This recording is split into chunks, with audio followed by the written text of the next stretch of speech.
His life goal, not to be the hero, but the OP shadow dude calling all the shots.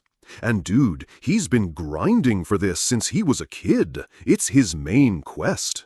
In public, he's a total NPC, just blending in so no one gets suspicious. But secretly, my guy is getting absolutely shredded, mastering every martial art to max his stats. He's playing the long game to become that secret final boss, pulling all the strings. But then he hits a major roadblock. He realizes fists don't exactly beat guns. Yeah, no amount of training is gonna stop him from getting totally owned by an army. And a nuke? Bruh, that's just a game over screen, an instant vaporization he can't tank. A true eminence in shadow wouldn't get nerfed by a nuke, so he hits the books. And then our boy has a galaxy brain moment, a total epiphany while he was studying. The solution is obvious, right? He just needs to learn freaking magic! In modern Japan. Sure, dude. So he starts his magic training montage, just wandering around looking for a good tutorial. He tries all the classic methods, meditation, fasting, praying, the usual starter zone quests. Then he moves to the advanced technique of headbutting a tree naked until something happens. Literally insane. Finally, he sees a mysterious light and thinks he's unlocked a new skill tree. He just starts sprinting towards it, absolutely convinced he's about to level up into a mage. And then, bam! He runs straight into the headlights of the legendary Issei Express, also known as Truck-kun. Turns out that was just the prologue from his past life. What a way to go! Cut to the Kageno estate. Our boy is sparring with his older sister, Claire, and she is completely wiping the floor with him, just effortlessly parrying his every move. She disarms him and lands a solid punch, basically calling him a total noob. Sid plays the part of the weak little brother perfectly, whining on the ground. His sister is not impressed, saying he brings shame to their family name. Ouch, harsh review. She gives him a lecture on their family's high-level stats and calls his magic amateur hour. She powers up, showing off how bad his own mana pool is by comparison. Basically, she says he's stuck in the tutorial, while she's already endgame content. Observe. Then she infuses her sword with magic, making it glow with some serious DPS energy. And with one swing, she just obliterates a huge boulder. A total power move. Sid acts super impressed, and she just casually brushes it off. What a flex! She tells him he's not ready for that level of skill, and leaves. Then she dumps the cleanup side quest on him before walking off. Typical big sister move.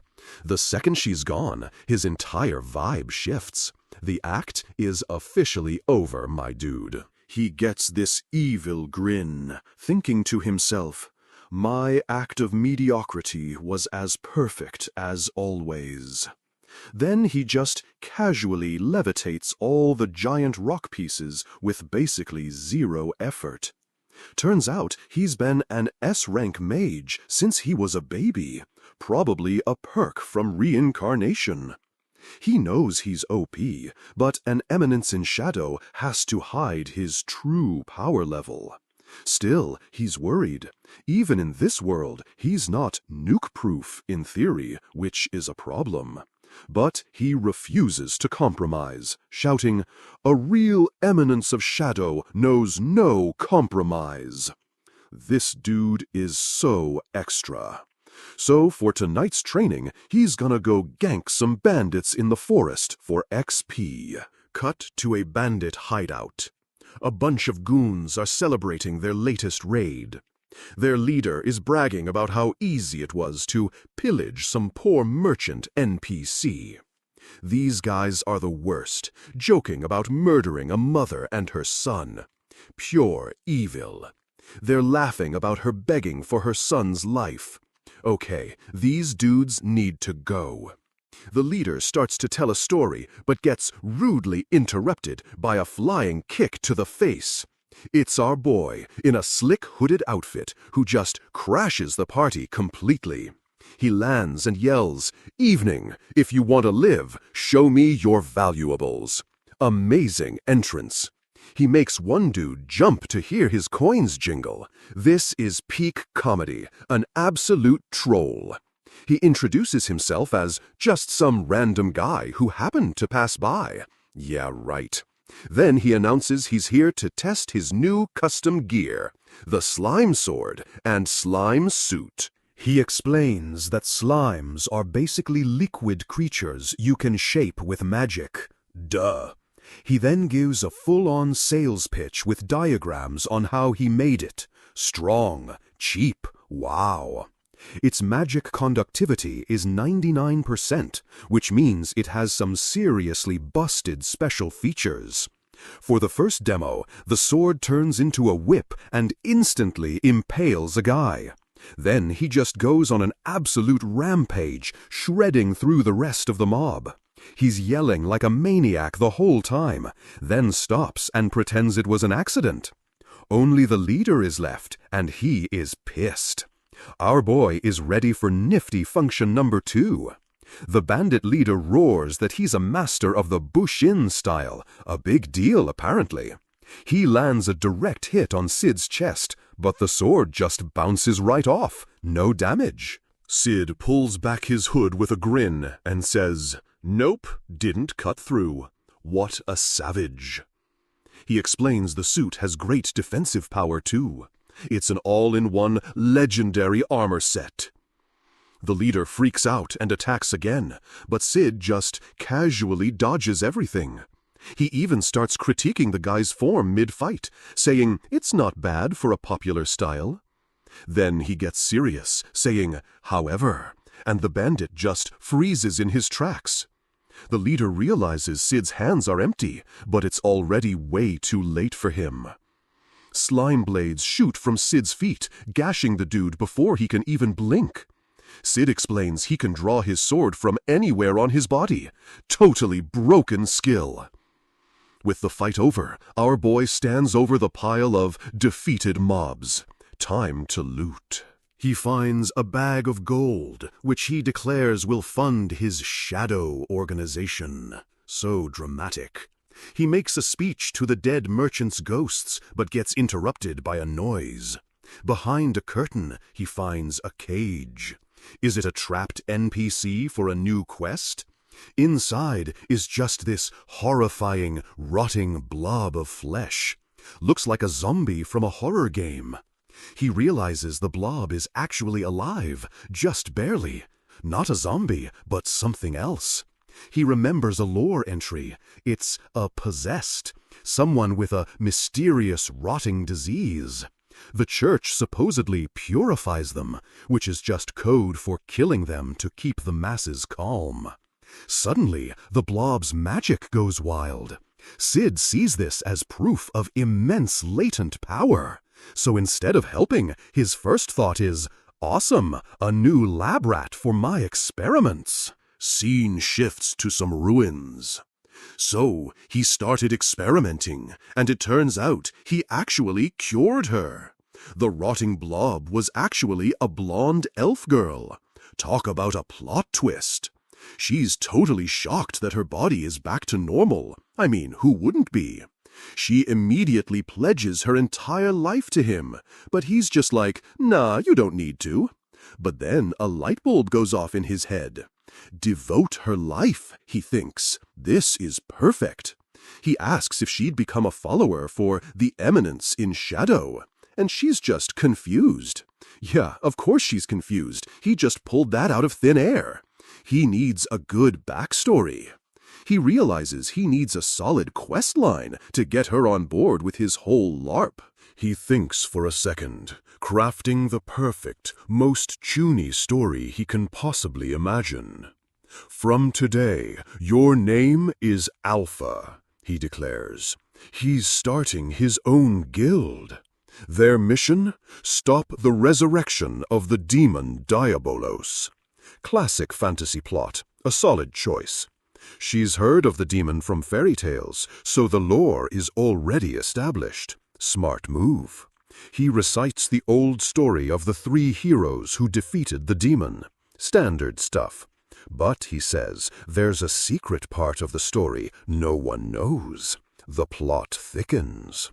Apparently, Diabolos cursed the heroes, and that curse was passed down through their bloodlines.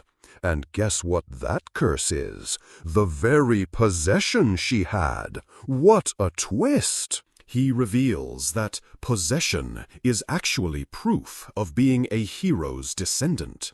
Mind blown. So basically, all the possessed are secretly descendants of legendary heroes. It all makes sense now. She points out they're hunted, not praised, and he blames it on a historical conspiracy. The ones rewriting history are the Diabolos cult, who want to revive the demon, the main villains. He says the cult operates from the shadows, so they have to fight them from the shadows. I employ the same tactic, he says, striking a pose.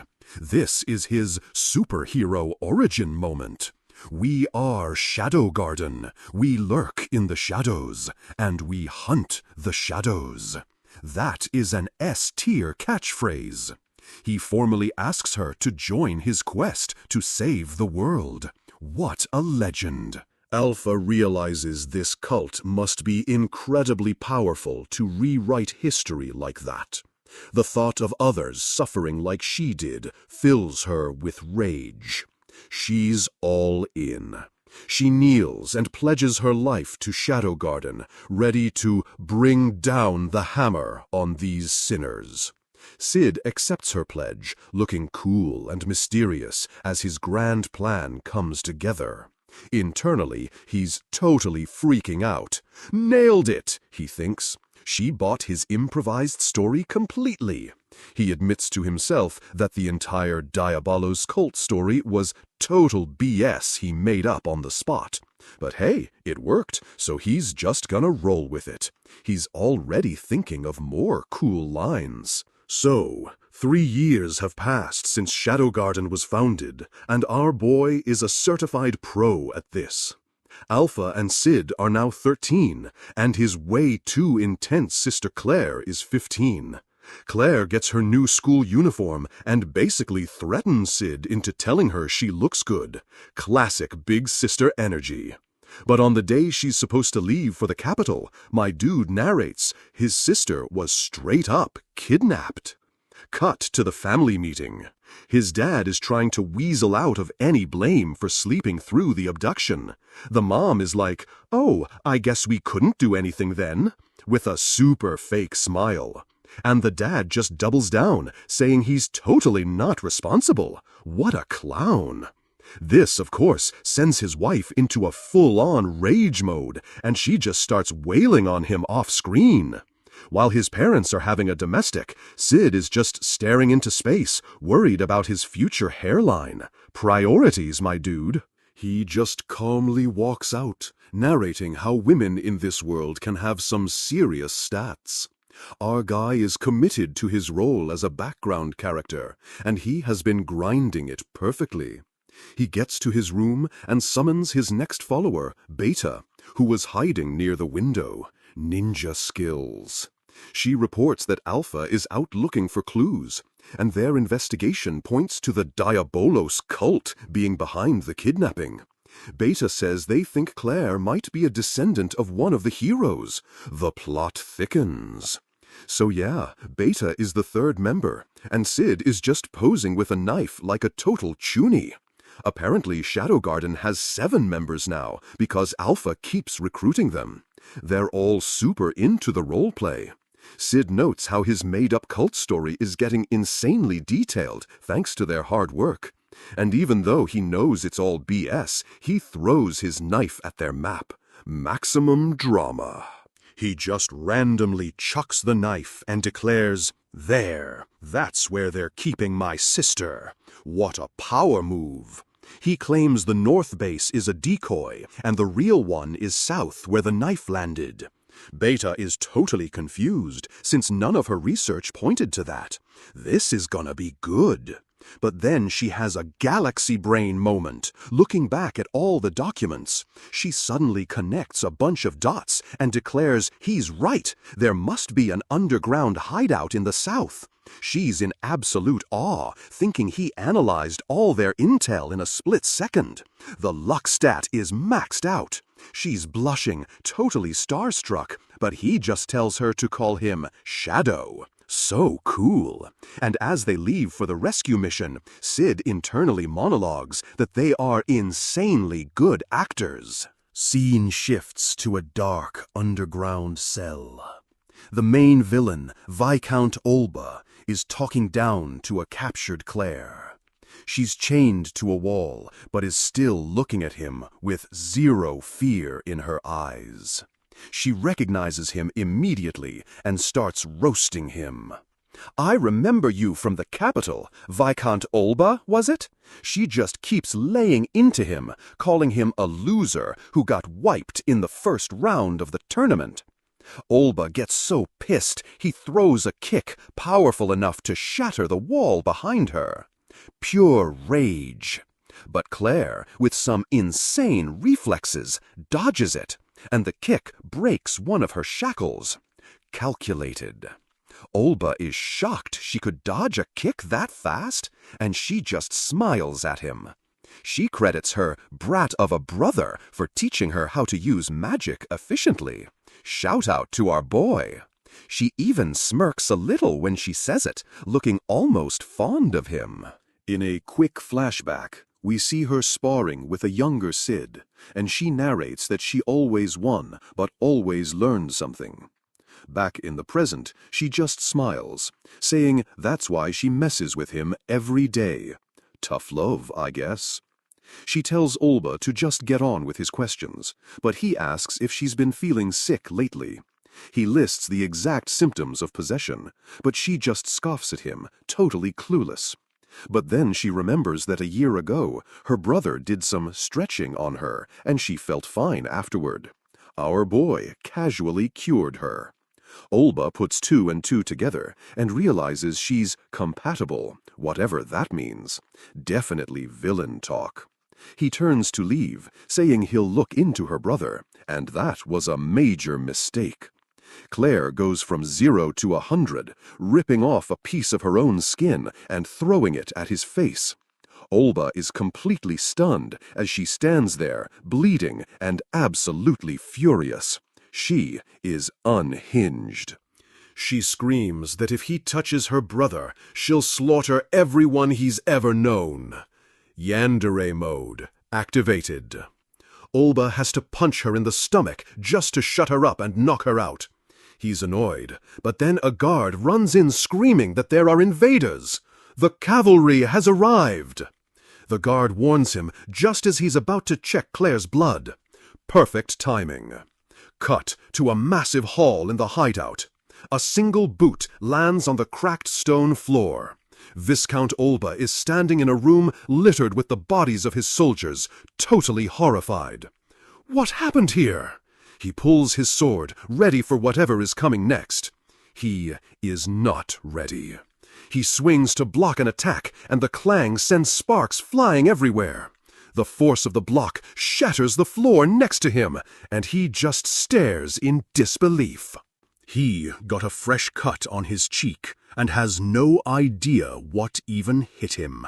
Total speed blitz. Then he sees 4 women in black bodysuits standing over the bodies of his guards.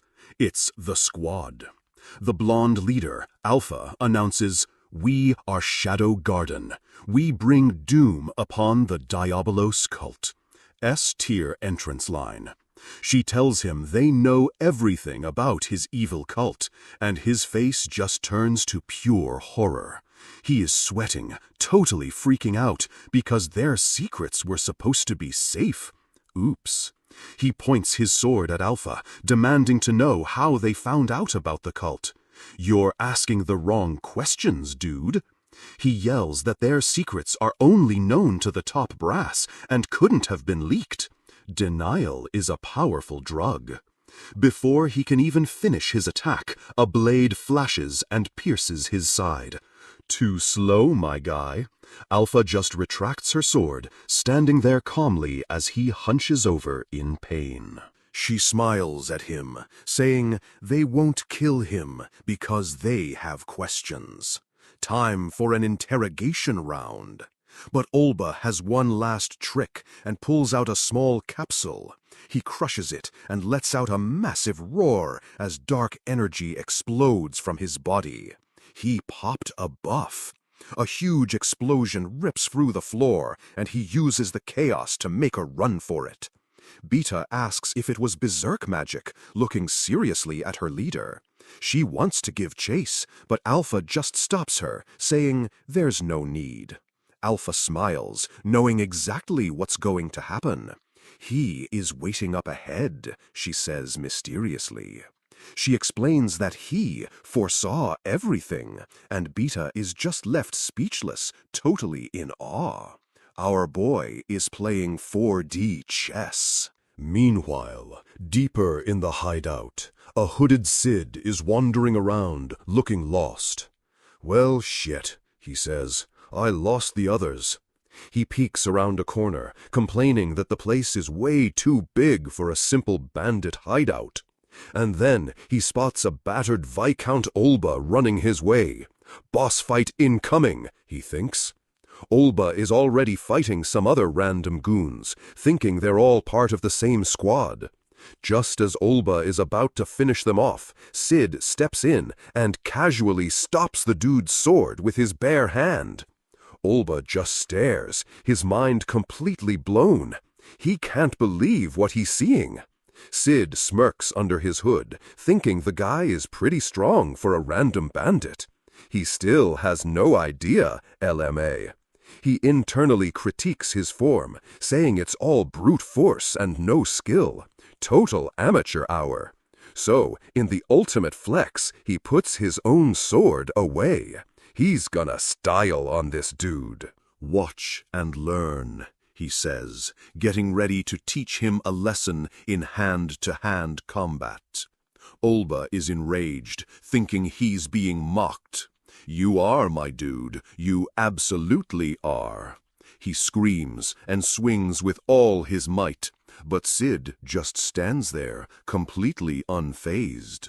Sid dodges effortlessly and lands a clean punch to the guy's chest, using his own momentum against him.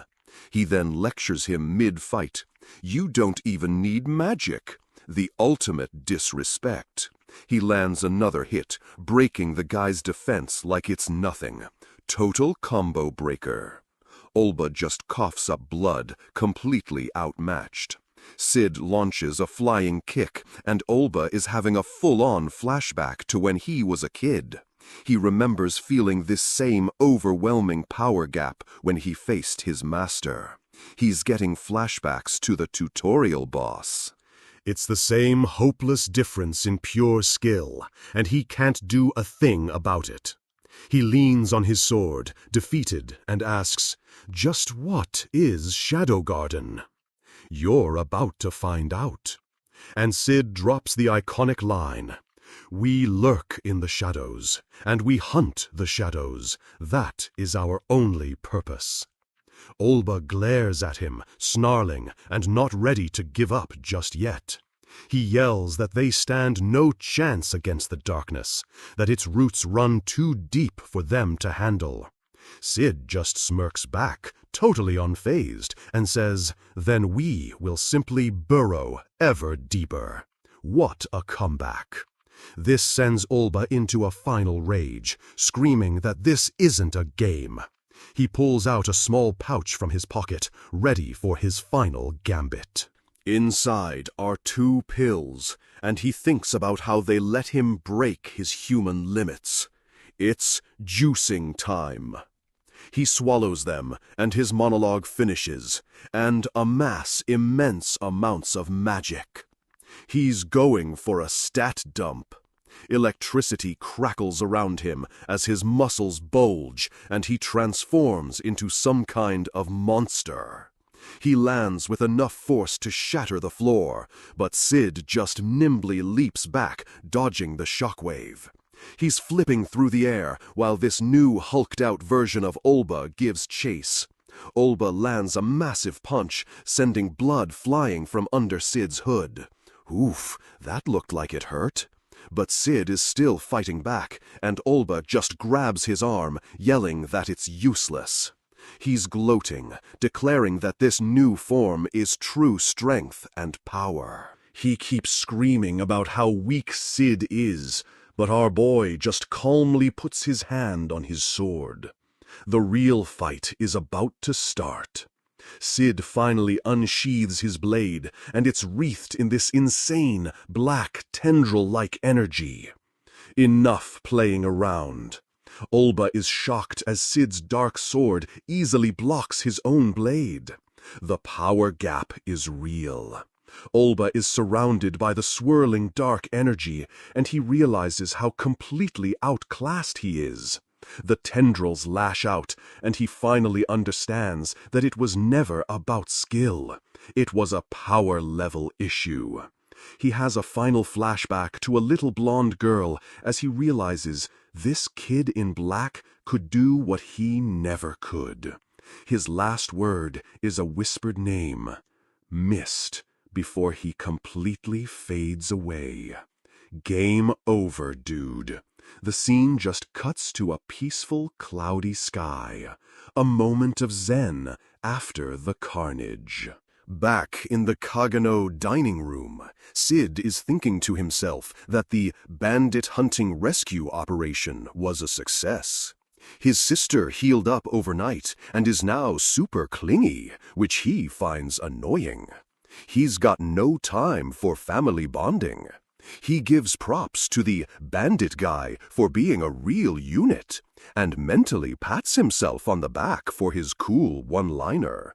Meanwhile, Alpha and the others are adding even more lore to his fake cult story, making it a global conspiracy. He thinks they're just coming up with BS and completely ignores it when they say they're going to travel the world to investigate. He actually thinks they're getting tired of his role-playing and are trying to quit gracefully. He is so dense, it's hilarious. He sits alone on the roof, feeling a bit sentimental about his friends leaving him.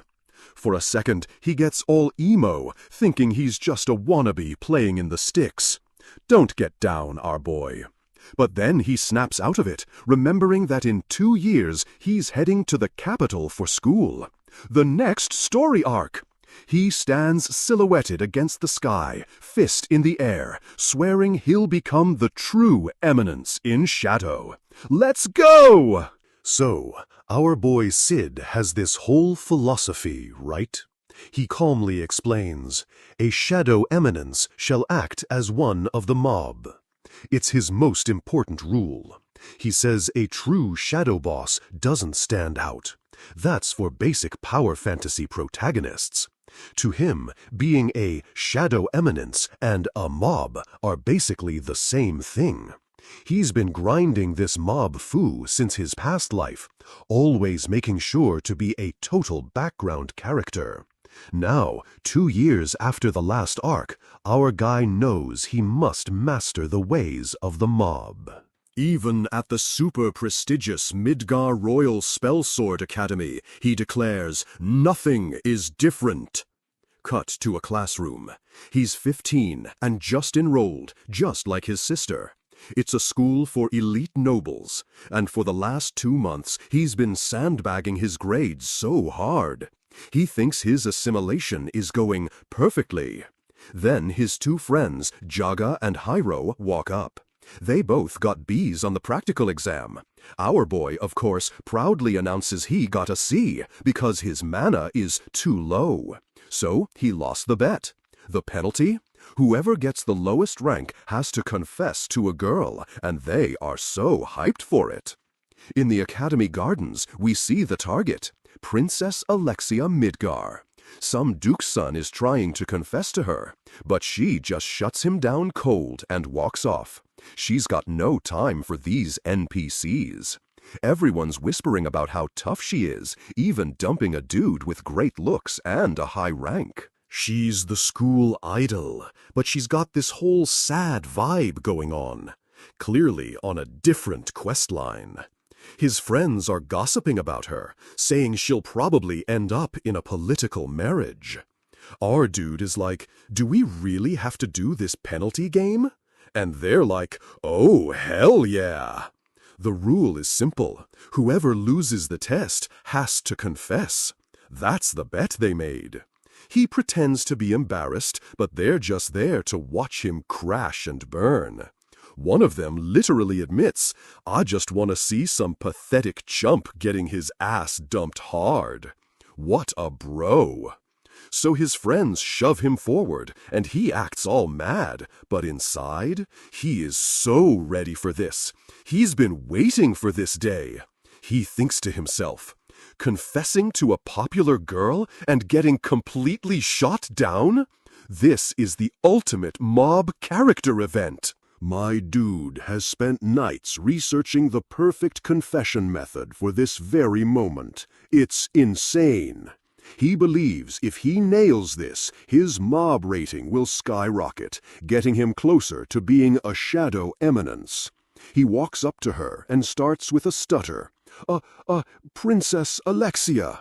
He has a whole technique, a stutter with vibrato, a 60-degree hunch, and messed up lines to show fatigue. He makes sure his knees are trembling while his gaze wanders aimlessly on the ground. Then, from a perfect distance of 182 centimeters, he raises his hand and stands straight.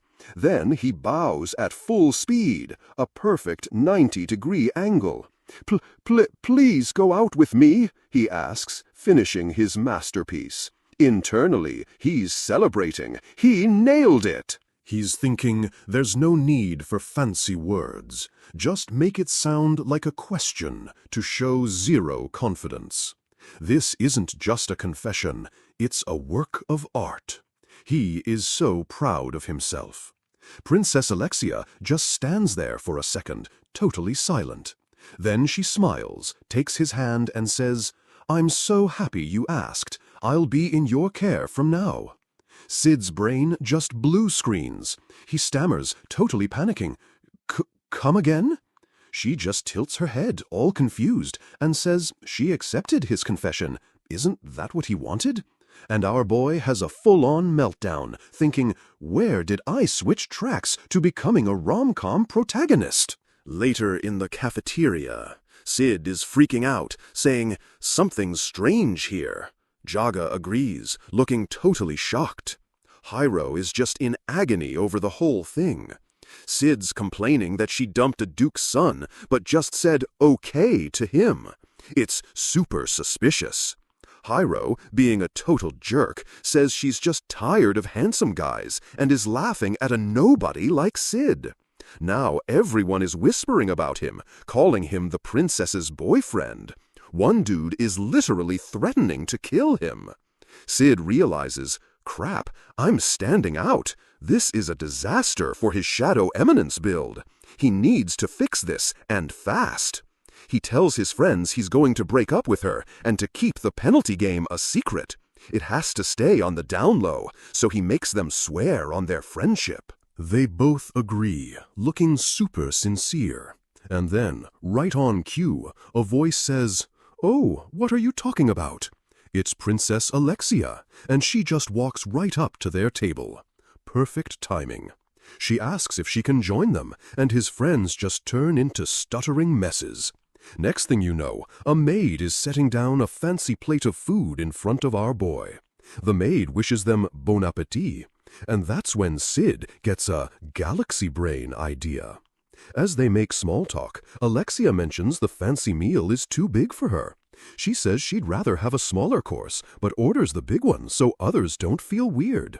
So, Sid activates his new plan. Be a total scumbag. He suddenly reaches over and grabs her main dish. He just smirks and says, In that case, I'ma nab your main dish. He then grabs her fish too, saying she can't eat it all anyway. He starts stuffing his face, chewing with his mouth open. Maximum cringe activated. The plan is to be so rude that she dumps him on the spot. A mob can't dump a princess, but it completely backfires. Alexia just smiles. She calls him a little glutton and tells him to eat his fill. She thinks it's cute. She even offers him a bowl of bread. This plan is a total bust. His friends are just fawning over her, totally useless.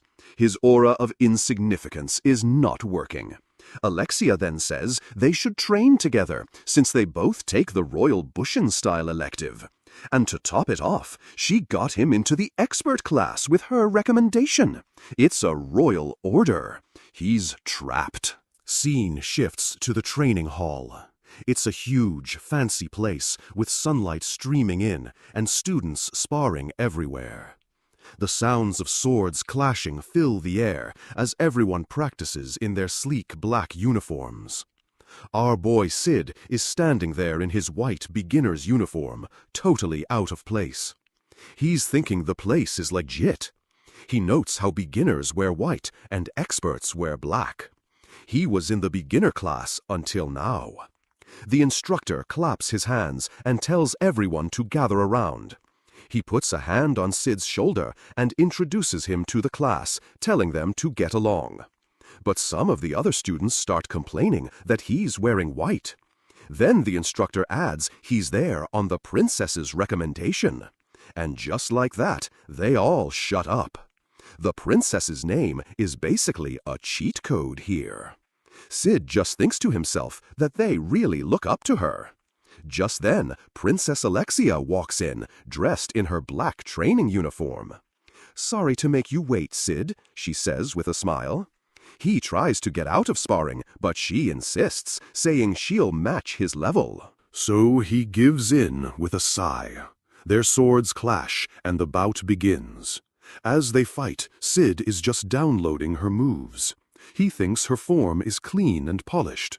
She's a hard worker who mastered the basics, unlike her sister, who's a raw talent. He realizes she's the opposite of her sister, Princess Iris, who is considered the best warrior in the country. They break apart for a moment, and Alexia stares at him, saying, "Your swordsmanship," she narrows her eyes and finishes, "is not bad."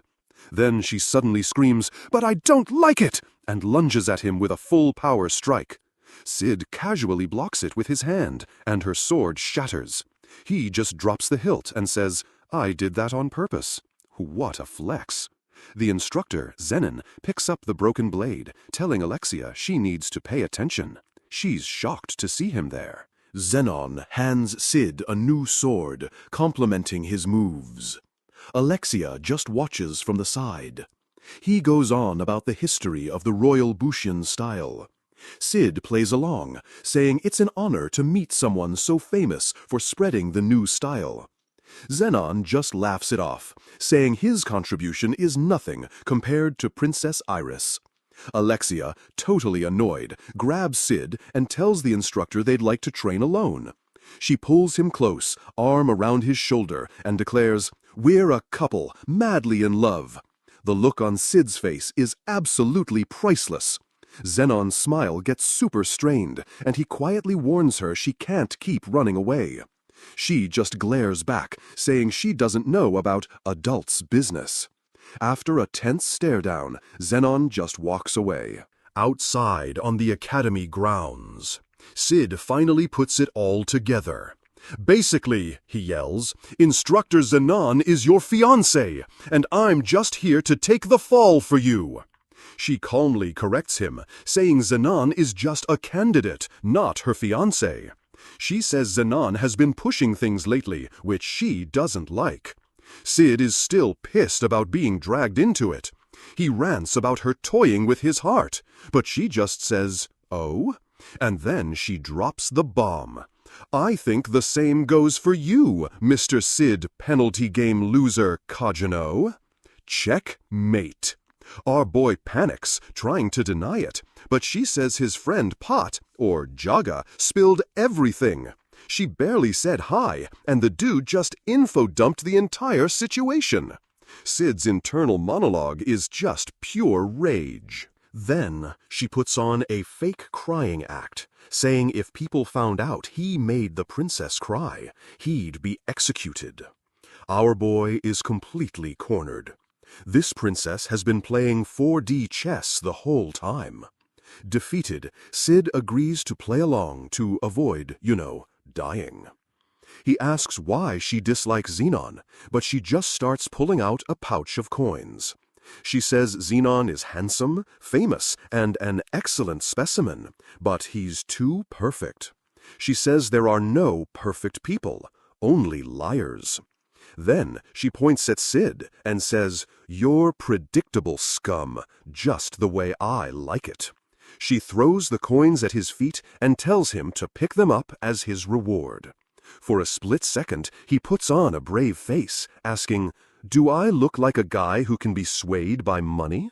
And then he's immediately on his hands and knees, scrambling for the coins. Priorities, my dude.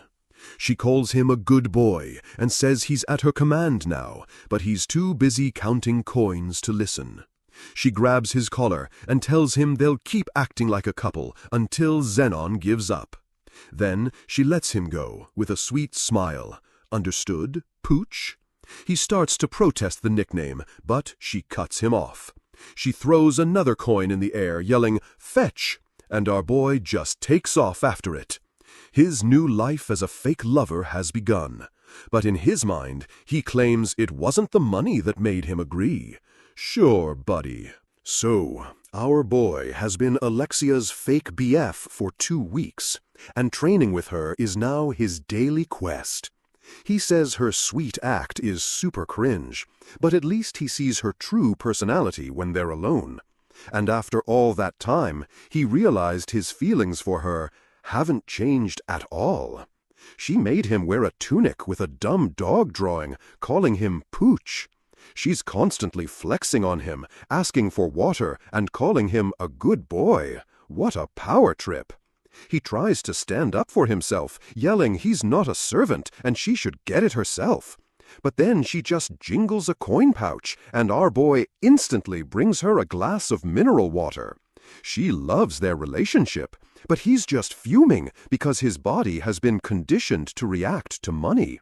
He's also salty that her fiancé candidate, Instructor Xenon, is such a chill dude and isn't even trying to sabotage him. Alexia says that's exactly what's so annoying about him. He's too perfect, and it's a total front. Our boy asks if she isn't just as strong as Xenon with a sword, since they're both pretty OP. She explains that a beginner like him can't tell, but even though she's worked hard and is strong, she has absolutely zero talent for sword fighting. Oof, self-burn, that's a critical hit. Compared to her genius sister, she says the difference in their power levels is just painfully obvious. She even says people call her swordsmanship mediocre. That's a major debuff to her morale. She remembers a time her sister Iris told her, "I like your swordsmanship," and it just made her feel weak. Can you even imagine how pathetic she felt after getting praise like that from a top-tier player? She's hated her own sword skills ever since that day. So when she says she hates Sid's swordplay, it's because his is just as mediocre as hers. Our boy just scoffs, clearly not impressed with her backstory. He says he's a pretty awful person and wouldn't care if 1,000,000 people died. Total edgelord moment. And if she got kidnapped, he'd literally just think, "Heh, serves you right." What a guy. But even a scumbag like him has things he cares about. They might seem trivial to others, but they have major importance to his personal questline. He looks her dead in the eye and gets super serious. "I like your swordsmanship, Alexia." It's the ultimate unreverse feel-good moment. She asks what he means by that, and he just shrugs it off, saying anyone would be pissed if something they liked got dissed. She just gets quiet, ends the training session, and says she's going home alone. Mission failed successfully? Cut to the cafeteria, where Sid is finally eating with his 2 idiot friends again. They're hyped to have him back, acting like nothing ever happened. One of them gets all salty because Sid is always eating with the princess instead of them. Sid calls them traitors, and the bald one claims he shaved his head in apology. Sid's deadpan response, "You were always bald." They ask how far he's gotten with the princess, but he just brushes them off. No XP gained there. Suddenly, a voice interrupts their bro time, calling out to Sid. It's Instructor Zenon, and he wants our boy to come with him. Uh-oh, side quest alert. Sid asks what's up, and Zenon tells him to stay calm and listen. Apparently, Princess Alexia has been missing since yesterday. Plot twist. His friends completely freak out, and Sid puts on his best shocked face. Zenon says they found her shoe near a path, and there were signs of a scuffle. They think she's been kidnapped, and Sid is internally thinking, "Huh, serves you right. What a legend." Zenon says they know Sid was the last person to see her, making him the #1 suspect. Right on cue, 2 armored knights show up and grab our boy. Time for an interrogation sequence. Later, at the Knight Order headquarters, a grand, fancy building where all the high-level players hang out. Princess Iris, Alexia's older sister, is getting a briefing on the situation.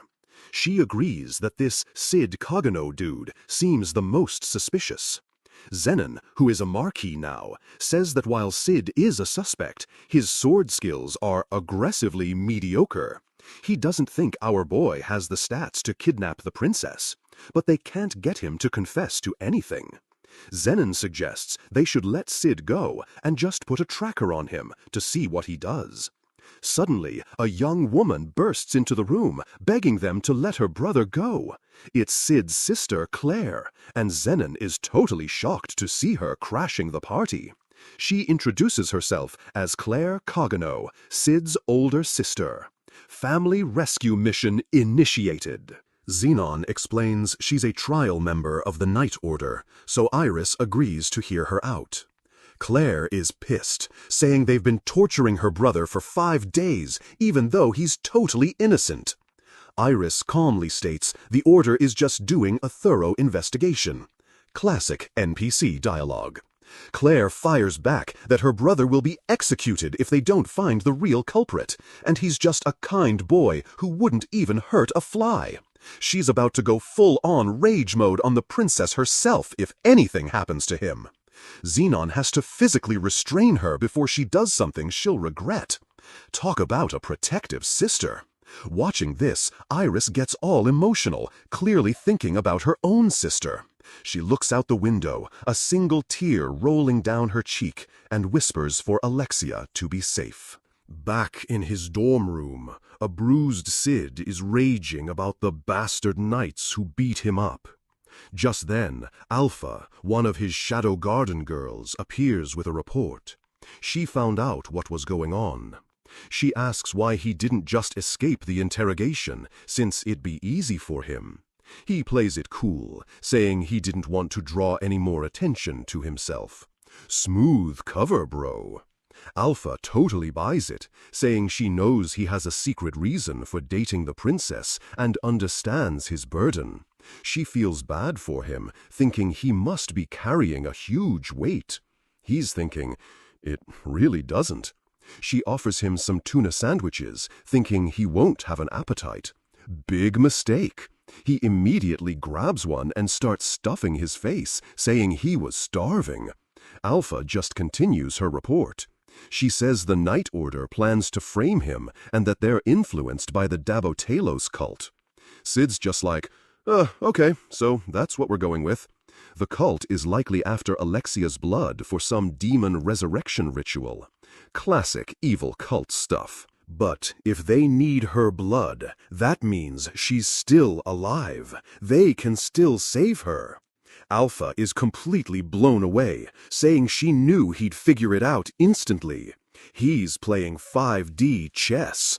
She says she'll go round up the squad, mentioning that Delta is around. Sid gets a little nervous hearing that name. Who the heck is Delta? He has a flashback to a psycho beast girl and calls her a suicide-charging loose cannon. Sounds fun. Alpha also points out he ate her share of the sandwiches, too. Whoops. She tells him he owes her something nice after this is all over. Then she just yeets herself out the window, saying the plan starts tomorrow when Beta arrives. Sid watches her go, thinking her ad-libbing skills are top-notch. This is all going according to his fake plan. He walks back into his room, ready to set the scene for his big entrance. He opens a massive chest and pulls out a bunch of fancy stuff. He grabs some vintage wine and a fancy glass. He's about to live his best Shadow Eminence life. He decorates his dorm room with an antique lamp and a rare painting. It's all about the aesthetic. All his hard work, grinding for cash, hunting bandits, was for this one perfect moment. The next day, Beta, another one of his girls, shows up and announces that preparations are complete. She looks around the now fancy room, trying to find him. She senses his presence and turns around slowly, building the tension. And there he is, sitting in an armchair like a total boss, sipping wine. "The time is ripe," he says. Beta is completely starstruck. Her fangirl meter is off the charts. She recognizes the wine is a super rare brand that costs a fortune. Then she notices the lamp is covered in jewels. Dude is flexing hard, and the painting is a priceless masterpiece that nobody can buy. She's crying internally, thinking about the huge burden he must carry to act so somber with all this wealth. He thinks he really doesn't. She kneels and reports that all available members are gathered in the capital. The plan is to ambush all the Diabolos cult hideouts at once and find Alexia. But just as she mentions Delta's signal, a letter flies past her and sticks into the floor. She reads it and freaks out. It's a ransom note telling them to come to a forest path to get Alexia back. She asks if this is part of the plan, and Sid just says it was delivered to his room. "Sorry, Delta," he mutters. He smirks, raising his glass. "This prelude," he declares, "is mine to perform. Showtime, baby." Cut to an imaginary forest scene, where our boy is walking down a path, looking all innocent. He stops and pretends to be shocked when he finds Alexia's shoe on the ground. Two armored goons suddenly appear, calling him lover boy and acting super suspicious about the shoe. They declare that he's the culprit. Worst framing attempt ever. Sid puts on his best scared act, saying he was called here, but they aren't listening. One of them raises his sword, saying he should have just confessed earlier. They both lunge at him, yelling that he's under arrest for kidnapping the princess. The dude swings his sword down with a mighty roar. But mid-swing, he just freezes, totally confused. Wait, what? Suddenly, his leg gets sliced, and he collapses, screaming in agony.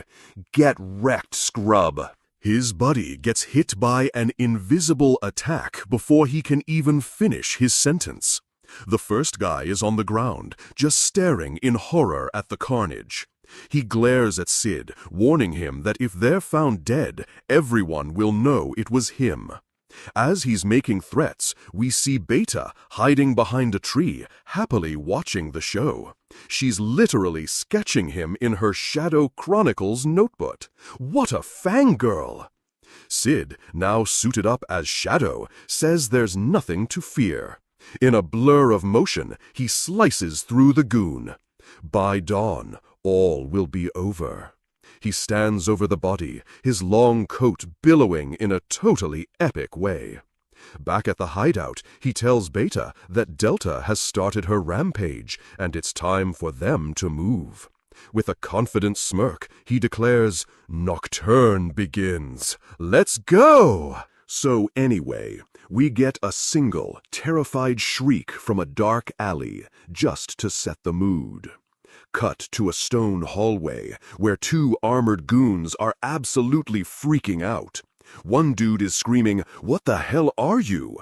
His buddy tries to surrender, his eyes wide with pure terror as his plea gets cut right off. And boom, we see her. It's Delta, our favorite psycho beast girl, swinging a sword bigger than she is. In the aftermath, she's just standing there, looking epic amidst the carnage, with the two knights totally wrecked on the floor. She then charges into a whole room of soldiers, just carving through them like a lawnmower and shattering walls. Total beast mode. Meanwhile, the whole city is exploding, and a voice announces, "It has begun." Real dramatic, my dude. Inside a library, Alpha is watching the chaos, thinking Delta really went overboard this time. But hey, it works. She gets this super serious look on her face, ready to get in on the action herself. Time for the pros. Cut to Alexia, who wakes up super groggy and chained to a wall, wondering where the heck she is. She sees the magic ceiling shackle on her wrist and just lets out a little gasp, rattling the chain. She realizes what's up, still looking kinda tired. "Magic ceiling shackles?" she mutters to herself before going quiet. With a sigh, she's like, "Oh, I get it. I was kidnapped." Not her first rodeo, apparently. She thinks about how this happens all the time, but then gets genuinely worried about her boy, Pooch. Her face hardens as she thinks that if he got caught up in this, he's probably already toast. But a sudden noise from the shadows cuts her off, and she immediately perks up, looking around. Her eyes widen as she calls out, hoping it's her partner in crime, asking, "Is that you, Pooch?" But nope, it's just some grotesque, hunched-over monster chained up in the corner. Awkward. The creature lets out a low, guttural snarl, showing off a mouth full of some seriously nasty teeth. Alexia finally shows some fear, thinking, "A monster?" as a bead of sweat runs down her temple. Suddenly, the door bursts open, and some dude in a lab coat rushes in, completely losing his mind. He's yelling, damn it all!" because apparently the good guys already found his secret hideout. He's clutching his face, seething that he just got his hands on the precious royal blood he needed. Alexia just watches as the dude pulls out a massive syringe, ranting about needing to drain her dry. She stays super cool, asking what he needs her blood for. He yells that her blood will restore demons. Alexia's just like, "Demons?" Her skepticism is literally radiating off the screen. What a champ. The crazy scientist stumbles over to the chained monster, still ranting about how his moron minions screwed everything up. With a psycho grin, he just starts stomping on the poor creature's head, screaming about his ruined research.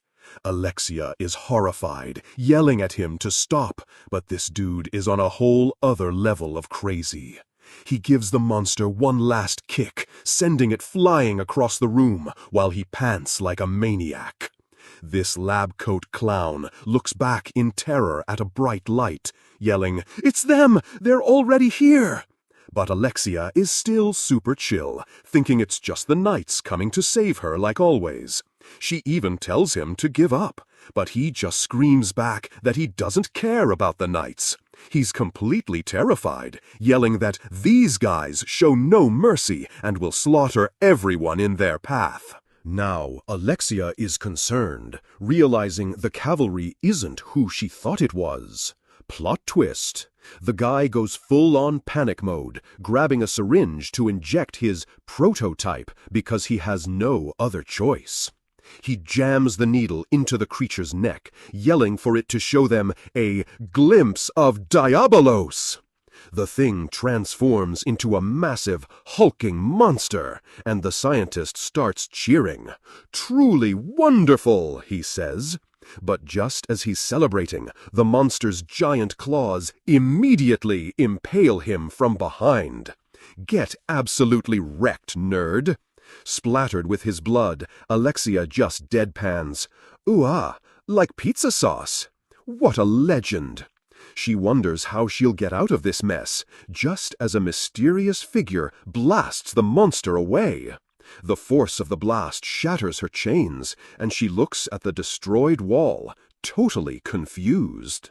She stares at her freed hand, wondering if that attack was meant to save her.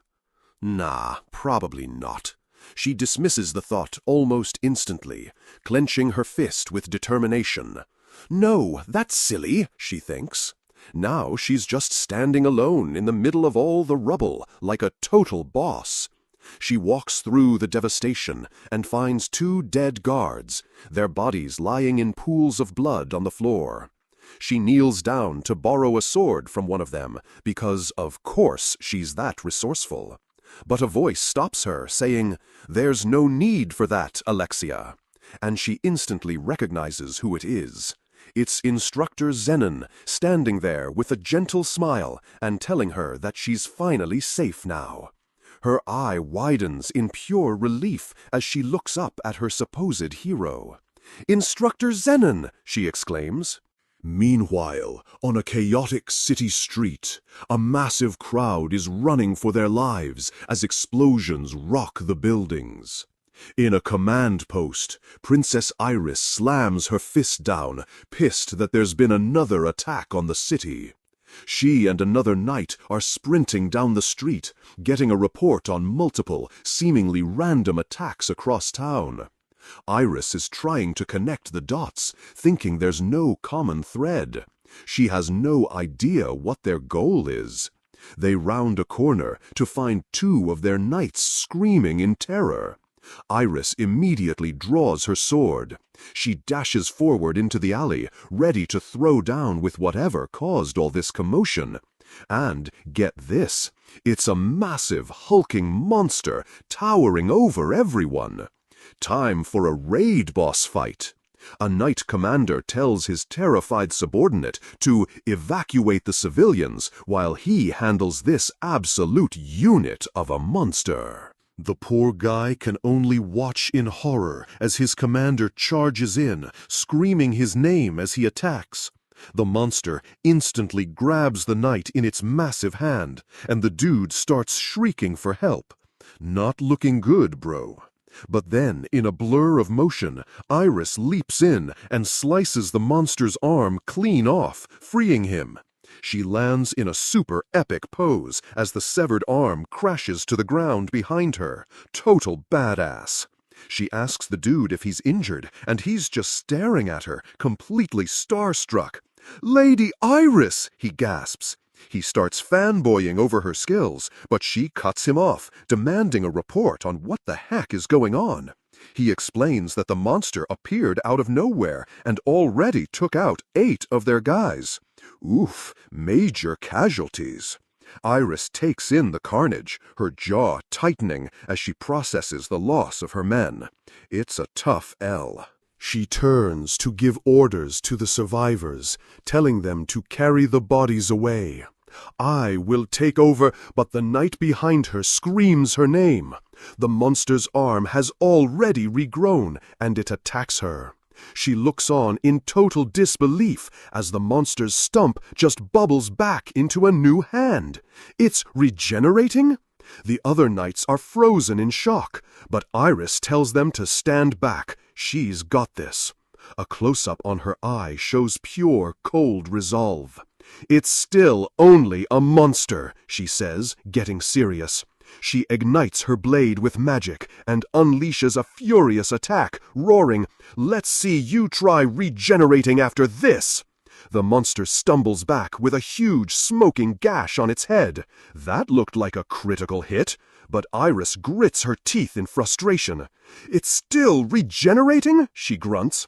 "This thing is totally OP." Her expression hardens as she grips her sword, deciding to go all out with her magic to end it. As some other masked figure dodges attacks nearby, Iris literally throws her sword, but it just misses. Her sword clatters uselessly on the ground, and she just stares, completely shocked by what just happened. A voice tells her, "You're just causing her more suffering." And she looks on, totally confused. It's Alpha, the elf girl from before, asking Iris if she can't see what's really going on here. Iris turns to face her, demanding to know who she is. The masked woman just calmly replies, "Alpha." Iris threatens her, saying that if she opposes the Night Order, there will be no mercy for her. Alpha just scoffs at that, calling her an ignorant fool for thinking she's even worthy of opposition. Savage. She tells a stunned Iris to just stay off the stage and watch, because she's nothing but an audience member. Alpha then walks over to the monster and gently touches it, saying, "You poor thing, it must have hurt." She calmly approaches the weeping monster, holding a massive ethereal sword and promising its suffering will end now. The monster's form starts to dissolve into a thick mist, its face streaked with what look like black tears. Alpha just stands there stoically as the monster completely dissipates into nothing but smoke and mist. Iris and the other knight just watch in stunned silence as the creature literally vanishes right before their eyes. Where the monster once stood, a young blonde woman falls to her knees on the cold, hard ground. The woman's hand reaches for a small dagger that was lying on the ground right in front of her. An inscription on the dagger's blade reads, "To my beloved daughter, Milia." Okay, that's actually pretty sad. Alpha looks on with a gentle smile, hoping the poor girl will finally find peace in the afterlife. She then turns and walks away, disappearing into the mist that has now completely filled the city street. The young knight looks at Iris with concern, but she's just frozen, her face a mix of shock and fear. Iris stares into the mist where Alpha vanished, convinced she's the key to this whole insane mess. She looks out over an empty hallway, thinking her sister Alexia is somehow important to all of this. Back in the hideout, Xenon tells Alexia he's so glad she's safe and that he was worried sick. He tells her a carriage is waiting outside to escort her back to the castle. What a gentleman, right? But Alexia looks down, super suspicious, and asks him how he's so well prepared for this rescue mission.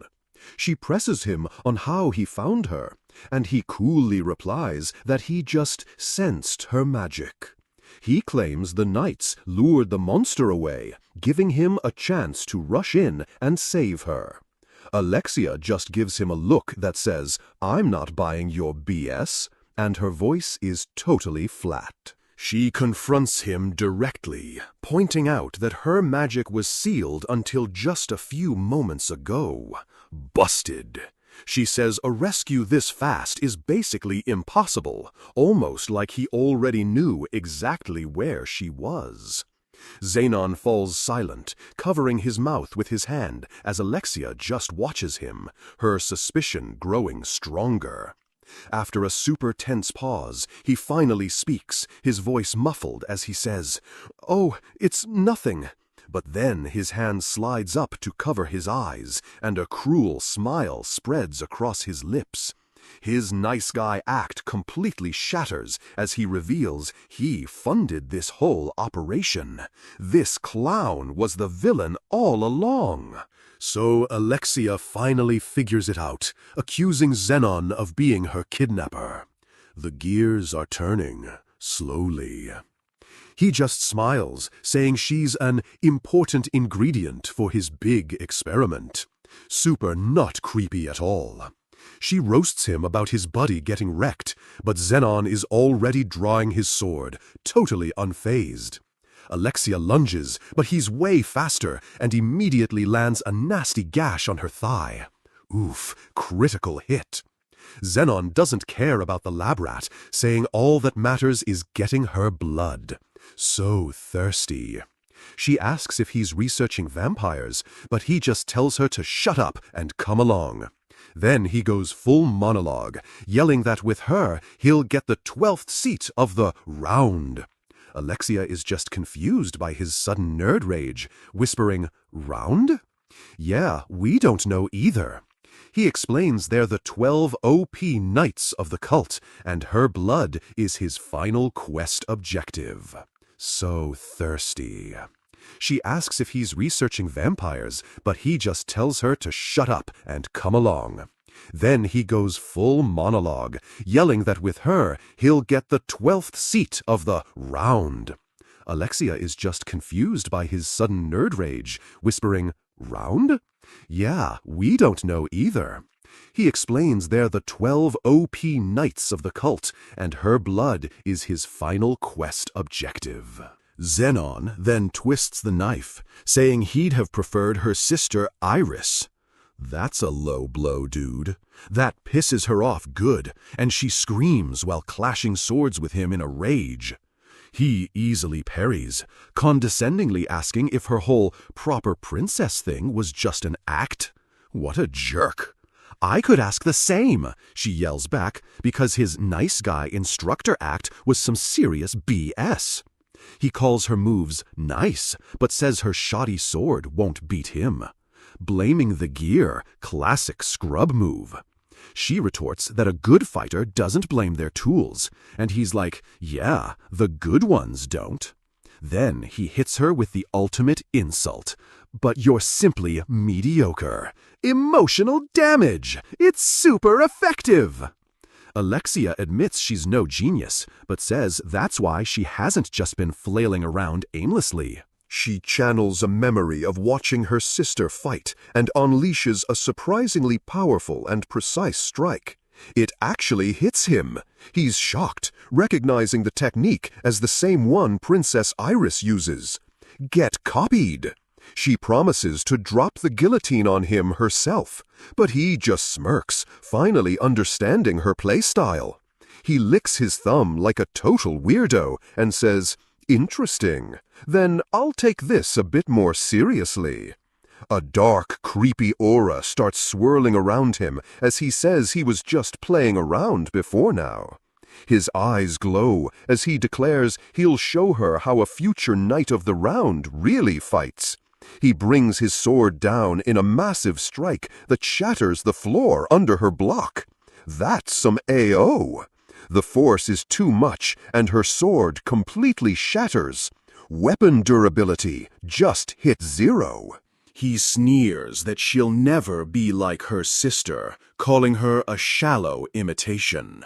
She's totally crushed. Just as Zenon is about to drag her away, a new challenger approaches. You know what that means. A small, bright object clatters onto the floor nearby, getting everyone's attention. Is that a coin?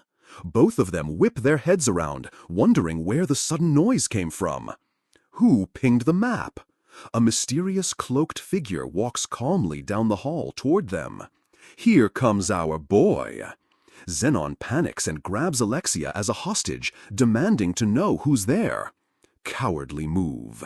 The figure keeps walking, so Zenon yells, asking how he even got into this secret base.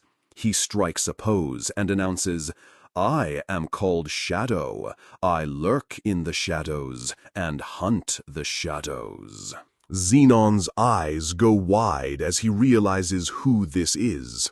The legend himself has logged on. He calls Shadow the stray dog who's been messing with the cult lately. Bold words for a noob. He gets cocky, saying Shadow's about to face a future knight of the round. Dude, read the room. Zenon then charges, screaming that Shadow's death will be his ticket to a big promotion. Not likely, bro. The fight begins, and Alexia can barely track his movements, thinking he's fast. Understatement of the year. Zenon smirks with total confidence, but he has no idea what he's up against with our guy. Shadow just looks at him, totally bored, and asks, "So?" The ultimate shutdown. A second later, Xenon is clutching his arm in pain as Shadow casually asks where the real enemies are. Shadow teleports behind him for a strike, and Alexia is stunned by his insane speed. That's a flash step. Xenon is sweating, barely managing to parry the blade aimed right at his face. Talk about a skill gap. The two of them become a blur of motion as their swords clash violently in the ruined hall. Xenon is getting pushed back, clearly struggling against Shadow's relentless assault. He can't keep up. Shadow effortlessly blocks a huge overhead swing and says, "Your sword is dull." Emotional damage again. Xenon's face is a mask of pure rage as their blades remain locked in a power struggle. He just screams his head off, trying to push Shadow back with pure, unfiltered nerd rage. Watching them, Alexia realizes something familiar about Shadow's fighting style. It's clicking into place for her now. She remembers how she used to imagine the ideal swordplay before she got hung up on talent. It was a style based not on raw power or speed, but on something else entirely. The grind. It was a swordplay built on endless effort, what she calls a swordplay of mediocrity. Relatable content. She realizes she loves that honest, hard-working style, a perfect fit for those who aren't natural geniuses. She finally understands what her sister meant when she said she liked Alexia's swordsmanship. The feels. Iris must have felt the same way watching her that Alexia feels watching Shadow now. Character development unlocked. With one final epic strike, Shadow shatters Xenon's sword and sends him flying into a wall. GG. Xenon collapses, demanding to know who Shadow is and why he hides his insane power level. "We are Shadow Garden," he declares. "We lurk in the shadows, and we hunt the shadows." So cool. Zenon just laughs, asking if Shadow really thinks he can stand against the entire cult. Yes, bro, he does. He forces himself to his feet, ready for one last desperate move. He's not giving up. He pulls out a small bottle, saying he'll show him what real resolve looks like. It's potion time!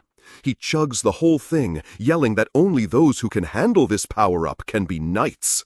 A dark aura erupts as he transforms, but Shadow is completely unimpressed, thinking he's just another awakener. Shadow just looks at him with total contempt and says one word: pathetic. The disrespect is real. Zenon is shook, but Shadow just continues, asking if he calls that pathetic buff all-powerful? Shadow raises his own awesome sword, saying Zenon's words are an insult to the truly powerful. A massive wave of energy radiates from him as he explains that borrowed strength isn't true power. The camera zooms in on his intricate slime sword as the energy around him goes absolutely nuclear, flexing hard. Xenon is terrified, having no clue what kind of insane magic this is. He's not ready for this. Alexia just watches in awe as beautiful specks of light fill the air, whispering, "So pretty." Xenon begs him to stop, but Shadow's eyes glow as he tells him to witness true power. A brilliant pillar of pure energy just erupts from the ground, shattering everything in sight. It's a light show! The whole room is vaporized in a bonkers explosion as Shadow drops the most legendary line ever. "I am atomic." Flashback time. Long ago, a dude trained like crazy to fight nukes but couldn't reach them. So the question is, how do you avoid getting vaporized by a nuke? This is our boy's origin story. He never gave up, and after training like a man possessed, he finally found the answer. The narrator gives us the most badass solution in history. Answer: become the nuke. Absolutely legendary. Cut to a rooftop, where two blonde women watch the city get nuked by a massive pillar of light. One of them stares in total awe, calling the attack an ultimate move of atomic levels. No kidding. Back at Ground Zero, the ruins of the hideout slowly turn to dust under the night sky. In the middle of the massive crater, Alexia sits alone, looking dazed from the whole ordeal. Suddenly, she hears her name being called and snaps out of it. Reunion scene incoming. It's her sister, Iris. She runs over and gives Alexia a massive hug, just glad she's okay. Alexia hugs her back, finally safe, as they stand over the insane crater scarring their city. What a mess. Later on the school rooftop, Alexia tells Sid he's officially not a suspect anymore, so he should rejoice. He gives her a sarcastic thanks, and she mentions the case is solved, though still full of mysteries. She's joining her sister's new special investigations team to figure out what's really going on here. Then she brings up how he said he liked her swordsmanship. Oh, this is going somewhere. Alexia thanks him, saying she's finally come to like it herself, and Sid is just like, great phrasing. She says since Xenon is gone, there's no reason to keep up their fake dating act anymore. But then she gets all blushy, asking if maybe they could keep the relationship going for a while. She looks hopeful, but our boy Sid hits her with the coldest hell no in recorded history. He says he'd rather die than be dragged around by her. Her face darkens. You done goofed, Sid. A huge splatter of blood hits the rooftop as she screams, creating the school's murder without a corpse legend.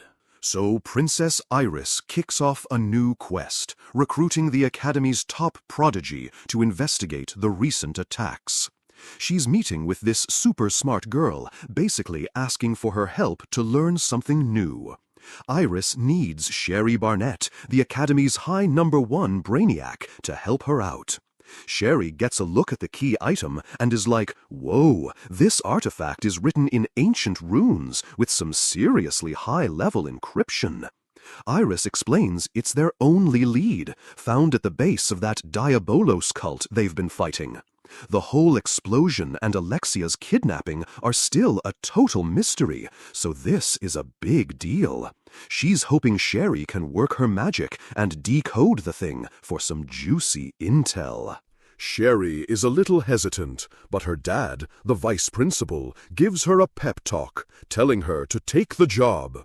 He's all like, this is gonna be great for your future career. Totally wholesome dad vibes.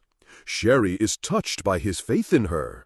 He then gets all embarrassing, asking her to call him Daddy, while Iris assigns her bodyguards just in case the cult wants their toy back.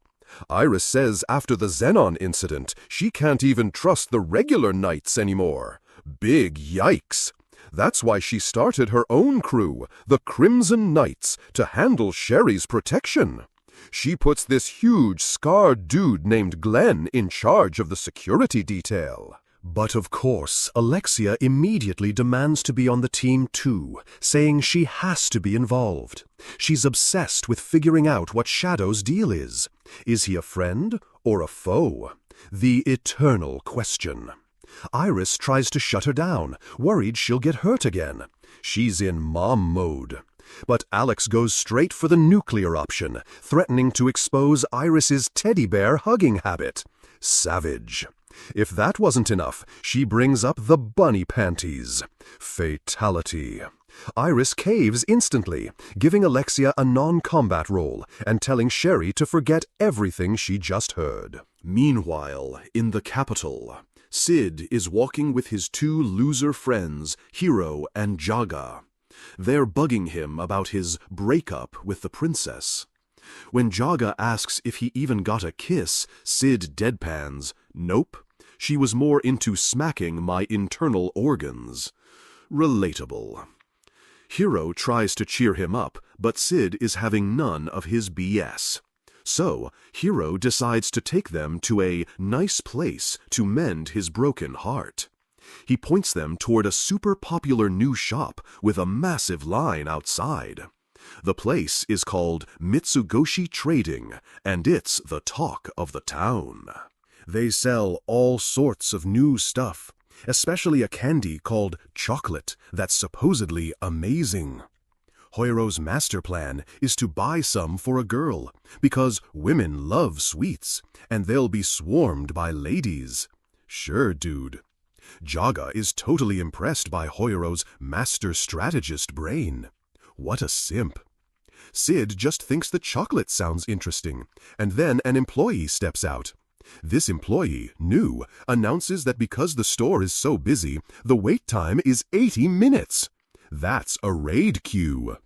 Hiro and Jaga are totally shocked by the wait time.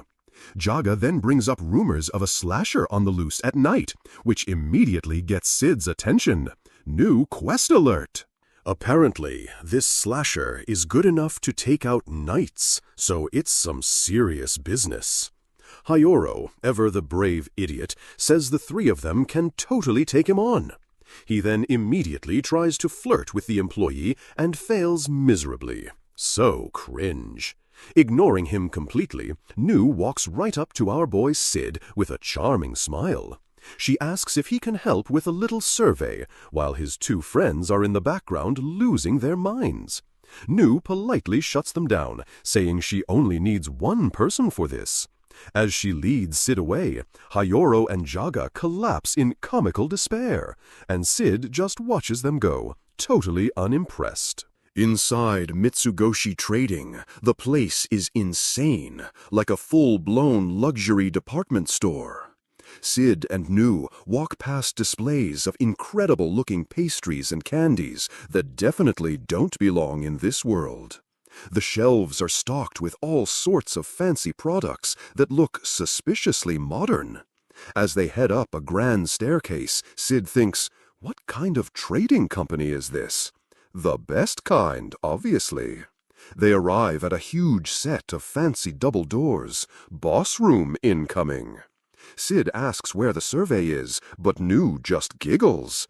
She admits it was just an excuse to get him inside and opens the doors for him. The doors open to a massive, brilliant hall with a giant chandelier and dozens of uniformed women lined up waiting for him. What a welcome party! At the far end, a woman in a black dress says, "We've been awaiting your arrival, my lord." Our boy looks up and is totally floored, realizing it's Gamma. Sid remembers her as the third member of the Seven Shades and the smartest one of the bunch. Gamma walks over, happy to see him after so many years. She starts to say how much she's missed him, but immediately trips and faceplants. She's smart, but her agility stat is 0. Blushing, she apologizes for being a total klutz. She recovers and leads him to a massive throne, explaining she built this hall just for him. Sid is internally freaking out, wondering how his little fake organization got this big. He plays it cool, though, taking a seat on the throne like he owns the place. He looks out at everyone and says, "The view is decent, at least." Total boss move. He's thinking this whole setup is so extra, it almost feels like he really does rule the world of shadows. Deciding to lean into the role, he gathers up some magic and clenches his fist. He then unleashes it in a brilliant burst, declaring, "Your reward, take it." All the members of Shadow Garden look up in total awe as purple magic rains down on them. It's a party-wide buff! Gamma gasps, completely mesmerized by the beautiful magic. Overcome with emotion, she kneels before him, remembering how this same light saved her years ago. She thanks him for not only saving her life, but also for bestowing upon her the shadow wisdom. In a flashback, she remembers him telling her about chocolate, which was really just him saying, "Eat some beans, I guess." Legendary advice. He also mentioned coffee, and that was apparently enough to build an entire corporate empire. Gamma explains that everything in Mitsugoshi was built on his shadow wisdom, and the company has grown enormous. Sid, trying to process this, just goes, "Enormous, is it?" He asks her to explain just how big they are, and she reports they have branches in every major city. "Our boy is a CEO." She adds that they're also securing funds for Shadow Garden's expansion. Hearing this, Sid's eyes go wide with shock, and he covers his mouth. Gamma sees his reaction and immediately panics, thinking he's disappointed. She bows low, apologizing for their meager presence compared to his power. Then she gets all fired up, vowing that they'll grow even bigger and stronger to be worthy of him. Sid just looks away, internally screaming about how they used his ideas and left him out of the profits. He's been grinding for pennies. Gamma then changes the subject, assuming he's here about that matter. Sid plays along, wondering what the hell she's talking about, while she apologizes for not having found the culprit yet.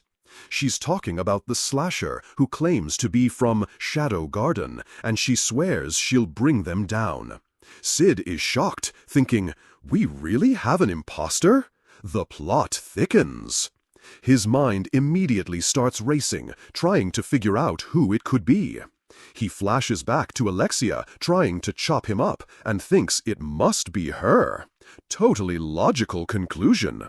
He stands up and snaps his fingers, saying he has a hunch and will look into it himself. Gamma is completely blown away, thinking he's already solved the whole case. She's amazed at how he sees the whole picture while she's still looking for clues. He's playing 5D chess. Gamma calls over another girl, introducing her to Sid. Her name is Nu, and she's a skilled new recruit who will be his liaison. Nu introduces herself, telling him to use her whenever he needs. As he's leaving, Sid says he'll call for her when the time is right. He pauses at the door, turning back for one last thing. His entire vibe shifts back to his mob persona, as he asks to buy 3 boxes of the cheapest chocolate with a friend discount. The duality of man.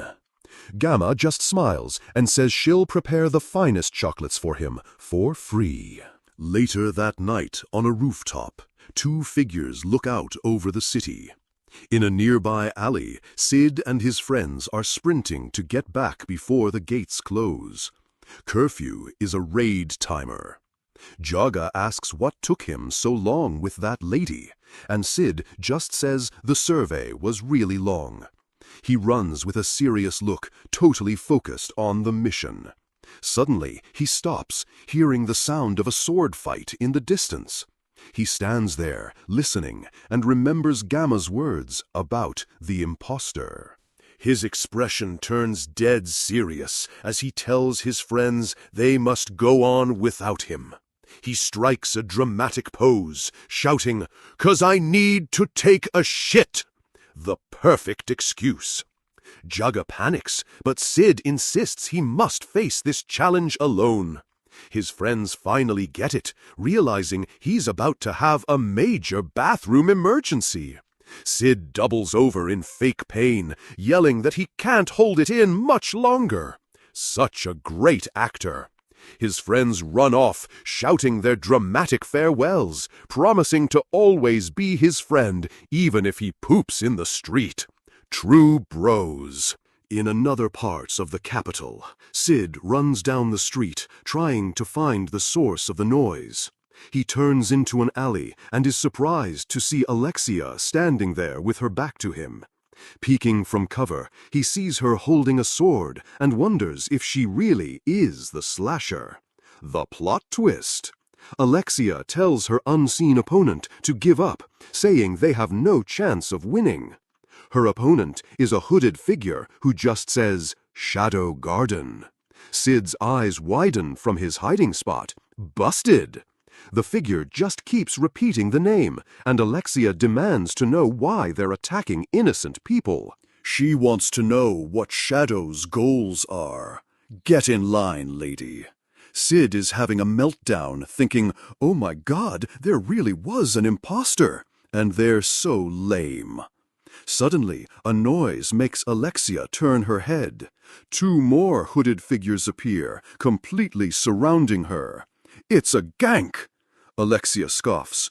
3 people against a frail maiden? Before she can react, one of the imposters lands a dirty hit to her stomach, sending her flying. Cheap shot! So Alexia is fighting 3 hooded clowns in an alley, and one of them gets a cheap shot in. She's clutching her side, bleeding all over the place. Whew, that's gonna need a potion. She drops to her knees, looking totally done for. I can't move! Fake out. As the goon goes for the final blow, she looks terrified, screaming, I don't want to die! Psych! Her expression flips, and she just decks the dude right in the gut. Total bait and switch. Turns out she had a dagger hidden and stabbed the guy as he lunged. Like I'd ever say that! She stands over the body, ready for round 2. Well, who's next? Get 'em, girl! She's feeling confident, thinking she can take these guys one by one, since her magic can heal her wounds.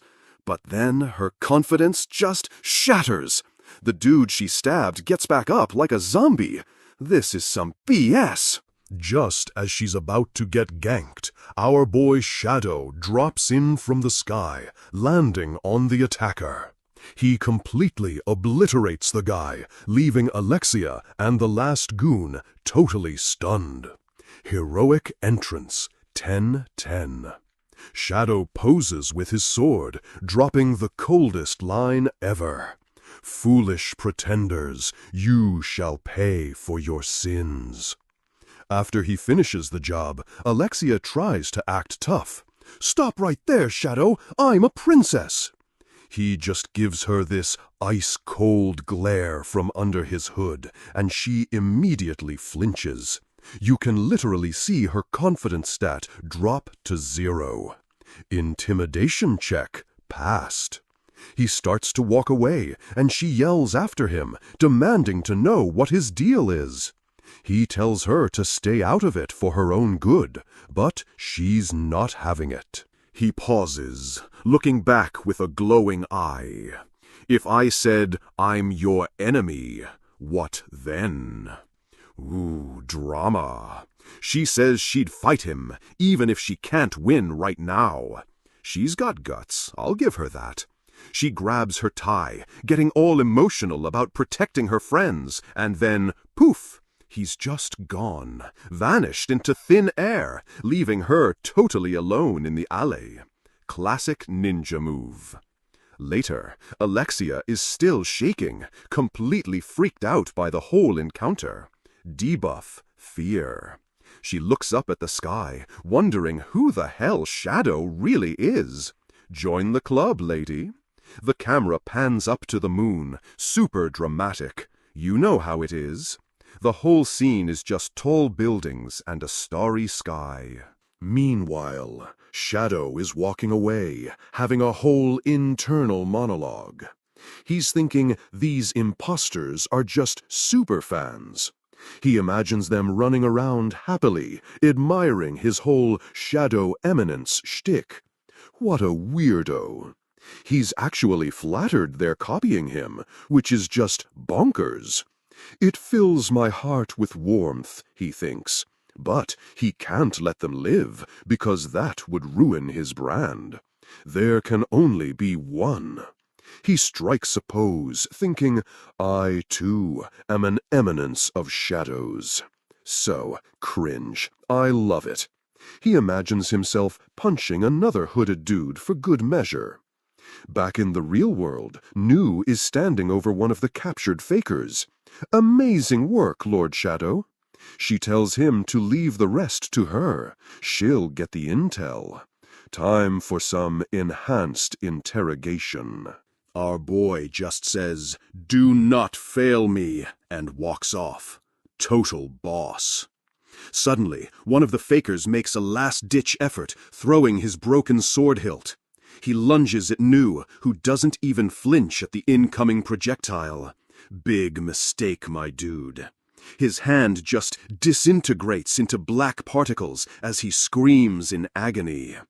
Nu smiles sweetly while holding him up by the leg. This is not a sweet smile. She pins his other hand to the ground with a dark blade. Leaning in, her whole vibe turns terrifying. Know that I am nowhere near as kind as Lord Shadow. With a sick grin, she adds, do not expect a merciful death. Yeah, this guy is toast. The next day, at the Academy cafeteria, Sid's two loser friends, Hayoro and Jaga, show up. They're launching Operation Lady Killer with a present, holding up their boxes of chocolate. This is gonna be a disaster. Hayoro is targeting some girl who always eats alone, thinking she'll be an easy target. Yikes. Jaga, meanwhile, has a full-on stalker file on his target, including her panty color. Massive red flag. He proudly lists off all the creepy details he researched. What a simp. Sid just says he'll give his chocolate to some rando. Maximum efficiency, zero effort. His friends pump their fists and charge off to certain doom. Let the cringe commence. Sid imagines them getting called out as stalkers and rotting away. Accurate prediction? Probably. He wanders around and spots a blonde girl happily humming while eating cake. Target acquired. He walks right up to her table. Hey, you like sweet stuff? He just drops the box of chocolates on her tray and says, have some chocolate, whatever. The absolute smoothest operator. The girl, Sherry, is completely stunned and flustered by this random act of whatever that was. She's blushing and stammering, trying to figure out what just happened. Her brain just blue-screened. Before she can even form a sentence, Sid is already walking away. Mission complete. He's a ghost. Scene shifts to Sherry's room, which is basically a library. She's got books and papers everywhere. She's examining the weird cube artifact Princess Iris gave her, trying to figure it out. Quest item analysis. Her dad, who's also the vice principal, walks in and asks where she got the chocolate. She tells him some random boy gave it to her, and her dad is like, oh, a present. He's totally convinced the guy fell in love with her at first sight. Wholesome dad vibes. He gives her some fatherly advice about relationships while making tea. Parenting 101. Changing the subject, he asks about her research on the artifact. She explains it's an ancient code, similar to what her mom was studying before she died. Plot thickens. She hopes she can decipher it in her mom's place, and her dad reassures her. But then he suddenly starts coughing violently. Uh-oh, it's the sickness trope. He tries to play it off, saying he's fine, but he looks awful. Sherry immediately decides she can't go abroad to study while he's so sick. With tears in her eyes, she says she hasn't even repaid him for adopting her yet. Her dad looks at her with so much pride, telling her he's already happy. My heart. As he leaves, he tells her to think about her future and to try the chocolate.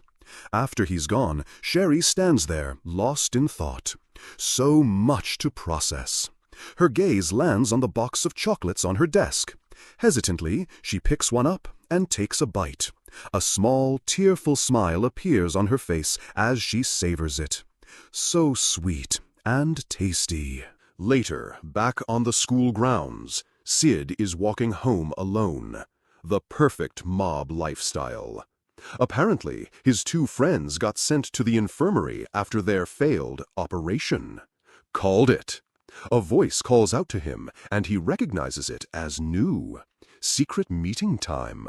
She's disguised as a plain-looking student with glasses and a bun. Her stealth skill is maxed out. Sid asks what's up with the getup, and she explains it's a disguise so she won't look suspicious. She's also keeping it a secret from Gamma, who would totally get mad at her for this. Sid comments that she gives off a different vibe, and she says it's just makeup. Pro-gamer move. He asks how old she is, and she just says, that's a secret. Fair enough. She reveals she used to be a student here, the daughter of a marquis, no less. Until she was cast out for being possessed. Another tragic backstory. She says she's much happier now that she's part of Shadow Garden. She looks at Sid with total admiration, calling him her respected and beloved lord. She's a true believer. Then she gets down to business, reporting that the imposters were brainwashed cult members. She says they were third children, basically disposable pawns for the Diabolos cult. She thinks about the cult's hierarchy. The broken thirds, the sane seconds, and the OP firsts. She assumes our boy already knows all this basic lore. Spoiler, he does not. She says they were probably just trying to draw Shadow Garden out into the open. And what's worse, there's a much stronger presence in the capital. The plot continues to thicken. They've even confirmed a named child is in town, one of the elite firsts. New boss alert. These named children are basically the top-tier minions, the closest to becoming Knights of the Round. Again, she thinks he obviously knows this already. He's just nodding along, playing it cool. As for the imposters, she hung them in the city as a warning. That's hardcore. She's sure the cult is plotting something big, but she'll report any new intel. Our boy just says, and none suddenly has a thought. He is certainly not aware of anything. She sees through the act. The scene shifts to Alexia's bedroom, where someone is standing on her balcony. Intruder alert. Inside, her older sister Iris is visiting, while Alexia is stuck in bed. They're debriefing the slasher attack, and Iris accepts that the attackers were just imposters. Alexia confirms that's what Shadow told her, at least. Iris sighs, frustrated that they know basically nothing about Shadow Garden. They're a total mystery box.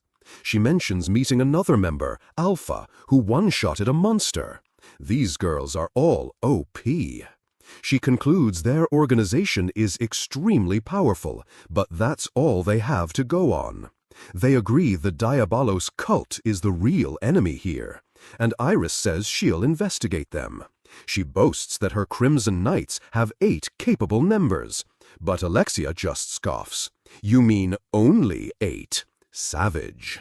Suddenly, Alexia sits up, getting super agitated. She demands to know who the real enemy is.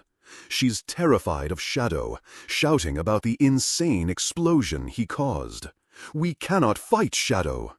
Iris just dismisses it, claiming the explosion was just an artifact going haywire. She's in total denial. She thinks Alexia's memory is just messed up from being kidnapped. Wow, real supportive sis. To calm her down, Iris plops a teddy bear on the bed. You must rest now. As she's leaving, she answers Alexia's question about who their enemy is.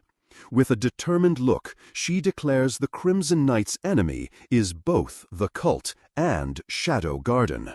Picking a fight with everyone, I see. The episode ends with a quick shot of Sherry sleeping at her desk. Then it cuts to Sid on a balcony, holding a glass of what looks like blood, staring out at the city under a massive moon. He makes a ridiculously dramatic vow. I swear on this crimson blood, no matter what conspiracy looms. Peak edgelord moment to close it out. All right, so the God of War tournament is kicking off in this massive arena. The princess gives a super boring speech, and our boy Sid is just scowling. Damn manipulating princess. A blonde girl, who's his opponent, tells him it's time to throw down. It's first-year Sid Kagano versus second-year Rose Oriana, and the announcer is going nuts. The crowd is chanting for Rose, who's basically the school's new top-tier player. She's an exchange student and a total bombshell, waving to her fans like a celebrity. Her skills are apparently second only to the legendary Iris, making her the main character of this arc. But our boy has a plan. He knows a true mob character shouldn't fight the star. He's actually aiming for a disgraceful first-round defeat against the would-be champion. Peak mob strategy. He is literally trembling with excitement to lose. Defeat shall be mine, he thinks. What a legend! Rose sees him shaking and just thinks he's nervous, which is hilariously wrong. Sib plays along, stammering like a total noob, while secretly being the most OP dude here. Rose gets into her stance, telling him to relax and have a fair fight. Yeah, about that. The crowd is roasting him, wondering who this rando is, and Sid is loving it. He thinks about all his training, mastering the 48 ultimate forms of mob fu. Time for a show! He takes a step so powerful it cracks the ground. His plan is a work of art. As Rose swings, he perfectly leaps off the flat of her blade, launching himself backward. He goes flying through the air like a lesser-than sign at about 80 kph. His dedication is insane. Mid-flight, he pops a hidden blood bag, because of course he has a hidden blood bag. The fake blood sprays everywhere in a bold yet elegant circular motion. The crowd is stunned. He's basically painting the sky with fake blood, trailing a perfect dark swirl behind him. And then he names his masterpiece. Mob Fu Ultimate Form, Tailspin Parry Bloody Tornado. So extra, I love it. He crashes to the ground with a massive BAM, then bites another bag for his follow-up. He yells, Mob Fu Ultimate Form, Blood Spitter Million, and just coughs up a massive spray of fake blood. He collapses in a growing puddle of the stuff, while Rose just stares, completely bewildered. He struggles back to his feet, looking like he just got out of a blender. Total dedication to the bit. Grinning like a maniac, he challenges her. I still have 46 ultimate forms of Mob Fu left for you. The crowd, completely fooled by this performance, absolutely erupts into cheers for our boy. Rose is having a mental breakdown. She can't believe he's still standing after taking so many hits. Even the audience is like, the difference in skill is clear, and his chances of victory are astronomical. He's on one knee again, and they're all thinking he's got to be at his limit. But then he slams his foot down, cracking the floor again. They decide his indomitable spirit is giving him strength. He pushes himself up one more time, and Rose is just yelling, "Why do you go so far?" A close-up shows him with this totally badass smirk, despite being covered in fake blood. Rose sees him laughing and is completely in awe. He's showing no signs of giving up. She looks into his eyes and sees the eyes of someone who can't afford to lose. LMA, he's trying to lose. Inspired by his resolve, she decides to answer him by going all out. This is the best misunderstanding ever. She lunges forward to end it, but then the ref jumps in to stop the fight. Stand down. I declare the first bout to be over, he yells, blocking her attack. The ref grabs Zid, who's protesting, I can still fight. I still have 33 ultimate moves. As he's dragged away screaming, Rose shouts that he's lost, but then immediately corrects herself. No, she thinks, her expression super serious. He didn't lose. He totally lost, on purpose. She remembers his passionate eyes and concludes he has the spirit of a true warrior. Don't worry, Sid Kagano, she thinks, alone in the arena. You might have lost the bout, but you have won the battle of the soul. The cringe is off the charts. She raises a hand to her new fans. Later, in an empty school hallway, a new scene begins. Sid, still covered in fake blood, is relieved. Whew, I finally shook that doctor off. He dodged every attack. He leaves a trail of stains, muttering he almost had to actually cut himself to sell it. Suddenly, he stops as a girl with braided hair stands before him, looking super worried. "Your injuries," she says. "Are you all right?" She totally bought his act. Sid, who has no idea who she is, immediately starts panting for effect. "Oh, right, they healed me up good." The girl is glowing with admiration. "You were very cool," she tells him, which just confuses him.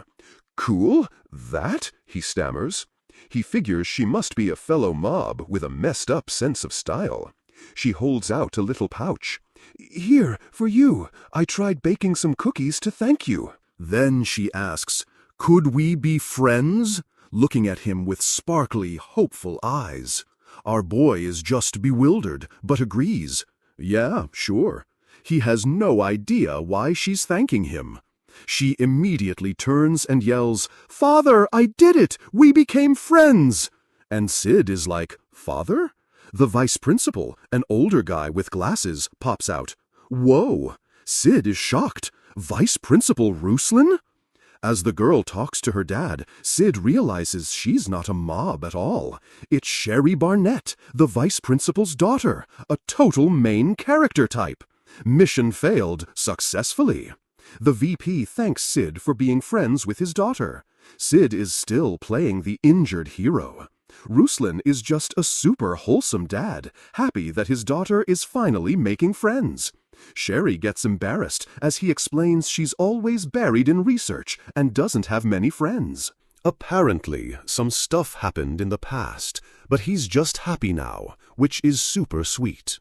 He asks Sid to get along with her, as a father, which is a total power move. As he leaves, Sid thinks, it was hard to tell them, sorry, I'm not into non-mobs. Sherry offers to walk him to the infirmary, but Sid strikes a dramatic pose, fake blood tears streaming down his face. No need! A spell sword wouldn't die from anything like this. This guy is a national treasure. Sherry is completely impressed. Wow, spell swords are so strong. They decide to get tea instead. As they walk, Sherry reveals she's the one he gave chocolates to. The plot thickens. Meanwhile, at an outdoor cafe, Sherry's friend is telling her that Sid used to date Princess Alexia. Sherry is meeting with that very same princess, Alexia, who's got her signature pigtails. She wants to ask about a private matter, not the artifact she's been researching. She tries coffee for the first time and hates it, calling it bitter. Alexia is amused. Sherry then dunks the entire milk pitcher into her cup. Absolute chaos. Alexia just deadpans. Too much. Now that it's mostly milk, Sherry loves it. Alexia mentions it's made from the best beans from Mitsugoshi. At the name, Sherry's eyes sparkle. Mitsugoshi, the place that sells those chocolates? She gushes about how good they are, and Alexia notes they're super hard to get. Sherry happily says she got some as a present, and Alexia takes a sip of her coffee. Sherry then drops the bomb. From Sid Kagano. Alexia's eye literally twitches. Sherry is totally oblivious, gushing about how she just became friends with Pooch, her nickname for him. She finally asks the big question. I've heard rumors about you two going out. Is it true? Alexia is cool as a cucumber. Not anymore, she says. We were just pretending. Sherry is floored. She jumps up, completely relieved. So, you're not in love or anything, right? She's so happy she feels re-energized. Later, as Sherry is walking through the academy, a loud smash from a nearby building makes her turn. The next day, in a lecture hall, students are bored out of their minds waiting for a speech. They're all complaining about having to stay after class just for some student council election nonsense. Sid's two loser friends are there. One thinks it sounds boring, while the other is reading some weird romance book. The doors open, and in walks Rose Oriana, looking all official with her sword at her hip. She takes the lectern and starts her speech, commanding the room with her hero-ny aura. Our boy Sid is in the audience, clapping with zero energy and trying to be as unnoticeable as possible. But Rose's gaze sweeps the crowd and lands right on him while he's slumping over his desk. A gentle, knowing smile spreads across her face as she looks at him. Uh-oh, busted. Sid's messy-haired friend immediately thinks the smile is for him. Hee, she's totally checking me out. He keeps going, wondering if she wants him on the student council, and Sid just deadpans. Ain't that the truth? The friend strikes a pose, and Sid just repeats his line again, totally not paying attention. Then, suddenly, our boy's eyes snap open. Gamer senses are tingling. His friend asks what's wrong, but Sid feels a strange disturbance, like a rattling in the air. Someone is disrupting the flow of magic, he realizes. He can't use his powers. This is bad. His friends are confused as he scans the room, realizing the entire classroom is probably affected. His expression hardens. And I can sense something coming closer, he thinks, getting serious now. It's coming, he thinks, then adds a classic Sid aside. Just wanted to say it for the sake of it. Boom! A massive explosion of dark energy erupts from the lectern, sending students screaming in terror. Cloaked figures with swords storm in, and chaos breaks out. Hands in the air, they shout. A group of 4 of them confronts Rose, announcing, "We are Shadow Garden. This academy is under our control." And what's our boy's reaction to this terrifying hostage situation? A look of pure, ecstatic joy. He's living the dream. The thing every boy dreams of. The thing where terrorists attack the school. They actually fucking did it! All right. So these hooded clowns with drawn swords are screaming at everyone to drop their weapons. Standard terrorist playbook. Up on the balcony, our boy Sid is just calmly analyzing the situation like a pro gamer. He's the only one with a brain here. He's literally shivering with excitement, thinking about all the endless possibilities of a terrorist attack. What a psycho. Apparently, he's fantasized about this exact scenario millions of times. This is his Super Bowl. He calls these goons Shadow Garden posers, but respects their dedication. Still, he knows the best role is to be on the student's side. Our guy is having a full-on meltdown over which epic move to pull. So many options. Down on the floor, the student council pres, Rose Oriana, steps up to these guys. She refuses to stand down. What a hero. One of the posers is like, "Then we'll set an example by killing you." Real original, dude. She gets ready to throw down, looking super determined. "You can do it, main character." But then her eyes go wide with shock. Uh-oh, plot twist. She realizes with horror, "I can't use magic?" Yep, she just got nerfed, LMO. The goon mocks her for being so slow. "Well, too late," he yells, swinging his sword. What a jerk. Their blades clash in a huge shower of sparks. This is not looking good for her. She struggles against the blow, totally outmatched without her magic. Yikes. Suddenly, from the balcony, our boy starts panic running. Crap, this is not part of the plan. He literally yeets himself over the railing, screaming, "She's not supposed to fall victim to terrorists." He has his priorities. As he's flying through the air, he's thinking, I can't allow that to happen. No one steals his spotlight. Rose braces for the final blow, and Sid knows what must be done. Getting killed in situations like this, he's got this look of insane determination on his face. Has always been. He lands right in front of her and tanks the sword with his own body, yelling, "The mob characters roll!" What a legend! Rose is freaking out, but she recognizes his voice instantly, the one she'll never forget. She has a flashback to his brave fight from before, the man who always stood back up. The impact of the blow sends her stumbling backward onto the floor. What a dramatic fall! A splatter of blood hits her cheek, and she just stares at it in absolute horror. Is this blood? She looks up just in time to see the sword coming down. Talk about a bad day. Outside, Sid's loser friends are watching through the window, completely losing their minds. "Sid, this can't be real!" We get a quick close-up of someone's eyes, wide with pure terror. Everyone is shook, and boom, there's our boy, face down in a massive pool of blood. Mission accomplished. Rose is in total denial, screaming his name at the top of her lungs. "No, this can't be! Sid, Kagano!" She's cradling his head in her lap, asking why he protected her. Oh, honey, you have no idea. Sid then gives a dramatic cough, spitting up a huge spray of blood. Oscar-worthy performance. Rose panics, realizing her healing magic is offline. "He's losing so much blood! I can't save him!" She begs him to hang in there, and he just gives her this faint, bloody smile. He's loving this. Then his head tilts to the side, and he goes totally limp. And the award for best death scene goes to... Rose just stares down at him, her eyes welling up with tears. She totally bought it. She checks for a pulse. He's not breathing. His heart stopped beating.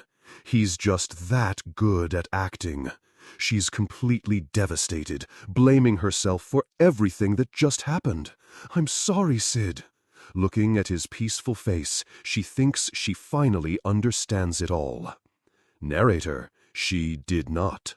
Flashback time. She remembers his indomitable will from the tournament. That was him trying to lose. She thinks about how he just sacrificed himself to save her. LMO, the cringe is real. She thinks about all the dudes who've hit on her because she's a princess. But no one has ever loved me so much that they'd throw their lives away for me. The misunderstanding has reached critical levels. Tears fall onto his face as she whispers, "Thank you. This is so perfect." She just kneels over his body in the blood puddle, completely heartbroken. So dramatic. One of the hooded goons just looks down at her. Feeling less rebellious now? Ice cold, dude. He tells everyone they're moving to the Great Hall. And no funny business, or you'll end up like him. They start shoving all the students out of the room. Start walking. Man, these guys are jerks. Sid's friends look back, totally freaked out as they get herded away. Poor bros. Later, back in the wrecked lecture hall, our boy is still playing dead in his blood pool. Very convincing. Sunlight streams in through the windows, making the dust sparkle, setting the mood for a resurrection. He looks super dead, just lying there with his hands folded peacefully, like a vampire in a coffin. And then his fingers twitch. Wait for it. His top hand lifts up just slightly. He's rebooting. His hand clenches into a fist with a massive BAM! The power is returning. He's literally forcing his body to restart with pure willpower. Move! Move! Move! What a Chad! His heart gives a massive jolt as he screams internally, Move! This is so extra. His eyes snap open, and he lets out a huge cough, spraying blood everywhere. He's back online. He sits up, clutching his chest. That hurt, he says, admitting he let himself get cut for real. Dedication to the craft.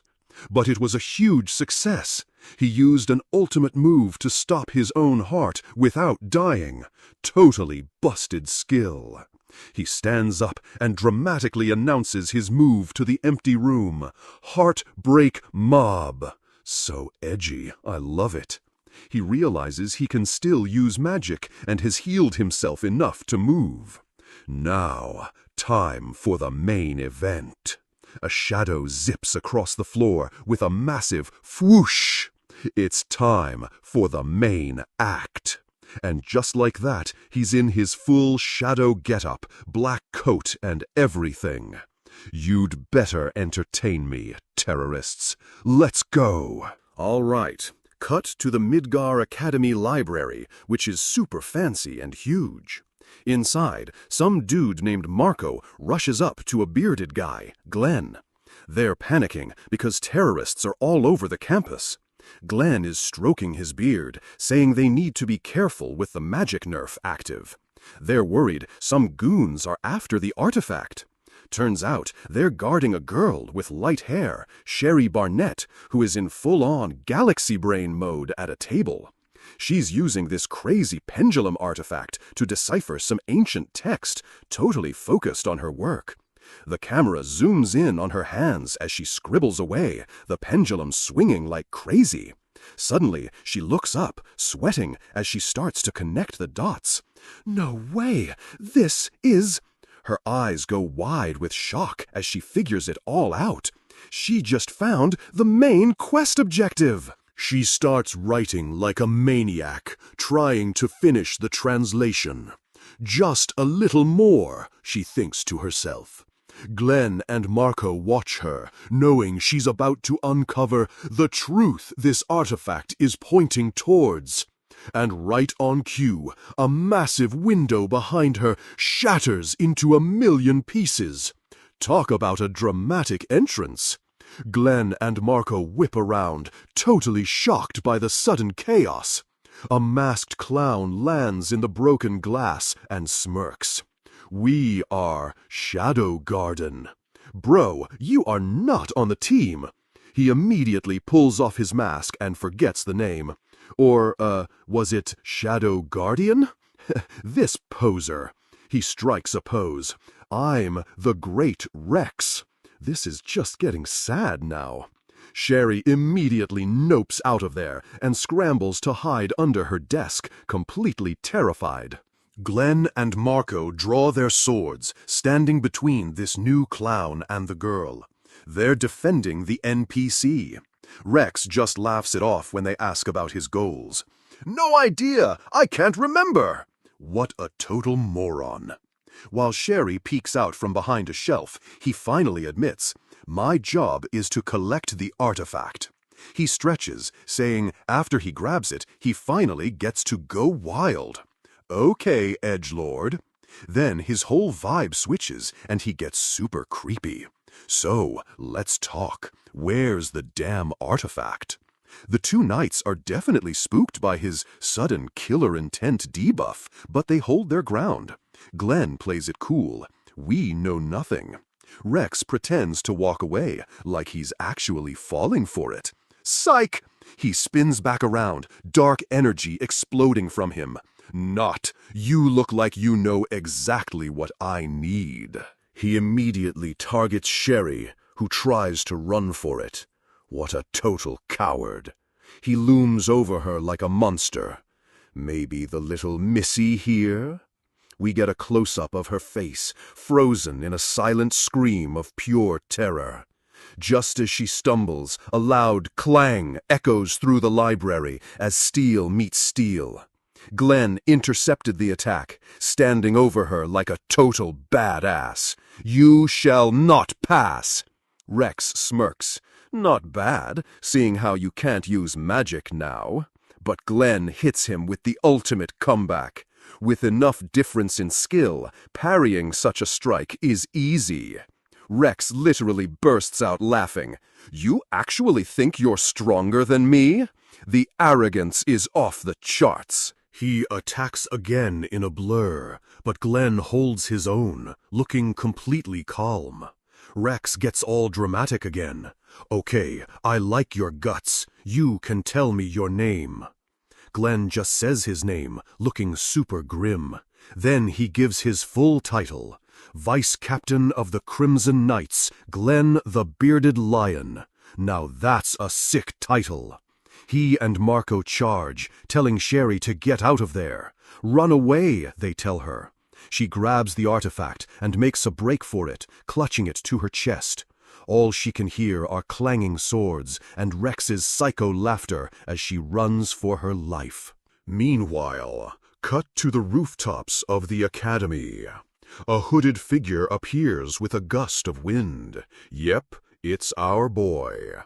Sid just stands there, looking over the chaos like he owns the place. LMA, he's literally completing his power fantasy checklist. To-do list item completed. Look down upon the masses from the rooftop. He's scoping out the entire map, spotting hostages being herded into the Great Hall. He sees the knights outside, smartly avoiding the no magic debuff zone on campus. And he clocks the few terrorists patrolling the nearly empty school building, looking for stragglers. He's thinking about the best way to make his entrance. Now, how do I have the most fun here? He scoffs when he sees two more black-coated posers below. He's genuinely mad they're ruining his aesthetic by wearing black in the daytime. He thinks they have no eye for aesthetics, and it is a literal fashion crime.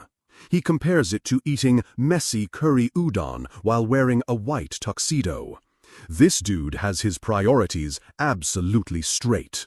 He decides he can't let these clowns tarnish the good name of Shadow Garden. Gotta protect the brand. With a confident smirk, he raises a finger. Yup, let's waste these fools. From his POV, a tiny beam of energy zips toward the two goons on the ground below. Sid has this insane grin on his face. Suckers, you walked into my kill zone. The projectile hits with pinpoint accuracy, piercing right through one terrorist's eye, just as he was about to stab his buddy. He casually blows on his fingertip like a smoking gun. Booyah, double kill. Now, on to the next target.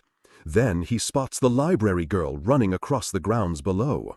Wait, she escaped? But his question is answered when two more terrorists appear and start to corner her. They break into a run, closing in on the poor girl who is clearly freaked out. Sid just smirks from his perch. Okay, she didn't really give them the slip. He's having way too much fun with this. He notices she's clutching the quest item and decides to help out, firing two more projectiles with a sharp BAM. As two more goons go flying, he puts it all together. He realizes this is a main story event. He figures this must be part of the main plot, and it's time for the Shadow Eminence to make his entrance. With a powerful stomp, he gets ready to launch himself into the fight. He leaps from the building, soaring through the air and thinking, another to-do list item completed, a graceful dive off a roof. Inside the academy, Rex brags to his boss, some dude in a creepy mask. It's all cool, he says, the plan's going smoothly. His boss is having none of it, grabbing him by the neck and demanding to know where the artifact is. Rex chokes out that some pink-haired girl ran off with the quest item. Then why didn't you tear her to pieces? The masked figure demands. Rex immediately starts sweating. Okay, I get it, yeesh. He tries to change the subject, reporting that a mysterious player has infiltrated the academy and is bad news. We get a flashback of Rex finding his dead minions, some with their hearts literally crushed and others with tiny, precise holes. The boss is intrigued by the mention of a rapier user. He connects the dots instantly. So, you say it must be Shadow Garden. The main villains have entered the chat. He adds their heads to Rex's quest log along with the artifact. You're a named child, he says coldly. This should be an easy task. Rex gets this insane psycho grin and accepts the mission. What an edgelord. As he walks off, he reminds the boss not to forget his reward. The masked guy is left alone, staring at a pendant and muttering about his wish to rejoin the rounds. Looks like we've got a B-plot brewing. Meanwhile, cut to Sherry running through a hallway. She knows the magic nerf is because of an item and she has to hurry. Suddenly, she hears goons and freezes, completely terrified. Her eyes go wide as she thinks, "They found me." She just collapses, sobbing on the floor and begging for her life. This NPC has zero chill. But then, nothing. She pops up, all smiles. They're gone! Psych! A door slams open and the goons are right there. "Get her!" she hears them yell. Again, the hall goes silent. Sherry is huddled on the floor, shaking. And then she pops up again. Whew, they also didn't see me. Girl, your stealth skill is a solid F. Suddenly, a boot stomps down right in front of her with a loud crunch. She stumbles forward, and the quest item, a dark pendant, goes flying through the air. She reaches for it desperately, but it's totally out of reach. Before it even hits the ground, a hand just snatches it out of the air. Sick reflexes. Sherry looks up from the floor, completely shocked. And who is it? It's our boy Sid. He casually hands it back, telling her to mind her feet. She's just so relieved he's okay. Then she notices his uniform is covered in blood, and he's just like, yeah, I just barely escaped death, yup. LMAO, the acting is top tier. He gives her a lecture on emergency basics and tells her to watch her surroundings. She proudly says she got this far without being seen. And his face is just a flat, let's go with that. The sarcasm is legendary. Cut to the vice principal's office. Sid is chilling on a couch, looking totally relaxed. He's internally monologuing about how tiring it was to take out all those guys quietly. The grind is real. He knows he has to let the NPC move the plot along for his big Shadow Eminence debut. He decides interfering as a mob assistant is fine, as long as he doesn't steal the show. Sherry spreads her research out, showing him a diagram of the artifact. It's called the Eye of Avarice, and it's basically a massive magic vacuum causing the campus-wide debuff. Sid points out the bad guys were using magic, and she explains their magic wavelengths are on the whitelist. It also can't absorb super tiny or super massive amounts of magic. Foreshadowing anyone? Sherry says no one can use magic like that, and Sid just deadpans. Sure ain't. But here's the kicker. The artifact is a ticking time bomb. It's gonna release all that stored magic at once and nuke the entire academy. Sid asks if there's a way to stop it, because obviously there is. She pulls out the pendant he caught earlier. It's the counterspell item. This thing is supposed to control the magic overflow from the main artifact. The problem is she hasn't finished her analysis and left her tools in the lab. Classic fetch quest. Sid just stands up. I'll go grab him then. Sherry freaks out about how dangerous it is, but he just brushes it off. He gives her this super reassuring look. Don't worry, I'll make sure not to draw any attention. None. The biggest lie ever told. She's so moved, she's literally tearing up over his bravery. As he leaves, she begs him to promise he'll come back, while he's just thinking, let's go slap some terrorists. Back in the hallway, Rex and his goons sense the artifact is close, and he's feeling smug. Suddenly, a massive whoom erupts from a nearby room, startling everyone. Rex is like, did a window break or what? No, dude, it's the protagonist. They're on high alert now, weapons drawn and ready for a fight. Then one of his goons panics. Hey, where did the thirds go? Rex thinks he's full of it. The hell are you on about? But then a slow grin spreads across his face as he wonders if it's Shadow Garden. Another whoom rips past, and Rex whips his head around, totally shocked. He thinks, he's so fast I can't see him, and has to use magic just to buff his vision stats. He just barely sees some random student land a devastating punch on his last goon. The attacker is just a blur, way too fast to follow. Someone's getting speed blitz. Rex is in total shock. It's a student? Yup, a mob student clown. An invisible blow slams into him with a loud clang. He can't even track the guy. I could only follow him for a moment. His one remaining goon swings his massive sword at empty air, screaming in frustration. Then Rex just gets pummeled by invisible attacks, crack after wham. He's spitting blood, wondering how a simple student has this much power. It's called plot armor, my guy. He can't figure out why the attacker is staying hidden and not showing himself. Then he has a massive brain fart moment, thinking he's figured it all out. He throws his arms wide and shouts, "Yo, asswipe, you're using the artifact, aren't you?" Literally the dumbest theory. He's so proud of himself, thinking the guy is hiding because the power-up is killing him. He even claims he saw the blood on the guy's uniform as proof. He's connecting the wrong dots so hard. He rests his hand on his sword, totally confident. With how much blood you've lost, you only have a few attacks left. The hall is silent, and Rex gets even smugger. Guess I was right. He stands there, totally ready for the next attack. I'd guess he should be done after 2 or 3 more attacks, he says. He draws his sword, looking like a total tool. He who controls information wins the battle. A swirling attack immediately cracks him right in the face, catching him completely off guard. The force sends him flying backward down the hall with a shout.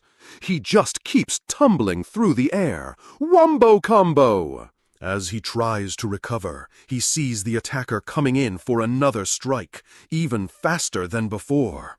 Rex thinks this is his final attack, and decides to put up a full magic defense. He raises his sword, thinking he can outlast him. Spoiler, he cannot. A powerful blow lands right on his back. A gruesome wound erupts from his chest as he gets straight up impaled. He goes flying backward again, crashing through a door into another room. But he actually pushes himself back up, grinning like a maniac. He looks forward, thinking he's won. And with that, I win.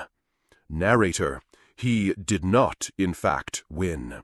The camera pulls back to show he's in a massive room, filled with the bodies of all his goons. Total party wipe. His triumphant look just melts into pure confusion. Huh? What's going on? He realizes the attacker must have killed all of them on his own. The light bulb finally goes on. As he's standing there, a hand from a fallen goon taps his leg. He literally jumps out of his skin. So jumpy. He looks down, totally freaking out as sweat pours down his face. Then a huge door at the end of the room starts creaking open. He finally understands his fatal error. Did I make the wrong assessment? You think? A new voice comes from the darkness as a figure moves with insane speed. Rex gets impaled again, and we see our boy, now in full shadow mode, smirking. He simply has no limits, he says, leaning in close. Dude, you rock. In the Academy library, Nu is checking out the loot drops. She strolls over to one of the downed mobs, thinking he was a big deal before the magic nerf made him easy picking. Then she spots another guy, Marco, slumped against a wall. Turns out he's still got some HP left. Nu confirms he's still breathing, but definitely not getting up anytime soon. Suddenly, a voice cuts in from behind. "What you doing?" It's our boy, Sid, in full shadow mode. Nu just gives a little smile, playing it cool. "Just reminiscing a bit," she says. "Sure you were." She explains Marco was her fiancé, basically a status accessory she used to flex at high society parties. We get a quick flashback of her old life, and she admits it was super boring just following orders.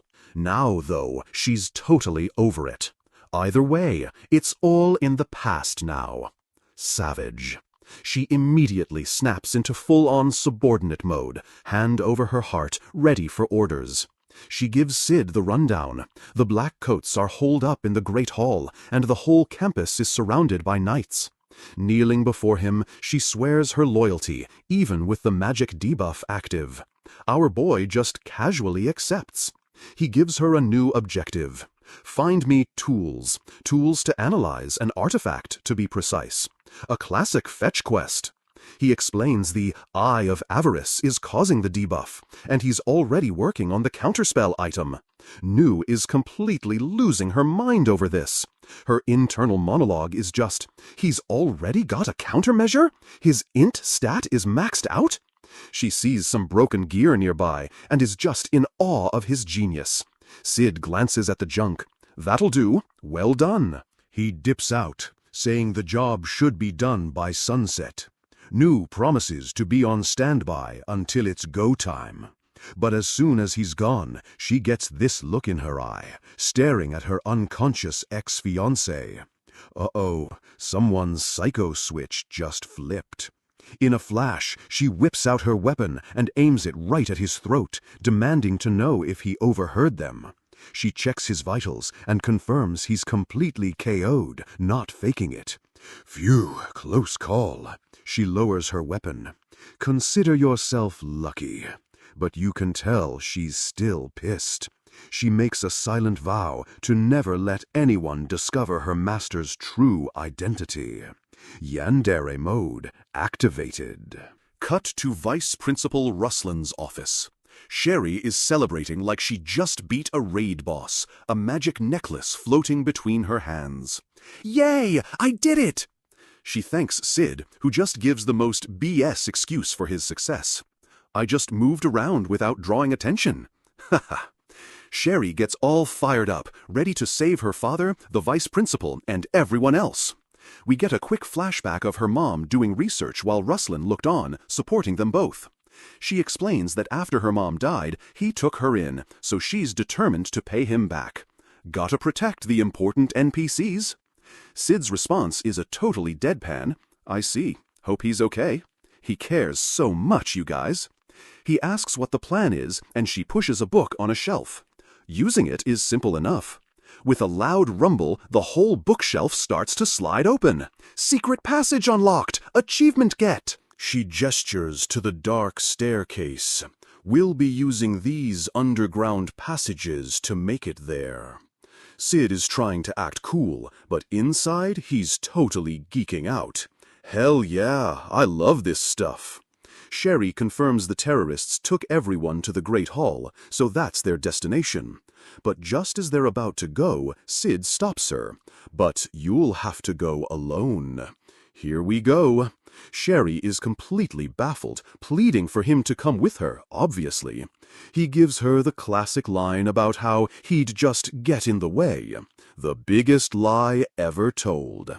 He lays on the guilt trip. You gotta repay your dad, right? He knows exactly what he's doing. It totally works. Through her tears, she agrees to go solo, completely inspired by his bravery. Meanwhile, in the Great Hall, Rose is stuck with the other hostages, totally exhausted. Everyone's mana is draining, and they're all terrified. The debuff is seriously OP. She's scoping out the bad guys, especially their leader, realizing they're way out of her league. A flashback shows one of the goons casually murdering a teacher who tried to fight back. These guys are not messing around. The masked clown was even mocking him for it, asking if all the teachers were this weak. Back in the present, the main boss tells his minion to clean up the mess and leaves. Rose sees her chance. Or, this might be my chance. It's breakout time. She can't let the dude who died protecting them have his death be in vain. For the fallen homie. With that, she manages to saw through her ropes with a hidden knife. Stealth skill 100. She tries to pass the knife to the girl next to her, ready to start the rebellion. But of course, they get spotted immediately. A guard stomps over, and her friend starts panicking. As the other girl is about to break, Rose keeps her cool, not saying a word. She jumps up, taking all the heat. She didn't do anything. I cut my ropes. A true tank. The guard just smirks, pulling his sword. You still think you can resist? This dude is asking for it. He presses the blade against her throat, ready to make her an example for the rest of the students. Back in the secret tunnels, Sherry is making her way through the darkness with a lantern. She pauses for a second to get her bearings, figuring out the route to the Great Hall. With new determination, she starts climbing a staircase, telling herself she can do this. This triggers another flashback, this time of a younger her begging Ruslan to explore the passages. Her mom was worried, but Ruslan just laughed it off, saying Sherry could keep a secret. Then the memory gets sad, showing her after her mom died, all alone. Oof, the tragic backstory. We see Ruslan comforting her, promising to be her new father. Okay, the stakes are officially high. The memories bring tears to her eyes, and she whispers for him to be safe. She finally reaches the end of the passage, her face set with grim determination. Peeking through a window, she sees the whole situation below. There it is! I'm above the Great Hall! She holds up the counter-artifact, ready to yeet it into the crowd, just as a goon is about to execute Rose. The pendant shatters the window and explodes in a massive flash of light. The buff has arrived! Rose is stunned as magic power suddenly flows back into her hand. I can use magic, she shouts, dodging an attack just in time. Let's go! She immediately counters, shattering her opponent's swords with pure skill. Total reversal! Another guy swings at her, but she just catches the blade with her bare hand like it's nothing. Then she pivots and one-shots him with a clean slash, sending blood everywhere. Fatality! A few other students watch, their faces filled with awe and renewed hope. The body of the defeated goon hits the floor with a satisfying thud. Rose turns to the others, her voice ringing out. Our magic is unsealed! She jumps onto a bench, raising her sword high. Rise up, everyone! It's time to strike back! The students go absolutely nuts, grabbing weapons and following their president into the fray. Rose is a whirlwind of steel, clashing with multiple enemies at once. But she realizes her attacks aren't hitting hard enough. I didn't cut deep enough! An enemy takes advantage of the opening and stabs her right through the torso. Critical hit! She clutches her side, realizing her mana is still dangerously low. The debuff is gone, but she's out of MP. She's immediately surrounded, realizing that even with their magic back, they're still in a terrible spot. One of the attackers raises his sword for the finishing blow. This is not good. She dodges one attack, but another enemy cuts off her escape from behind. It looks like it's over for her. She just wishes she could have lived one more day for the guy who died. As the final blow comes down, she closes her eyes, accepting her fate. But then, out of nowhere, a cloaked figure appears and casually parries the fatal blow. The mysterious stranger stands over her. "You've done well, girl with the dazzling swordplay." The protagonist has entered the server. Rose is completely stunned, stammering, who are you?" "Girl, it's plot armor in the flesh." The cloaked leader raises a hand. "Come forth, my loyal servants." He's summoning his minions. Instantly, a squad of masked ninja girls descends from the ceiling and starts absolutely wrecking the remaining enemies. They move with insane speed, cutting down the terrorists like it's a speed run. Total party wipe. Rose can only watch in disbelief, trying to figure out whose side these OP players are on. The fight spills outside, where the whole academy is now on fire. Of course it is. As the mysterious leader starts to walk away, Rose chases after him. "Wait, tell me, who are you people?" He pauses, pulling down his mask just enough to show one glowing eye. "We are Shadow Garden." Then he turns and gives the most epic edgelord speech of all time. "We live in the shadows, and we hunt the shadows." Okay, so the academy is literally on fire when Nu reports the enemy leaders have bailed. Our boy, Shadow, is not impressed, basically saying, "Lol, they think they can run?" Out of nowhere, some random goon tries to jump him from a dark corridor. Rose totally panics, shouting for him to watch out because there are still enemies around. Shadow just casually sidesteps and one-shots the dude through the head. Easy clap. He tells Nu to handle the cleanup and dips, leaving her and a stunned Rose behind. Rose is having a full-on meltdown, wondering where this OP guild has been hiding. Nu gives her a quick checkup, asking if she's injured before heading out herself. "You've fought well," she says, leaving Rose standing there like a confused NPC. Cut to some other students, trapped behind a huge door that's about to break down. Rose is trying to talk down the two guards blocking their only escape route. They're like, "Nope, orders are orders, even if they burn with them." Talk about dedication to the job. Suddenly, a black blade just erupts through one guard's head, and he drops instantly. A new player has entered the server, saying, "You're in the way, be gone." Then another masked ally appears and just obliterates the massive wooden doors, clearing the path. The students pour out just as a balcony collapses right behind them. Seriously, the plot armor is insane. Just then, the knights finally show up. Later, in a grand hall littered with bodies, a single girl is the only one left standing.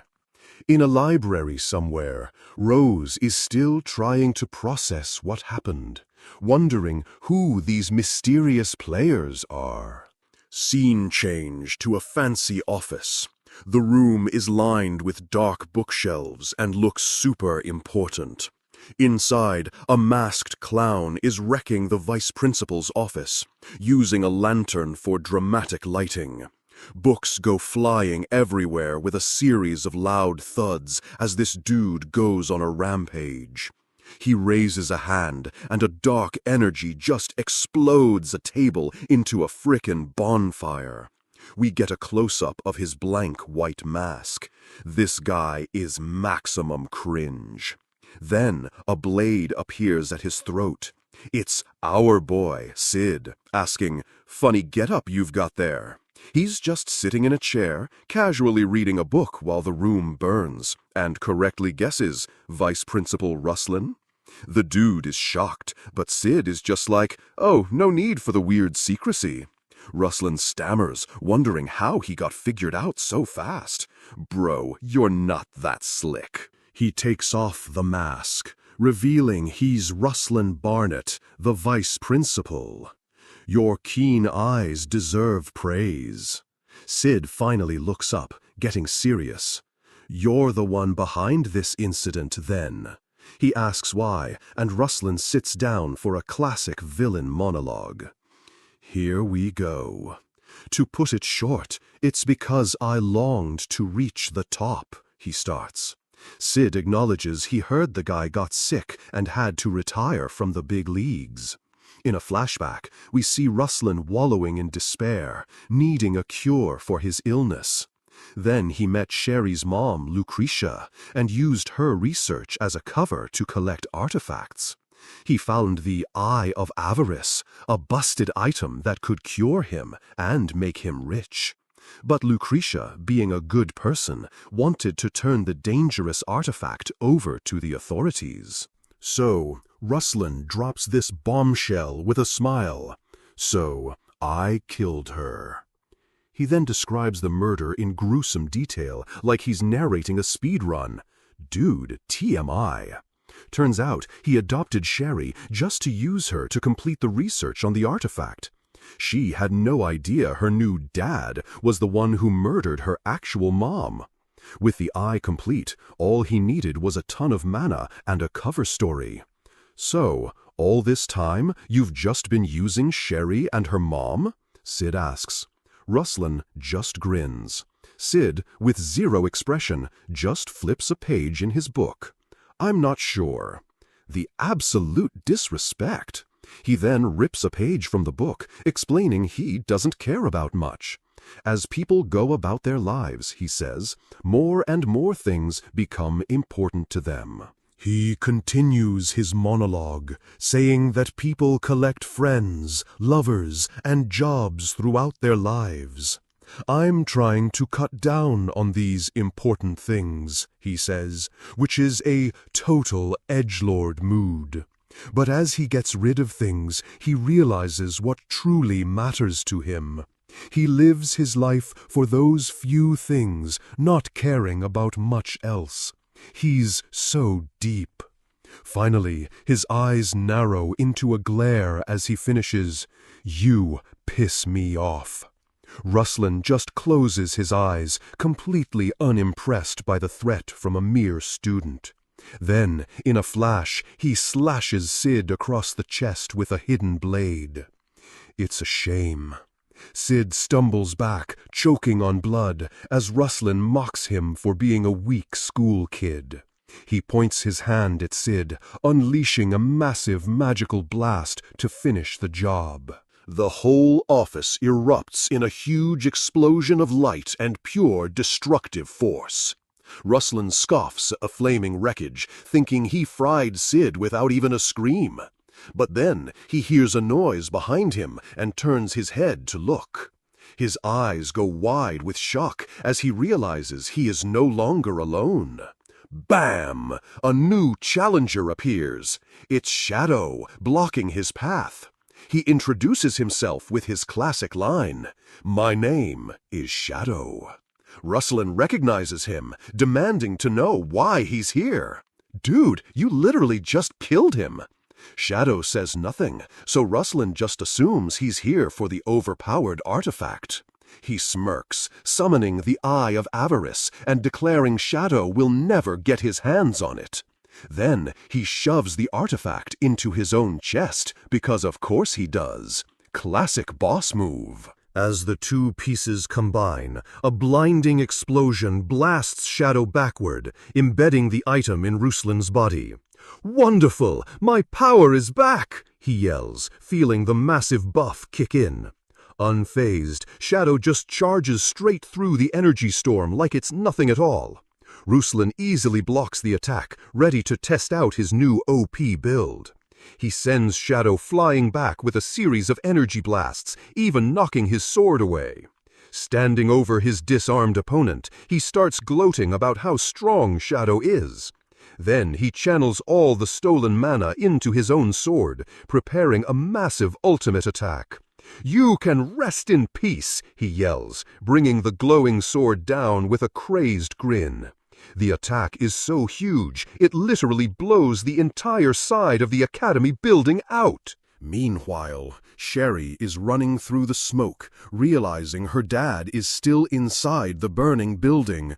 Her eyes fill with a desperate resolve as she decides she has to go save him. She dashes back into the inferno, calling out for her father. Oh no, the NPC is walking into the boss room. Back in the vice principal's office, a cross-shaped fixture burns, lighting up the smoky ruins. The smoke clears, and psych! Shadow is effortlessly parrying Ruslan's ultimate attack. Ruslan grinds his teeth in disbelief, unable to believe his finisher was completely blocked. Shadow follows up with a swift punch and asks dismissively, "So, was that all?"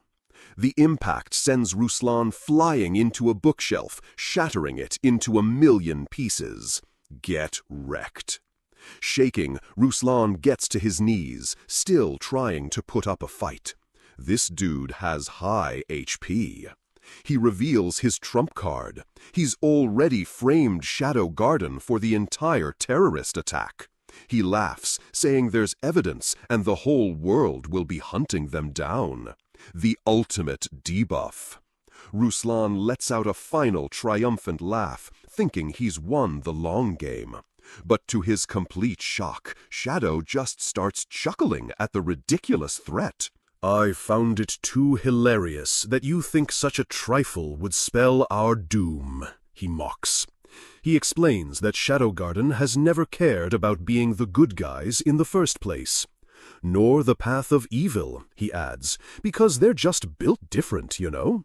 He spreads his arms wide, saying, "Gather all the sinful acts in the world for us to shoulder." And shoulder them we will, he declares, basically saying their reputation means nothing. This speech is peak edgelord. Enraged, Ruslan screams about arrogance, but Shadow just meets his rage with a manic grin.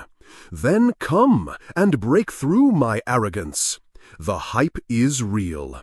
Ruslan's attack is blocked so hard, the lens of his glasses cracks from the impact. He can only stare in wide-eyed panic, completely outplayed by this absolute unit. He swings his sword again, but Shadow is already moving past him in a blur. A blade erupts from Ruslan's chest with a sickening pierce, and he cries out in pain. More blades appear, impaling him from every angle as he screams in pure agony. His face is a mask of terror as blood splatters everywhere from the brutal assault. Shadow's voice cuts in, quoting Ruslan's own murder method back at him. Savage. Ruslan's eyes widen in horror as he realizes the truth. "Are you—" Before he can finish, Shadow unleashes a final energy blast, sending him flying. Game over. A single boot steps into the doorway of the devastated office. It's Sherry. She stands frozen, her eyes wide with shock at the bloody, destroyed room. Her expression turns to dawning horror as she sees the body on the floor. "Father? This can't be!" she screams, running past Shadow to her father's corpse. She collapses beside him, sobbing uncontrollably, while Shadow just watches her breakdown in silence. Her face is completely contorted in grief as she wails over his body. Shadow quietly raises a hand over her. "This is for the best," he says softly. He stands over her unconscious body, having knocked her out to spare her the memory. "You don't need to know anything." Amidst the smoking ruins of the academy, Rose Oriana sprints onto the scene, shouting for someone wounded on his back. An old doctor in a medical tent immediately scolds her for being too loud, telling her to pipe down. Peeking inside, Rose spots rows of injured students on cots and gasps, having a total drama queen moment. Then she sees him. With a cry of relief, she lunges at Sid, grabbing our boy in a massive hug. "Hey, a student prez," he says casually. "Yeah, I miraculously escaped death somehow. Basically just a skill issue on the enemy's part." Rose is sobbing with relief, saying his daily training must have paid off, to which he just kinda shrugs. She grabs his hand, looking at him with way too much emotion, saying his passionate feelings caused this miracle. Sid looks back, completely deadpan, and says, "But know that your feelings have reached me." What a Chad. Sid, of course, thinks she just means a strong will to live. As he yawns, Rose gently tucks him in. He turns his back to her, and she just stares at him while he pretends to sleep, being a total NPC. She puts a hand on his head, thinking he's so reliable and compassionate. Girl, you have no idea. With one hand on her heart and the other on his back, she makes a vow. "You saved my life. I will offer you my heart." A few days later, at the destroyed academy, Hyro dramatically claims he's surprised to see Sid alive. "My bad for not being able to help," he says. "Keeping my power under control took all I had." "Sure, bro." Jaga sweats, adding, "Same here, sorry. I was too busy analyzing the terrorists' behavioral patterns." These two are clowns. They keep making excuses, but Sid shuts them down cold. Weird way to say we were pissing our pants in the corner. Just then, Sherry Barnett appears, asking to speak with Sid alone. Ooh, a private conversation quest. She blushes while asking him to step aside, away from his useless friends, who are still recovering from that sick burn. Walking through the rubble, Sherry thanks him for saving her, insisting she couldn't have escaped without his help.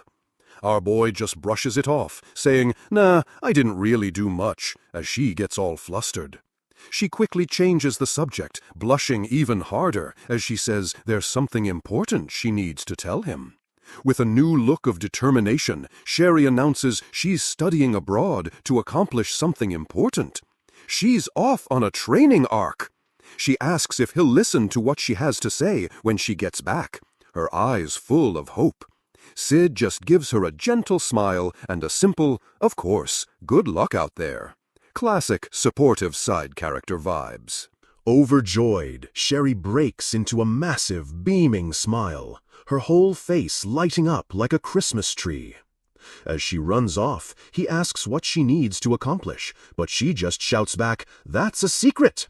She waves goodbye, yelling that they'll meet again and talk a ton, promising future DLC content. Sid watches her go with a small smile, raising a hand in a farewell gesture, thinking he won't be slacking off either. Her final words, "We shall meet again," hang in the air as she disappears into the destroyed landscape. Meanwhile, at Shadow Garden's base, Alpha is chilling on a windowsill, smiling at a wanted poster while Gamma freaks out. Alpha reads it aloud with maximum sarcasm. "Enemy of the state, Shadow? What an awful person!" Gamma panics, saying they have to do something about the false accusations, but Alpha just dismisses it. Leave them be. She recalls hearing Shadow's speech on the night of the fire, remembering what their mission is really about. A flashback of his voice echoes.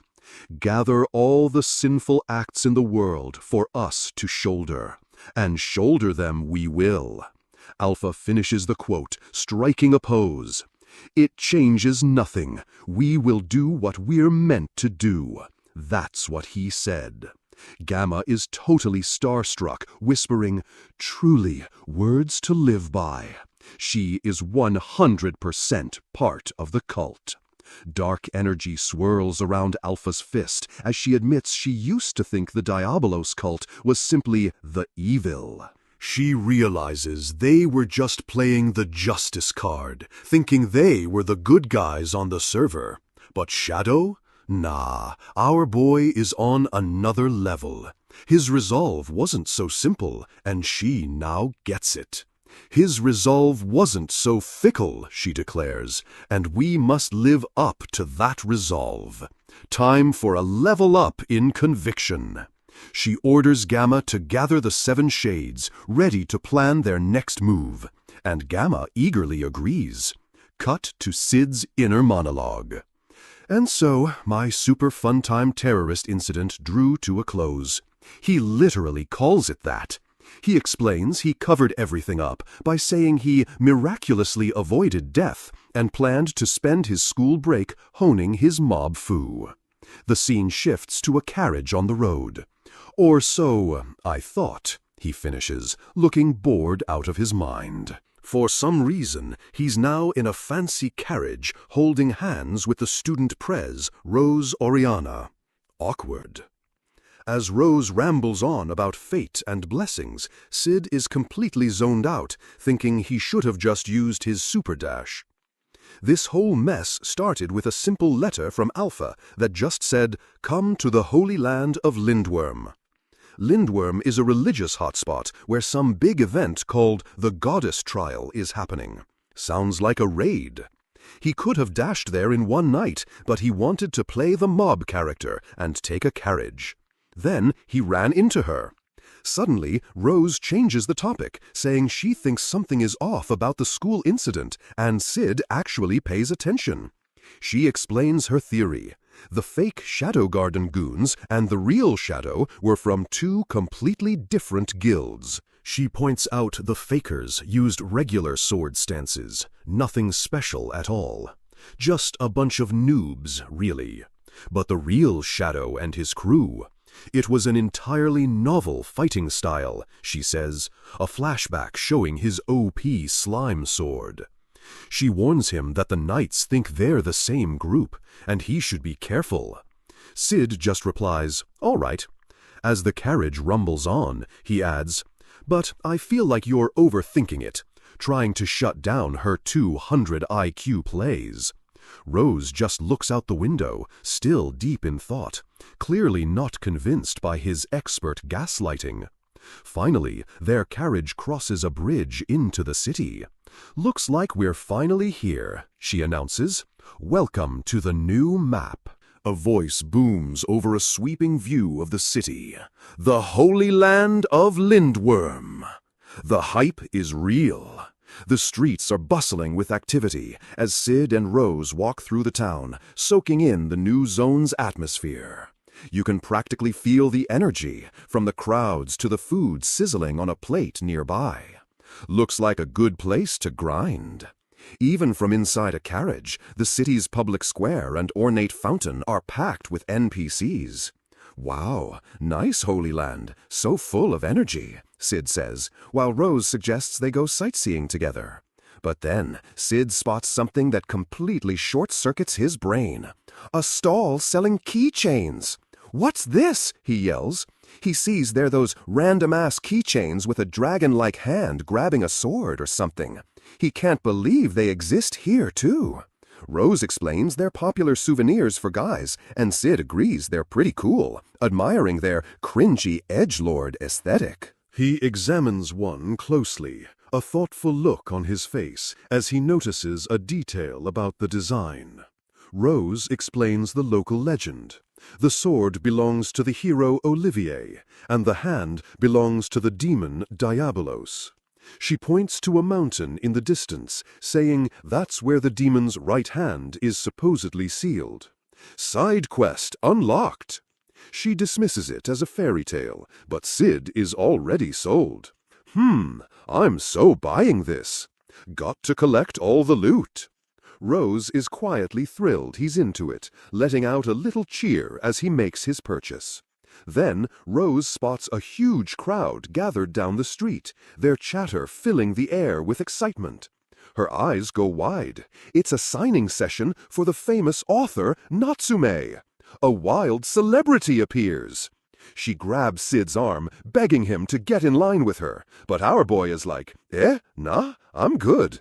Rose tries to convince him, listing off the author's hit books: Romeo and Julieta, Cinderella, Little Crimson Riding Hood. As she keeps listing titles like I Am a Dragon, As Yet I Have No Name, Sid's expression slowly hardens. Hold up! Holy copyright infringement, Batman! He realizes there's no way people in this world would know those stories. A horrifying thought crosses his mind.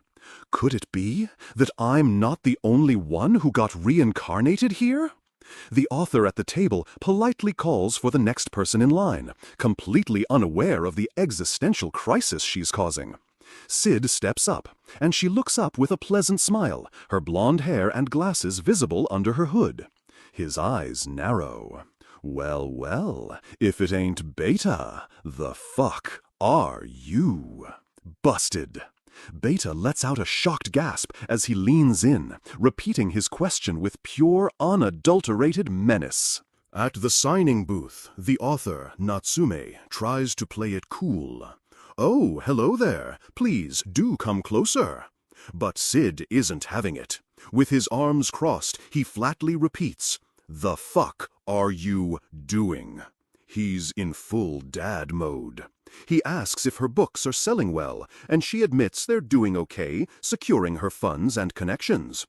So-so, I'd say, she replies, clearly trying to downplay her success, which only makes Sid angrier. He's fuming, thinking she's cashing in on his knowledge just like Alpha. They're all making bank off my stories! He flashes back to telling a young Beta fairy tales, realizing she just turned his bedtime stories into a business empire. He thinks she's been secretly profiting off his genius this whole time. Is money all you care about, woman? Just as he's about to lose it, she hands him a signed book, breaking his train of thought. Lord Shadow, she says seriously, I was invited here as guest of honor. I should be able to gather intelligence. She explains that she wrote the details of their operation inside the book for him to review. Okay, this is epic. Sid's expression shifts. He finally gets it. This isn't about money, it's a spy mission. He takes the book and walks away, leaving Beta to deal with a very excited Rose, who is next in line. A smirk spreads across his face. Oh, she was role-playing like we're in a spy flick. Not bad, Beta. You're hereby forgiven. Rose catches up to him, gushing about how much she loves Natsume's work and her amazing creativity. Her biggest strength, she says, is how original all of her worlds are. The irony is delicious. Rose praises the author's versatility across so many genres, and Sid looks down at the book and mutters, "Boy, do I have news for you." He opens it and finds a page with glowing, ancient runes written on it. Secret coded message, let's go! His eyes widen in shock as he stares at the elegant, unfamiliar script. Are these ancient runes? He asks aloud. Rose peeks over his shoulder, surprised Natsume would sign a book like that, and asks if he can read it. She admits she doesn't know the language well, especially in cursive, so the meaning is probably hidden. Double secret code. She wonders why an author would sign a book in ancient runes, and Sid pauses dramatically. "'Cause it's—" He looks away with a cool, serious expression, and declares, "Hella cool." The only correct answer. Rose just stares at him, completely baffled by his logic, before sighing about how guys love this stuff. Later, at a ridiculously fancy hotel suite, Rose welcomes Sid inside, telling him he can use the room freely. Sid is floored, saying he could have just found a cheap inn, but Rose insists it's hard to find rooms. She adds with a blush that there's no need for restraint between them anymore. She is trying so hard to flirt. She tells him she has to go greet some important people, since she's a guest of honor for the goddess's trial. Her official status as a VIP for the event means she has a busy schedule full of political handshaking. She tells him to relax and order room service before she leaves for her meetings.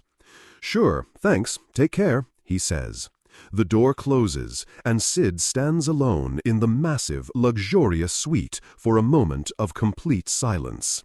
Then he flings himself onto the king-sized bed with a massive grin, shouting, "Leeching off the rich is awesome!" Meanwhile, in another part of Lindworm, a new challenger arrives under the starry night sky, looking equally unimpressed with her travel arrangements. A boot taps the floor as Alexia Midgar steps into a room, complaining about the 4-day carriage ride. Then a brilliant idea strikes her. "I do recall this town having decent hot springs," she muses. "Perhaps I should go relieve my fatigue there." Our boy Sid kicks things off with a dramatic monologue about how he stopped taking baths to focus on his training. Of course, he couldn't let his mob Sona get nerfed by body odor, so he stuck to quick showers. Man was too busy with important research to be wasting time, just chilling in a tub. He was trying to figure out how to punch a nuke out of the sky, but kept hitting a wall. He started wondering if maybe, just maybe, you couldn't actually punch a nuke. The horror! But then a hot spring trip gave him the ultimate epiphany and renewed his energy for the grind. Just staring at the sunrise while soaking made all his doubts just evaporate. Truly a buffing zone. This single bath gave him the inspiration he needed to discover magic and defeat nukes, as one does. So yeah, now he's a huge fan of hot springs, claiming they basically made him who he is today. Right as he finishes his epic speech, a girl's voice cuts in, telling him to sit down because he's blocking the view. And we cut to the hot spring, where Sid is face to face with Princess Alexia. He just casually calls her Pooch. She ignores the jab and asks if the wound she gave him has healed, from that one time. Sid plays dumb, so she clarifies. "The one from when I accidentally sliced you into pieces." Oops. He just shrugs it off, saying it was nothing. Alexia seems vaguely relieved she's not technically a murderer. She dodges his attempt to fish for an apology and asks what he's doing in town for this big event. Sid says a friend invited him to check out this goddesses trial thing and asks her what the deal is. She's shocked he came without knowing the rules, but explains the whole setup to him. What a helpful NPC! Apparently, the trial is a yearly event where challengers fight ghosts of ancient warriors inside some special arena. The whole thing got famous when some dude summoned the legendary hero Olivier, which was a huge deal on the server. Sid thinks fighting ghosts sounds fun, but Alexia clarifies that you have to be strong enough to even get a response. Basically, if no one answers your summons, you're just too weak. It's a total flex check by the goddess. Alexia says she's not fighting. She's here as a VIP guest and to investigate some shady rumors about the Archbishop. Sid asks for the deets, but she says he'd have to join her knightly order. He gives her a hard pass. They just stand there in awkward silence for a beat, because of course they do. Alexia then gets super smug, saying she's surprised he's not staring at her body since she's so gorgeous. But our boy just shuts her down cold, saying the sunrise is way brighter than she is. Sick burn. He then tells her to stop staring at his Excalibur, which is just the most cringe epic thing to say. She's totally not impressed, roasting his so-called legendary sword right back at him with a glare. He just replies, "Judge not a book by its cover," as he starts to get out of the water. He then strikes a dramatic pose with a towel and declares his holy sword will bring ruin when unsheathed. Then he just books it out of there, leaving a completely baffled Alexia behind in the water. Meanwhile, in a massive church, some dude in armor looks up at the sky, wondering what the hell is going on. Inside, Alpha is confronting a spectral projection of the hero Olivier, asking why they were in the holy grounds. She then turns to the dead body of Archbishop Drake, who's been stabbed and is slumped against a pillar. Alpha wonders who killed him, and if he was silenced before he could spill any secrets about the local corruption. She knows a dead man can't answer, but it doesn't really matter to her. She is still determined. All she has to do now is wait for the gates to the sacramental grounds to open tomorrow. The plot thickens. Later that night, on a bustling town street, the festival is in full swing, and everyone is having a good time. But high above, on a rooftop, our boy Sid is looking down, thinking how much he loves this vibe. It's the perfect setup for some behind-the-scenes drama. So he strikes a pose and prepares to say something cool.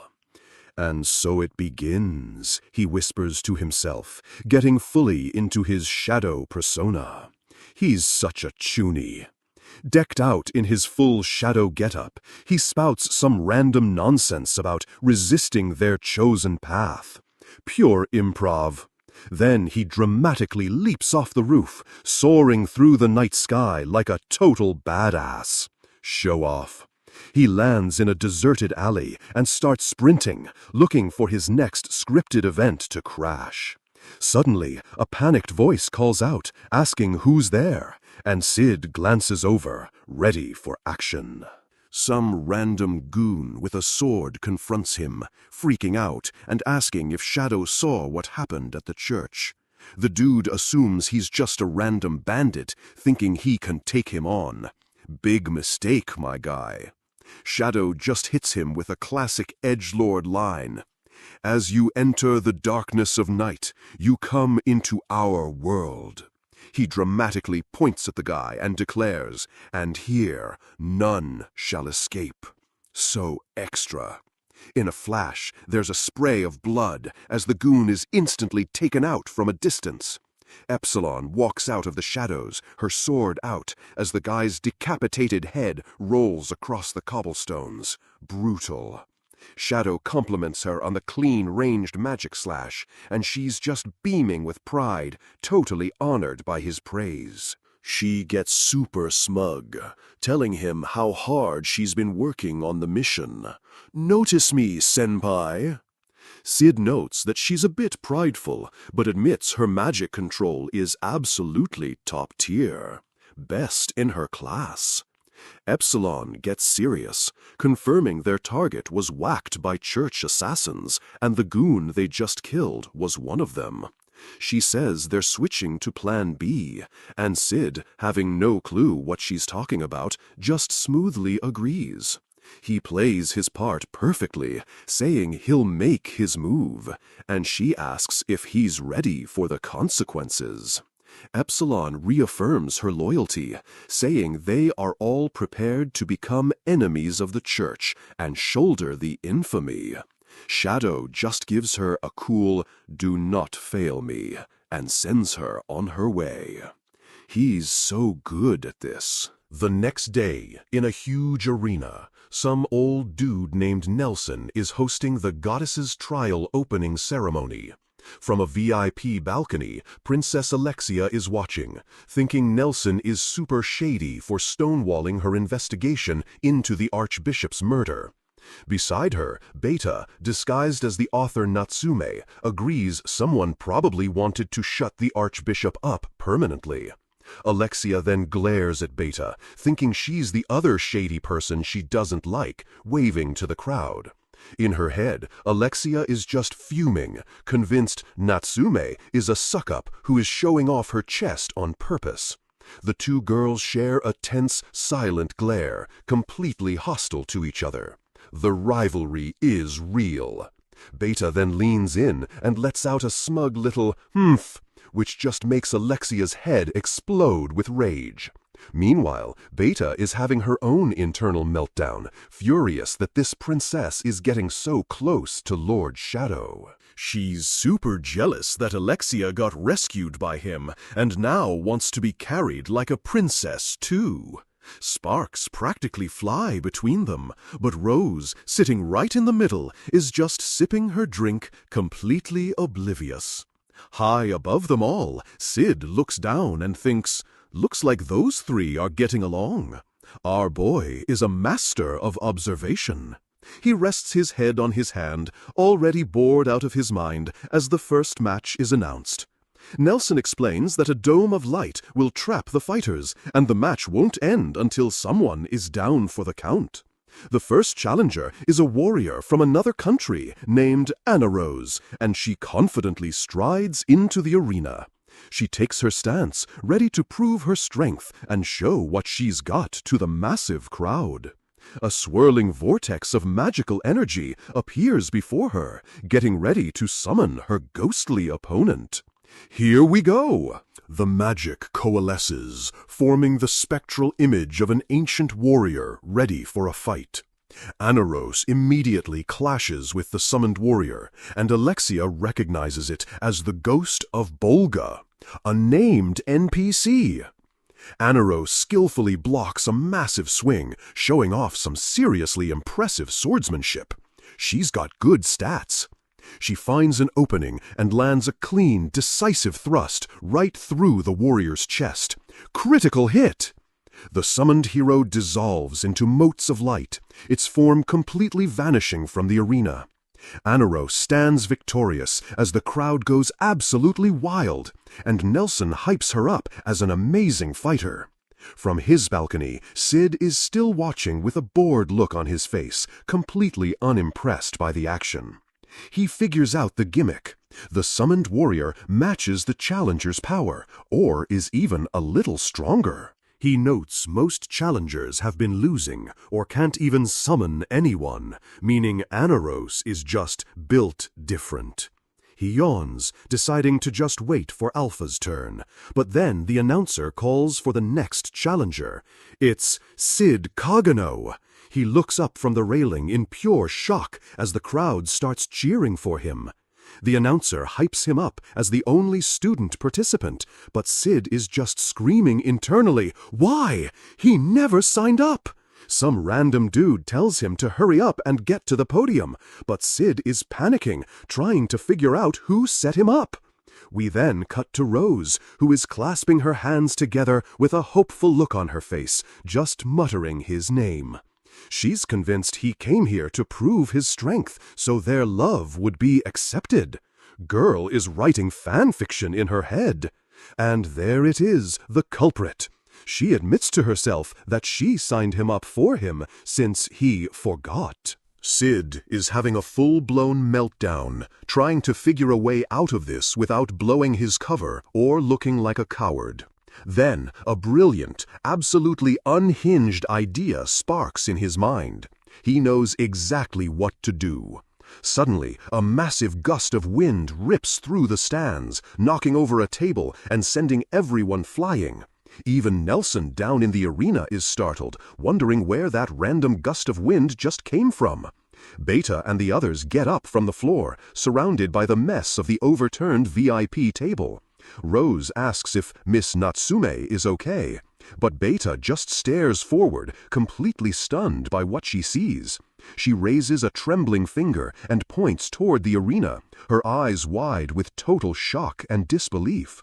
Down below, the other spectators are just as shocked, staring at the impossible scene unfolding before them.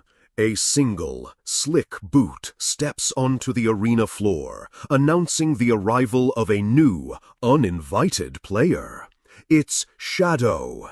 He's standing over a hooded figure on the ground, who is totally just Sid's discarded clothes, and declares, "Tonight you shall be set free." From the stands, Rose and Alexia are freaking out, wondering why the hell Shadow is here crashing the trials. One of the older knights in the arena just glares, finally getting a look at the infamous terrorist leader. Nelson immediately orders the guards to assemble, determined not to let this mysterious intruder get away with this stunt. Beta watches, trying to rationalize it. She thinks this wasn't the plan, but trusts he has a good reason. Blind faith is a hell of a buff. But inside his hood, our boy is just grinning, thrilled that his cover shit up with a mysterious powerful guy plan worked perfectly. He strikes a dramatic pose as glowing ancient runes begin to swirl around him in the center of the arena. Rose and Beta stare in awe, realizing he's summoning an opponent that's on a completely different level. The air crackles with energy as Beta's voice narrates that an ancient warrior is about to be summoned. The hype is insane. A massive explosion of light erupts, shaking the entire arena with its sheer, overwhelming power. Beta recognizes the ancient runes forming in the air, spelling out a name she can't quite believe she's seeing. A knight shouts in disbelief, realizing Shadow has summoned her memory and was chosen by the legend herself. A beautiful woman with long dark hair appears in a swirl of magic, and the knight cries out her name. The Witch of Ruin, Aurora! So, our boy summons this legendary witch, Aurora, and Princess Alexia is like, who? The Acton Archbishop clown, Nelson, explains she's some ancient world-ender. He tries to be all mysterious about it, saying the info is top secret. But Beta just lays on the charm, practically begging to hear all the juicy lore. Nelson totally falls for it, bragging that Aurora will one-shot Shadow. Beta plays along, but Alexia is so not buying this cringe act. Meanwhile, in Beta's head, she's just staring at Aurora, confirming her identity. She pulls out a book, remembering the name, but not the deets about her world-ending chaos. Lore drop incoming? Nope. She immediately goes full fangirl, scribbling furiously about how amazingly super dashing Lord Shadow is. She's internally roasting Nelson for daring to doubt our boy, calling him a bald asshole. Get him, Beta!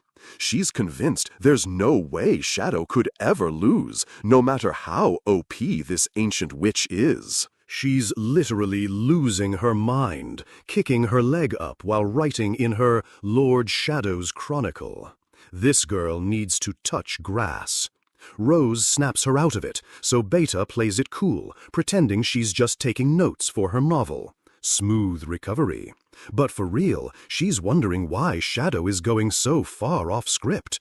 He was just supposed to be setting the memories free, not crashing the party himself. This wasn't in the patch notes. Then she has a galaxy brain moment. What if Aurora is the key to his entire plan? She immediately gets on comms, telling the squad the plan has changed and they need to follow his lead. Cut to another agent on a balcony, getting the message and looking ready to move out. Back in the VIP box, Nelson is still yapping, saying the fight will be over in seconds. Spoiler alert, he's wrong. Alexia just whispers Shadow's name, totally worried for our guy. Down in the arena, the tension is insane as the two of them just face off. Our boy starts his internal monologue, thinking, to fight is to have a conversation. He's such a chuny. He's reading her every move, analyzing her build from just her stance. He can tell she's doing the same, so he gives her a nickname, Violet, creative. He deduces she's a ranged fighter and decides to let her make the first move. He takes one deliberate step forward, a clear invitation to throw down. Then he just launches himself at her, thinking, you first. What an absolute troll. Aurora responds by summoning a bunch of sharp, dark energy tendrils from the ground. Spooky. One of them even forms into a massive, wicked-looking scythe for her. Suddenly, our boy is trapped inside a cage of these spiky projectiles. But he just blitzes right through them, deflecting every single one like it's nothing. Parry God! He blocks another one as Aurora goes full-on unlimited blade works, summoning a storm of dark weapons. He just stops, chilling out as a rain of death hangs right over his head. 0 Fs given. Nelson, of course, is smugly saying Shadow is no match for her. Alexia thinks he's full of it, knowing Shadow is just analyzing her opening move. She admits Aurora's skills are formidable to be able to set that all up so fast. But she still has faith, thinking, I don't think Shadow will lose. Believe in the protagonist. Our boy's eyes narrow.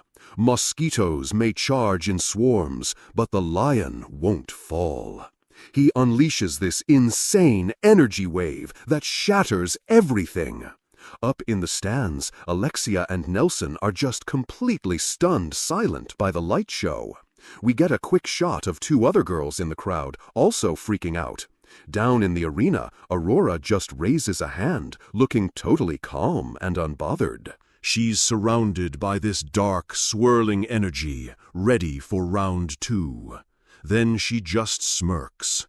Okay, now it's a real fight. She lunges forward, and our boy stands his ground, ready to clash. He effortlessly deflects her rapid-fire attacks, getting pushed back near the arena wall. Rose is just in awe, while Nelson is screaming at Aurora to finish him already. This clown is so salty. Aurora summons her huge scythe and swings, but Shadow blocks it clean. Their weapons clash in a massive explosion that rips up the arena floor. The animation budget for this is nuts. Shadow just looks down, totally focused and ready for the next move. They dash past each other in a blur, weapons poised for the finishing blow. Shadow says, I wish I could fight you at your strongest. The ultimate flex. Aurora spits up some blood, clearly taking heavy damage from that last exchange. A wave of dark energy just washes over our boy as he finishes her off. Nelson and Alexia are in total disbelief up in the stands, screaming that there's no way Aurora lost. Shadow strikes a victory pose for the crowd, arms outstretched. What a show-off! Nelson points his cane at him from the balcony, shouting, Stop! You won't get away! Suddenly, a huge explosion of light erupts from the center of the arena. Rose is confused, but Beta points, telling her to look. A new event is starting. These massive ancient doors at the back of the arena start to rumble. The doors swing open, blasting out a brilliant white light. New dungeon unlocked. Nelson is freaking out, realizing the sacramental grounds have reacted to the fight. Rose asks what that means, and Nelson explains the doors only open 1 day a year. He says there are different gates depending on who tries to open them, and you never know which one you'll get. It's a gotcha system. Rose asks what's inside, but Nelson tries to evacuate everyone. A hooded figure cuts him off. No, you don't. Shadow Garden has entered the chat. A Catgirl agent grabs Nelson, while the hooded one says they're all staying put. The leader tells Nelson he's coming with them, though. Rose immediately recognizes the uniforms. Shadow Garden? Yep, the whole squad is here. The masked girl, Epsilon, tells another agent she'll handle things from here. Nelson tries to protest, but another agent just tells him to shut it. Epsilon puts her sword to Beta's throat, taking her hostage. Oh, the drama! Rose totally falls for it, screaming Natsume's name in terror. And Beta puts on an Oscar-worthy performance, crying for help. She's so extra. Alexia just deadpans. We'll have to sacrifice her. Rose is horrified by her ice-cold logic. Epsilon threatens Nelson, who just smirks, revealing he has a trump card. He yells for his executioner venom, and some huge armored dude tries to flatten Epsilon. It's a trap. Epsilon barely blocks the massive swing, the impact sending sparks flying everywhere. The force sends her flying, and she looks totally shocked and in pain. Flashback time. Epsilon narrates that she used to be super prideful and thought she was better than everyone. That is, until she was cast out for being possessed and our boy found her. He gives her his classic chuny speech about a false world and asks her to join him. She took his hand, deciding to live for his sake and better herself for him. So wholesome. But the OG Shadow Garden members were all total rock stars already. They were smarter and stronger than her, making her feel completely inadequate. They were also better leaders with better assets. She felt like she couldn't measure up at all. The demonic possession had made her feel ugly, and she was terrified of being abandoned again. Then she discovered the slime suit and had a brilliant, totally unhinged idea. The birth of a legend. She realized she could use it to augment herself. LOL. It took insane magic control, but she was determined to master it. She trained relentlessly, devoting herself to controlling the slime. Over time, she gradually buffed her stats, making herself taller and curvier. She literally padded her stats. She even did research on the real thing to make her creation look totally natural. This is next-level dedication. Thanks to her hard work, she got the perfect body and a super durable bodysuit. She says it was all to become a woman worthy of him. But also kinda nuts. And that, she narrates, is how she became the legendary Dead-Eye Epsilon. What an origin story! Back to the present. Epsilon is about to get pancaked by the executioner. Her squadmates watch from a distance as she starts to panic. She reaches out, screaming internally that she can't let them find out her secret. Her padded stats are at risk. We see a flash of a masked figure getting bonked on the back of the head. A high-heeled boot steps forward with absolute purpose. Someone's about to get wrecked. Epsilon is now standing over a terrified Alexia and Rose. She turns to them, her eye glowing menacingly, and asks quietly, "See anything?" The only correct answer is no. She points, ordering her team to leave with Nelson, who is still screaming for his life. He yells for his executioner to kill her already. Epsilon just calmly says, "If you're looking for the big guy, I already killed him," as we see the dude get impaled from behind. GG, no re. The scene opens on our boy Sid, popping out of a bush, looking super smug. He's totally convinced he bamboozled everyone back at the arena. No one remembers a mob character, right? He brags about his serious dash escape and decides to hit the hot springs. What a legend! Then, bam! He runs headfirst into something. It's a massive, random metal door in the middle of the woods. Because of course it is.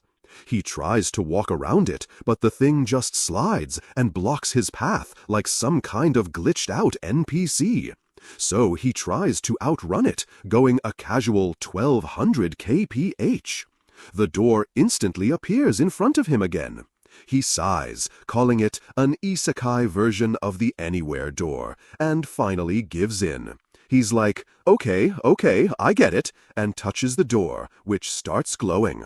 You want me to go in, right? Cut to a massive dungeon.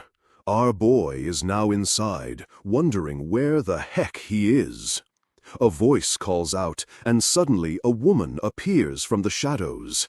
"Short time no see," she says, and our boy is just floored. Violet? It's the witch from the arena. Turns out she's a ghost made of memories, and this whole place is a memory prison. She basically calls herself a vengeful spirit haunting the joint. Cool backstory, bro. Sid, completely ignoring her, tries to open another door to go deeper. She's like, hold up. She tries to get his attention, rattling her chains. There's a maiden shackled to a wall in front of you. He looks back, totally confused. My bad. I thought you were doing some kind of training. He explains he used to crucify himself. This guy is nuts. He snaps her shackles and the chains just drop to the floor. Finally free, she thanks him, saying it's been about 1,000 years. Just a casual millennium. Sid asks about the trial, and she says their fight was super fun. Aurora proposes they team up to escape this maze-like sanctuary where magic is nerfed. There's a core at the center that's draining everyone's MP. If they destroy it, they're free. She knows the way, so she's the new party leader. Now, follow me. They step into an imaginary forest, a scene from someone's memories. Sid asks what this place is, and she just says it's from a memory. He hears someone crying nearby. It's a little girl with her back turned to them, sobbing. Oh no, it's a tragic backstory quest. Sid points out the crying girl looks just like her. Aurora's like, who knows, and then just walks up and slaps her younger self across the face. The little girl's face cracks like glass and shatters. Okay, that's one way to deal with trauma. The forest vanishes, and now they're in some castle ruins. The younger version of Aurora is there again, still crying. Sid's like, you're crying again? Aurora just grabs a sword. I was a crybaby, she says, but crying doesn't change anything. She raises the sword, ready to smash the memory again to move forward. Suddenly, Sid spots some armored corpses starting to move. Zombie ambush! He quickly reaches out his hand. Watch out, he yells, pulling her back just as a zombie swings its sword. More of them start rising from the rubble. Aurora is shocked. She realizes the sanctuary is rejecting them and trying to stop their progress. The dungeon is fighting back! She asks our boy how good he is without magic, since all she can do is step on them with her heels. He just smirks. No problems here. He says he's been magically remodeling his body for this exact situation. What a flex! He then proceeds to blitz through the zombies, stabbing one clean through the neck. He looks over his shoulder, totally in the zone.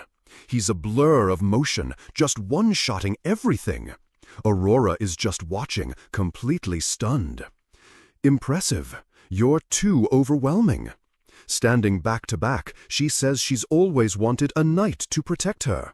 He replies he's always wanted to go on a battlefield rampage.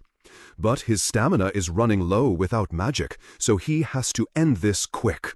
He looks down and quietly says, I'm sorry. Then he zips behind the crying little girl and stabs her right through the back, shattering the memory for good. GG. Tragic backstory. They reappear back in the main dungeon. Thank goodness, Aurora says, relieved they made it through so fast. They're now in front of a huge, chained-up door. Behind it is the core. Sid asks what happens to her when they're released. She says she'll just disappear, and she's totally fine with it.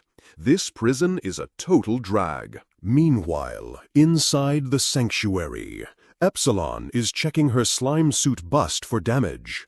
Shape, check. Elasticity, check. Alpha sneaks up on her, asking her to investigate inside. Epsilon snaps to attention. Yes, please, count on me. Alpha then turns to Alexia and Rose. Why did you two come through the door as well? Alexia, without missing a beat, just says, we tripped and fell. Absolute Chad move. Alpha just sighs and accepts it. Alexia thinks to herself that being brazen is the best strategy. Truly a princess. Alpha decides it's actually for the best they're here. It's time for a major lore drop about the truth the Diabolos cult has been hiding. Alexia is confused, remembering some other dude from the cult. Alpha explains they've figured out the secret of demon possession. She also reveals the truth about the hero Olivier, who looks exactly like her. Nelson, the archbishop who's with them, totally freaks out. Weren't you supposed to have died? He starts rambling about how awakening is impossible, but Delta just grabs him by the collar. Zip it. Alpha begins the history lesson. The hero Olivier sealed the demon Diabolus's left arm long ago, but the cost was huge, and the leftover magic from the dead warriors became the sanctuary's core. So this place is a giant graveyard. Alpha commands Olivier's memories to appear, and a spectral image bursts forth. The scene shifts, and they're all inside the memory, walking through a massive prison. Alexia and Rose peek into a cell. They are absolutely horrified by what they see. Inside are starving children begging for help. Another cell is even worse, with kids huddled in pain next to bloody handprints. Alexia is sickened. This is cruel. What on earth is this? Alpha grimly explains this is the origin of demon possession. She says an ancient organization gathered orphans for a certain experiment. They were trying to inject kids with Diabolos cells to give them demon-level power. Most of the kids died from rejection. Only a few girls were compatible, and one of those compatible girls was the legendary hero, Olivier. Alexia can't believe the fairy tales are based on this messed-up reality. Alpha confirms history was rewritten. The cult ordered Olivier to defeat the demon, making her believe it would bring peace. A loud thud echoes as Alpha reveals the cult had a different, darker objective. Their true aim was to monopolize the demon's power for themselves. A vision appears of Diabolos's severed arm, still alive and twitching. Alpha explains they used these cells to create a medicine for immortality and immense power. Alexia recognizes the red pill from another villain, the same one Xenon had? Alpha then shows a picture of the scientist from the memory, pointing out his resemblance to Nelson. She calls out the medicine's defect and asks him to spill the beans. Nelson just glares. Alexia guesses the side effect is permanent baldness. Nelson deadpans, "I lost my hair due to stress." He finally admits the truth. The Diabolos drops have to be taken yearly, and only 12 can be made. The amount produced is exactly 12 drops. Suspicious. Alpha puts it all together. The number of the Knights of the Round happens to be exactly 12 as well. Am I mistaken? Nelson confirms it. You are not. He praises them for figuring it out. Then he goes full villain mode, revealing, "I own the 11th seat, Nelson the Avaricious." He starts monologuing about how this is his territory and they're doomed. But before he can finish, Delta just clocks him right in the face. Alexia gasps, and Alpha just pinches her nose. "Delta, are you incapable of obeying stay?" Delta just points at the downed Nelson. Delta thought that it would be better to hunt him down now. Alpha points out, "Your tail is jumping in excitement." Delta's tail is wagging like a helicopter. As Delta rambles, Nelson's hand crumbles to dust. Alpha warns, "It's not over yet." The structure around them starts to break apart as she announces, "Here he comes." Nelson reappears, now with an army of clones. He says the sanctuary drains their magic, so he has the advantage here. One of the Baldies laughs and charges at Delta, calling her a mutt. She effortlessly blocks his sword. The Nelson clone strains against her, his face glitching out like a bad hologram. While Delta is busy, Alpha gets the drop on another Nelson, holding a blade to his neck. These aren't just illusions. She demands to know if the key to perfecting the drops is her bloodline. The clone just shouts in defiance and attacks. Another clone swings at Delta, who just ducks under the blade. As the sword passes over her, she opens her mouth wide. With a loud snap, she bites the steel sword, shattering it to pieces. The clone just stares at his broken weapon in shock. Alpha just smiles. "Oh dear, it seems that you've aroused her hunting instincts." Delta glares with feral eyes. Delta is really good at hunting. She has no idea what the words too far mean. So, Rose is watching Delta just go absolutely feral on these cultist goons. It's not swordplay, it's just pure, unadulterated violence, and it is glorious. She's just smashing them into paste.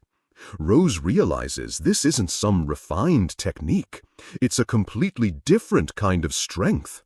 She's not scared, she's in awe, and honestly, she just feels bad for the Archbishop. Delta standing on a pile of bodies, looking like a total boss. GG, Baldy. One of the last guys is screaming for her to stay away. Like that'll even work. Delta just grabs two dudes by the head from behind with a wicked grin. Splat! Blood everywhere. This is just a Tuesday for her, apparently. She touches her cheek, flashing some shark teeth. Just one left. Dude, metal. Archbishop Nelson is scrambling away from the massacre, absolutely terrified. Alpha pops up behind him, blade to his neck, and is like, "Your replicas are trash." The Baldy panics and summons the hero Olivier, shouting her name like a Pokemon trainer. And bam, this armored warrior lady appears, looking super stoic. Total blank face, zero emotion. Alpha's just like, "Olivier, just as I thought." This is clearly a lore drop moment. Delta, meanwhile, is practically vibrating with excitement, wanting to fight the new shiny boss. Epsilon zips in with a report for Alpha, having finished her recon mission. She says she's finished scouting and has all the information they need from this floor. Alpha gives her the nod. Well done. Time to bounce. As they start to leave, Nelson starts trash-talking them for running away. Classic villain mistake. Alpha just glances back. Don't get it twisted. Our main quest was the core, not you. Delta, of course, is growling, not wanting to leave the fun just yet. Alpha gives her the look. Think twice about whom you're baring your fangs against. Delta instantly folds, going from apex predator to scared kitten in 0.2 seconds. Roar! She's literally begging Alpha not to take her snacks away. Amazing. Nelson thinks he's won, planning to trap them later and get Alpha's blood. What a clown. He's like, for now, I should take care of the other rat. Foreshadowing. Meanwhile, our boy Sid is trying to open this big chained-up door, but it won't budge. Aurora's like, there should be a key. And Sid agrees, so we must find an item. They spot a gleaming sword on a pedestal. You love to see it. That's gotta be it, right?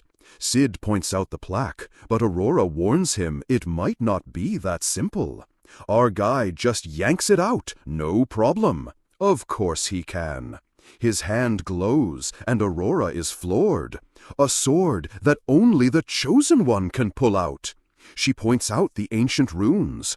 It also says only the blood of the hero can pull out the holy sword. Sid's just like, it's a common pattern.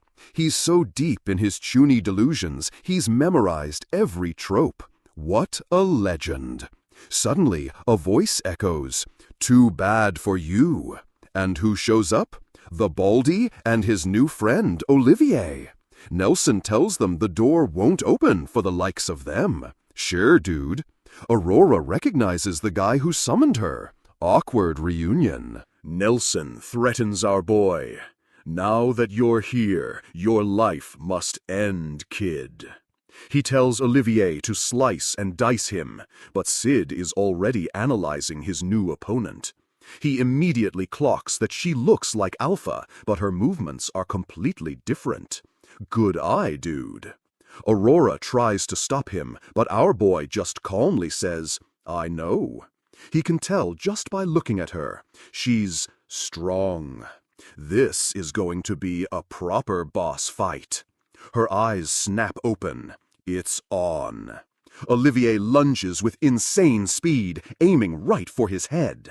Our boy does a matrix dodge, the blade just whizzing past his face.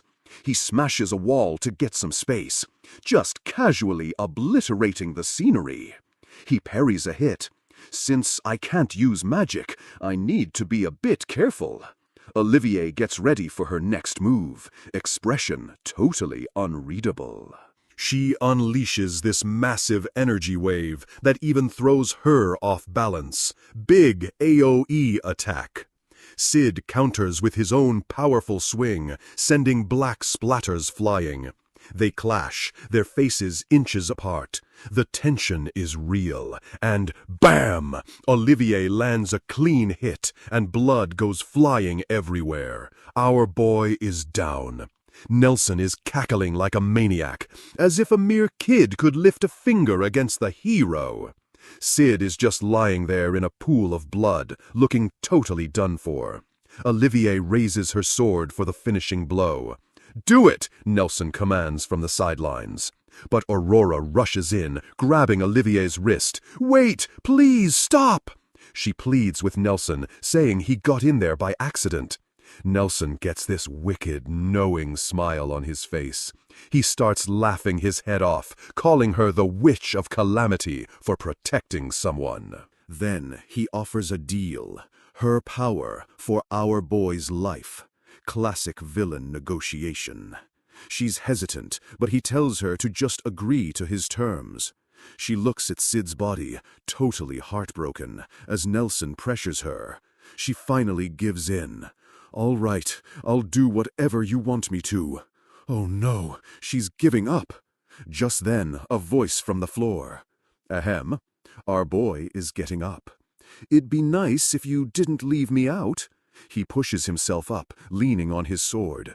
"Or if you could stop talking like I've lost. It kinda pisses me off." Aurora is stunned. "You can still stand up?" Nelson just scoffs that he's lucky. Sid's sword is broken.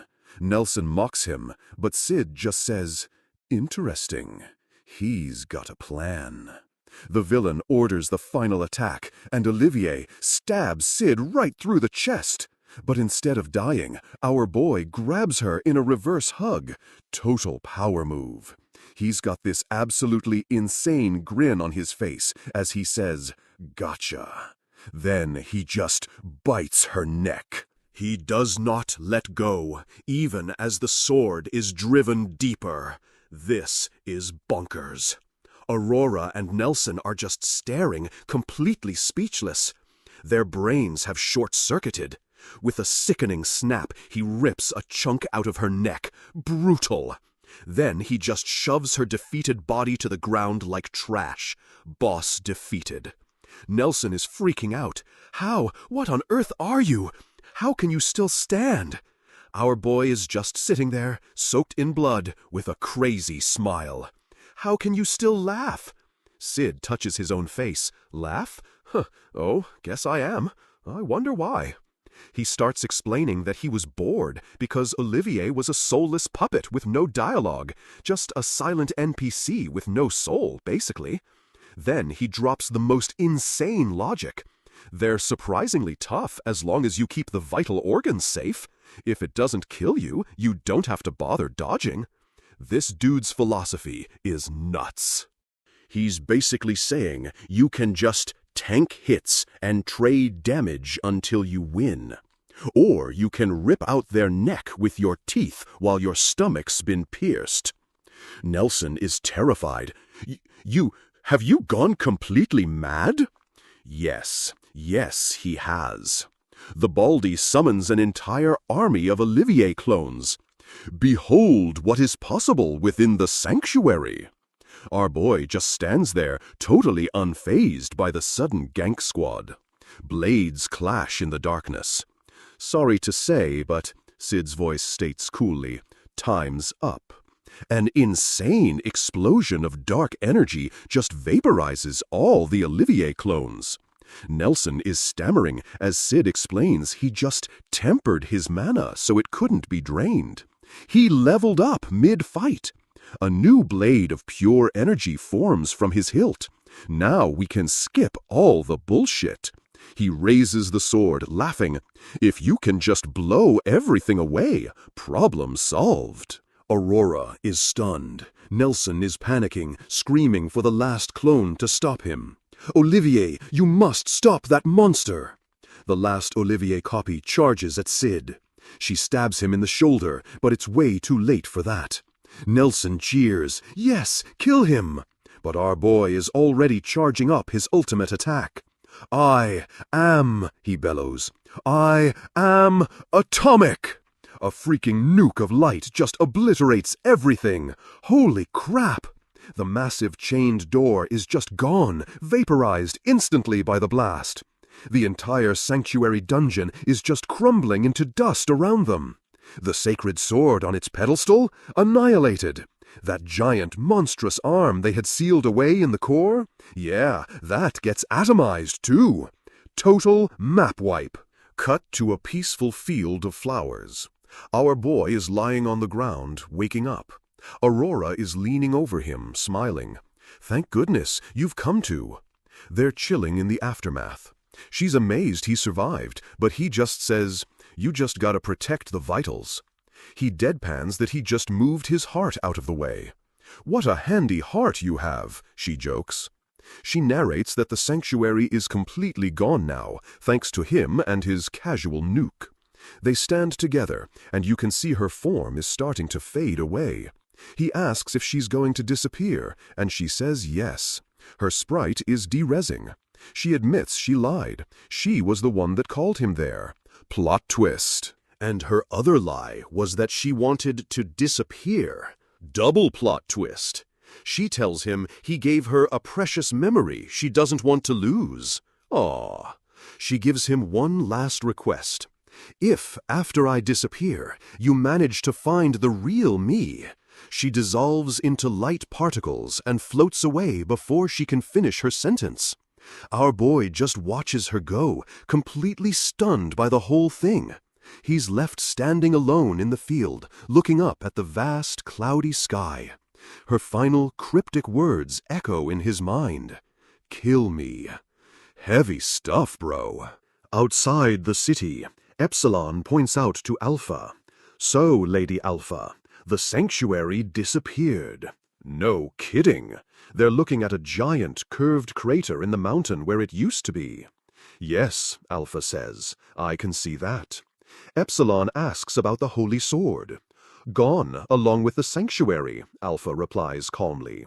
The sample from the core? That also disappeared. Then she smiles knowingly. Such a simple yet thorough plan, truly as befitting of him. Epsilon is so proud. They realize he must have known all along. This was the new plan from the start. Alpha gets serious. Yes, he must have been aware for a long time. She says he knew about the Witch of Calamity, Aurora. Then comes the final, massive lore bomb, also known as the Demon Diabolos. What? So, after our boy blew up the entire dungeon, the girls are having a post-raid debrief. Alexia is feeling kinda useless. They're all just chilling around a campfire, munching on some tough bear meat they had to fight off-screen. Classic low-level mob.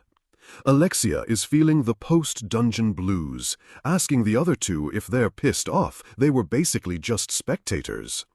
They admit they were just watching from the sidelines while the real players did all the work, which has to sting. She's having a whole anime crisis moment, saying they're so ignorant they'll lose something important if they don't level up. Rose agrees, pointing out that since the Academy attack, it's obvious there's some secret war going on.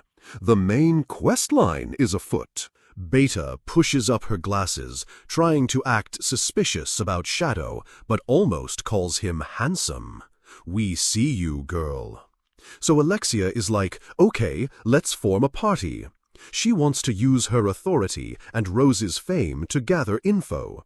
She lays out the plan to basically become an intelligence-gathering guild and share all the loot, information. She then throws some shade at Beta, who just laughs it off. These two have a hilarious frenemy dynamic. Rose is all for it, and Beta agrees, so they're officially a team now. The trio is formed. They all put their hands in, like the Avengers, vowing to protect the people they care about. So wholesome. Alexia immediately thinks of Sid as her pet dog, Pooch, which is both cute and super weird. Rose, of course, pictures Sid as a sparkling shoujo prince. She is down bad, my dude. And then there's Beta, who's literally drooling over a fantasy of Lord Shadow holding a rose in his teeth. Maximum simp.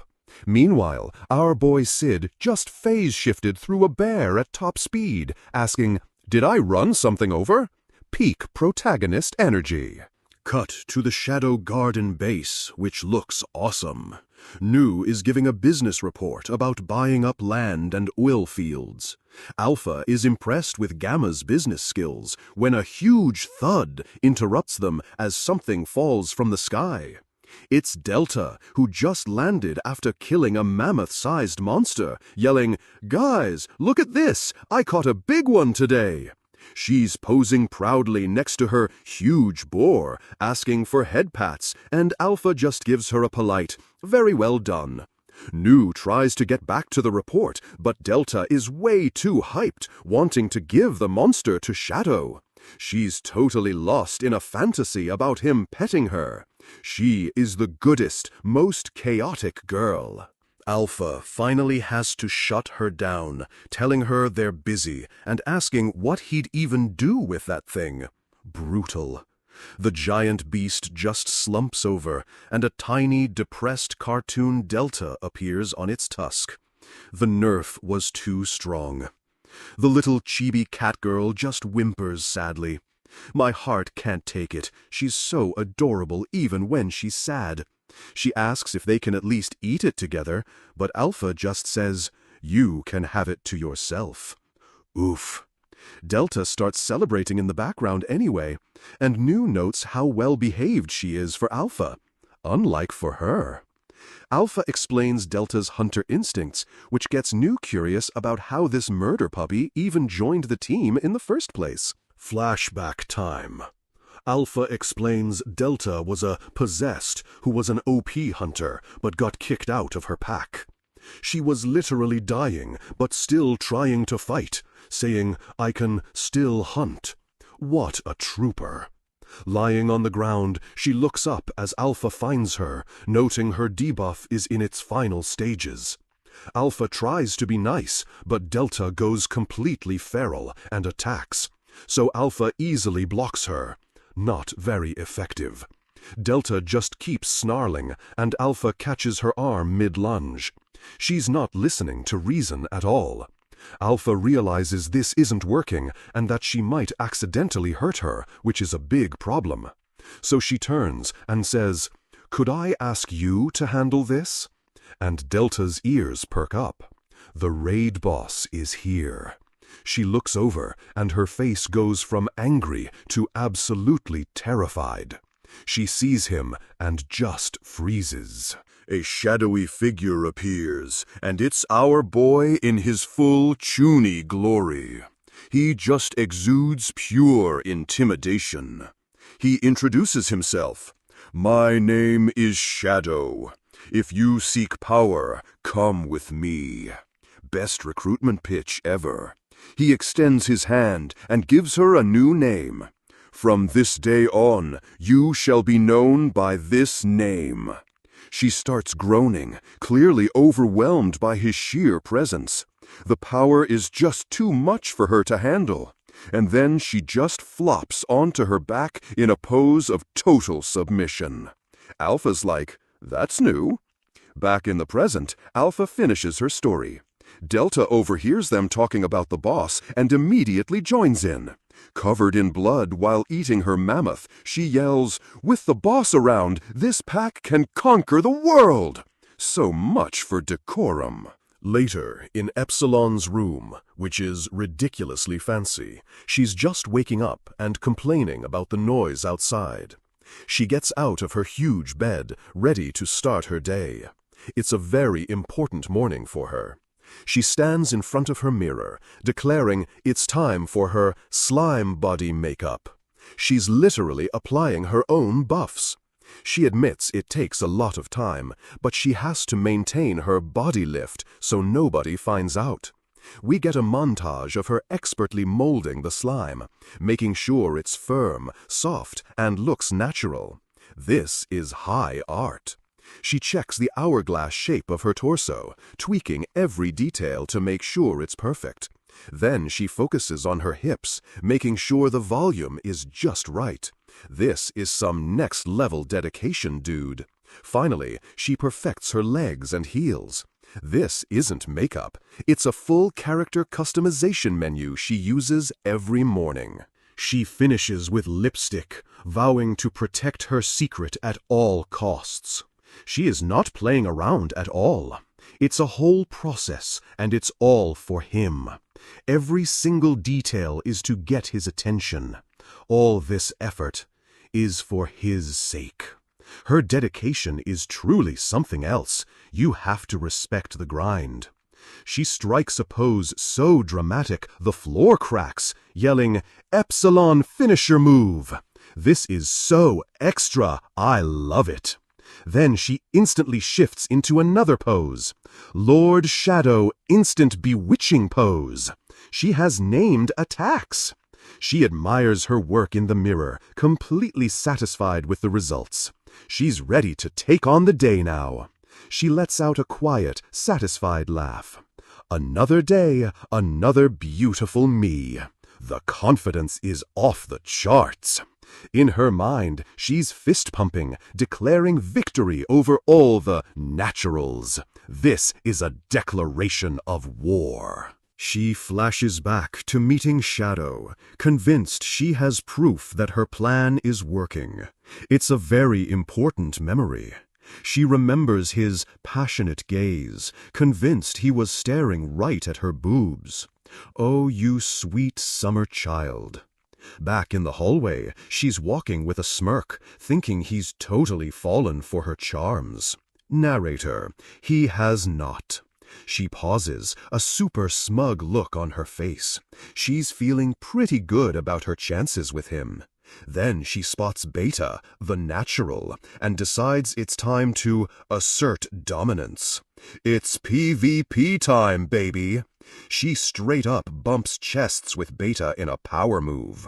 The two of them just stare each other down. Beta asks her to move, but Epsilon replies with a smug, "It seems my gigantic breasts got in the way." Savage. She leans in close, bragging about how tough her life is with such a huge chest. It's hilarious. She then tells Beta that Shadow was staring right at her. She is really rubbing it in. Beta is completely stunned, her jaw on the floor. She cannot believe what she's hearing right now. Beta stammers that it has to be her imagination, but Epsilon just calmly says it's true. Maximum psychic damage. Epsilon then says that, between them, Beta is way bustier. This is the most passive-aggressive compliment I've ever heard. Winking, she taunts her, saying Beta must get that passionate gaze all the time. She is twisting the knife. Tears well up in Beta's eyes. She's completely flustered and can't even form a sentence. It's a critical hit. Epsilon keeps laying it on thick, feigning surprise that it's never happened to Beta, even with her figure. Beta just grits her teeth as Epsilon keeps listing all of her good qualities. She is being absolutely destroyed. Finally, Beta just breaks and runs away crying. Epsilon wins. Flawless victory.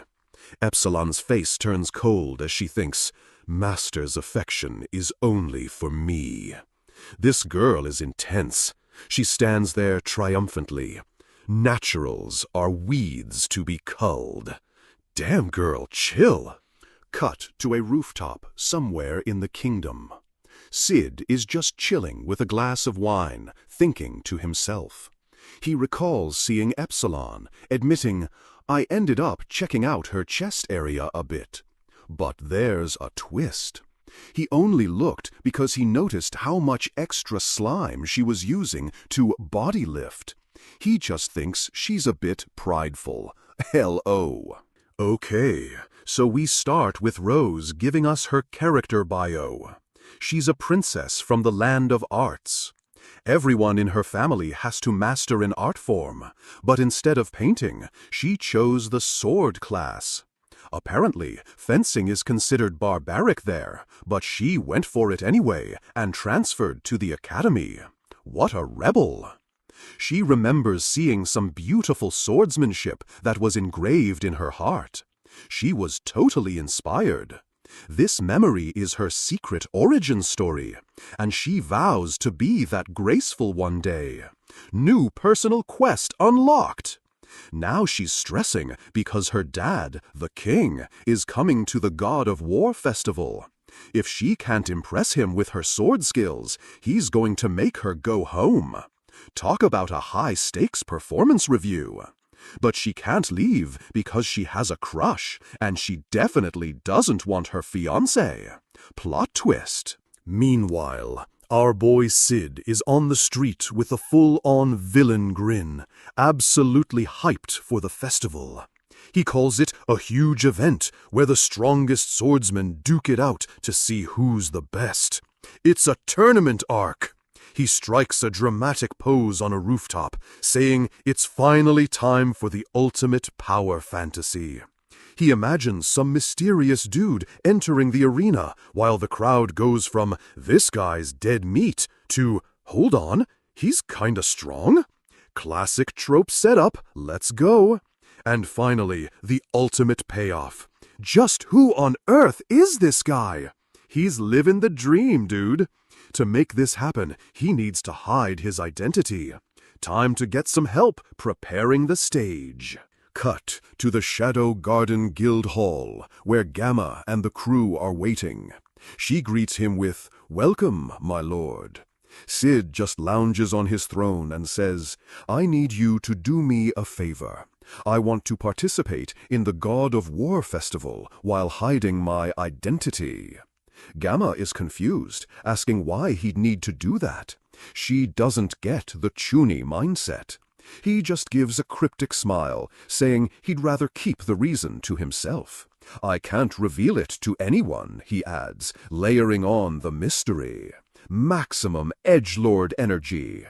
Gamma has a full-on panic attack, realizing she just questioned the raid boss.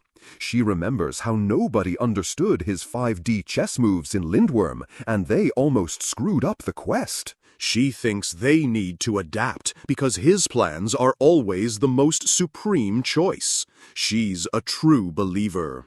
While she's having this crisis, Sid is just chilling with his eyes closed, completely unbothered.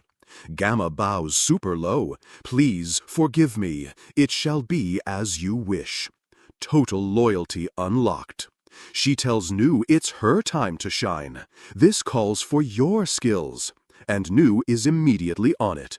Nu whips out some special slime makeup, explaining she can make him look like a completely different person. Sid's request is hilarious. "Make me look as weak as possible. Think of someone who might trip over their own feet." Gamma suggests using a real person's profile for the registration, pulling out a file. And then, in the most perfect comedic timing, she trips over her own feet and faceplants. She is the reference model. Dazed, she holds up a file for some dude named Jemina Sanon, a 22-year-old noble. The guy was a useless youth who got disinherited and then went missing. Sid is like, "He will do. Perfect alt account acquired." Nu pops open the slime jar. "Allow me to begin them." This is gonna be good. We see the tools, a jar of black slime and a pair of scissors. This is some high-end character creation. Nu proudly presents the final product, holding a meat cleaver like a hairbrush. The transformation is complete. Sid practices his new weakling hunch, saying it's perfect. Gamma hands him some cheap starter gear to complete the look. At the festival registration area, our boy, now Jemina, is ready to sign up for the tournament. The hall is packed with tough-looking warriors, and all the clerks are busy. The lobby is full. He spots a drunk guy with a mohawk and a giant sword. Jemina's like, "Good, I still look weaker." Then he sees a skinny dude with ridiculously buff arms. Still weaker, good. He's literally stat-checking everyone. He's super pleased with himself, thinking his plan to shock the crowd is going perfectly. Mission objective, look pathetic, complete. Suddenly, a voice from behind says, "I don't think you should be here." An NPC approaches. A red-haired woman grabs his arm, telling him he's just asking to get killed. She introduces herself as Anna Rose and says she can tell he's a rookie who's going to get hurt. Sid thinks a chance presents itself. He needs to act like a cheeky weakling to set the stage. So he just brushes her off. "I don't need your concern. Might want to stop judging people based on appearance." Anna Rose is totally stunned by his attitude as he walks away. He's intentionally farming negative rep. Then some huge dude named Quentin puts a hand on his shoulder, telling him to take the warning. He boasts that he's a regular here and that small-timers should run home to mommy. What a generic bully mob. Jemina just turns his back and says, "I'm stronger than you, at least." The whole crowd starts laughing at them. Quentin gets pissed and grabs him by the collar, snarling, "Watch your mouth, kid." Jemina just smirks up at him and says, "I said that you're chicken shit." He's poking the bear! Quentin completely loses it and rears back his arm, yelling that someone needs to be taught a lesson. He throws a huge punch right at Jemina's face. Incoming damage! But in our boy's mind, it's just too slow. His reaction time is OP. He thinks that even though this world has advanced sword fighting, they're all amateurs at brawling. He decides to just stand there and take the hit because his current role is to be the weakest person here. The punch lands with a massive smack, and it looks brutal. Quentin throws him on the ground and starts wailing on him while the crowd jeers. He's taunting him, "What's wrong, greenhorn?" But our boy is just tanking the damage. Suddenly, Anna Rose screams, "Enough!" and gets between them. The cavalry has arrived. She tells Quentin if he wants to continue, she'll be his opponent. What a hero. She threatens to call the authorities and get him disqualified, so he finally backs off. As Quentin leaves, Anna Rose checks on Jemina, who just mutters, "What a joke. Was that all?" The disrespect is legendary. She kneels beside him, apologizing for not stepping in sooner and trying to get him to back out. "If you go out there to fight," she warns, "it'll be even worse than this." But he just replies, "It's not an issue," totally unfazed by the beatdown he just took. As he stands up, a faint light glows from his chest. "It's been a while since I tasted blood." Anna Rose is completely shook, realizing he doesn't have a single bruise on him after all those punches. As he walks off to get in line, she desperately asks for his name. He glances back over his shoulder and just says, "Jemina." So cool, so edgy. She just watches him go, completely stunned by this mysterious weakling. Her mind is blown. Later, on the academy grounds, a McDonald's bag sits on a bench. Product placement?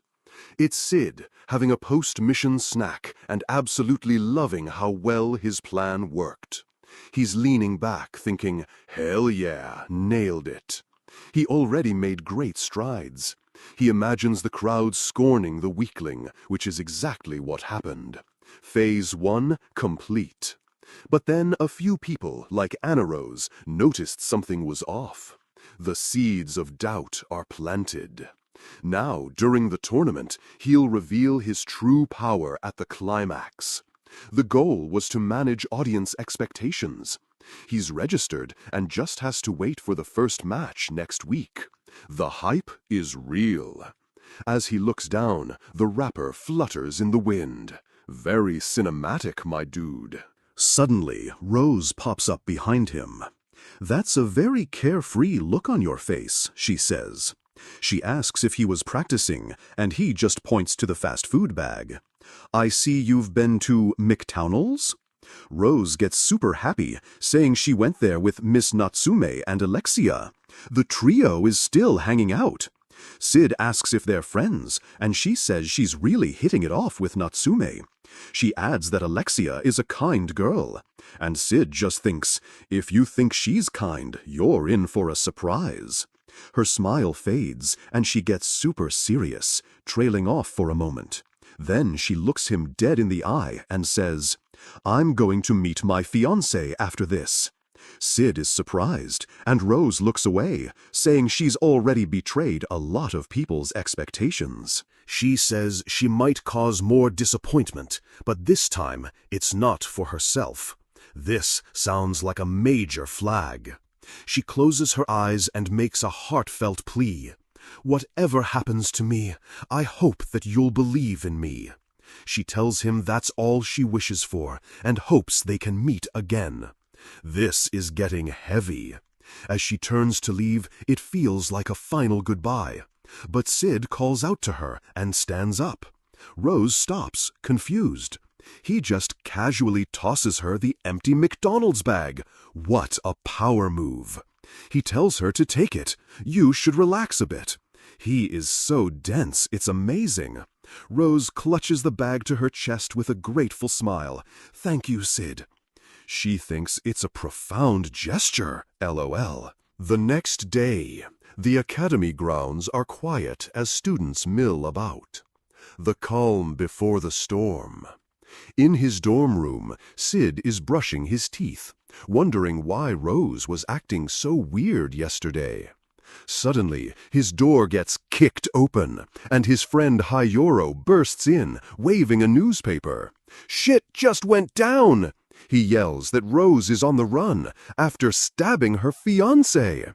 The side quest just became the main plotline. So, Alexia slams down a newspaper, totally freaking out that Rose apparently tried to murder her fiancé. Beta, meanwhile, is just calmly reporting the sitrep on her escape. Beta explains that Rose's kingdom is being super sus and handling it internally, while Alexia is just yelling, "I never even heard about her having a fiancé in the first place." Beta drops the dude's name, Dome Ketsuhat, some duke's second son. Sounds like a real winner. Alexia is trying to process this, repeating the name like it's a boss from a game she's never heard of. Luckily, Beta reports that the fiancé dude survived the attack, so he's not down for the count. Alexia is shook since Rose is a beast with a sword, meaning this Dome guy must be pretty high level himself. She immediately decides they have to find Rose before she gets a severe debuff from the authorities, shouting, "We must find Senpai!" But Beta is like, "Hold up, let's not be rash," warning her that it could cause a diplomatic incident. Alexia instantly fires back, "So you're saying we should just abandon her?" The two of them get into it, with Beta calmly insisting they need to think things through, and Alexia getting more and more pissed off. Their back and forth is hilarious, with Beta being super polite and Alexia just hearing insults about being a rash blockhead.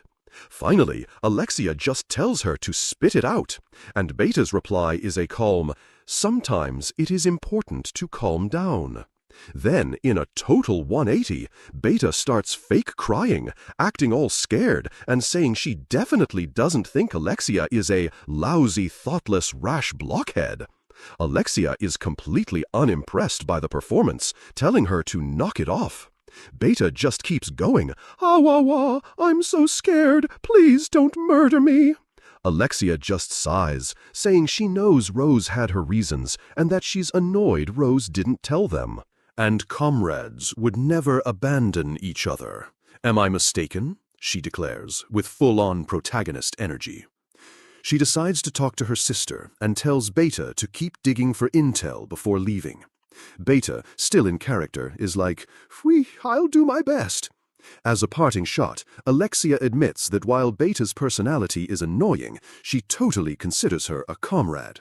She praises Beta's info-gathering network, saying she's a huge help and got the details on this quest before anyone. Beta's meek persona just vanishes. She gives a smug smile and says she just happens to know someone of exceptional character. Cut to the Grand Tournament Arena, where we see a massive stadium ready for some action.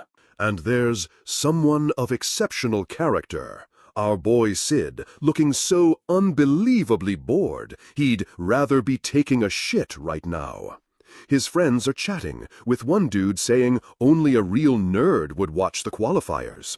Hyro, the bookworm friend, calls Sid Mr. King Dung and says he's there to learn. Sid is not amused. Hyro explains he's actually gathering data for betting, and Sid just thinks, so by learn, you meant gambling? Since he needs intel anyway, Sid asks him what he's found out so far. Hyro's data is absolute gold. A strong dude, a weak dude, and a hot chick. Sid's reaction is a flat, thanks, you can shut up now.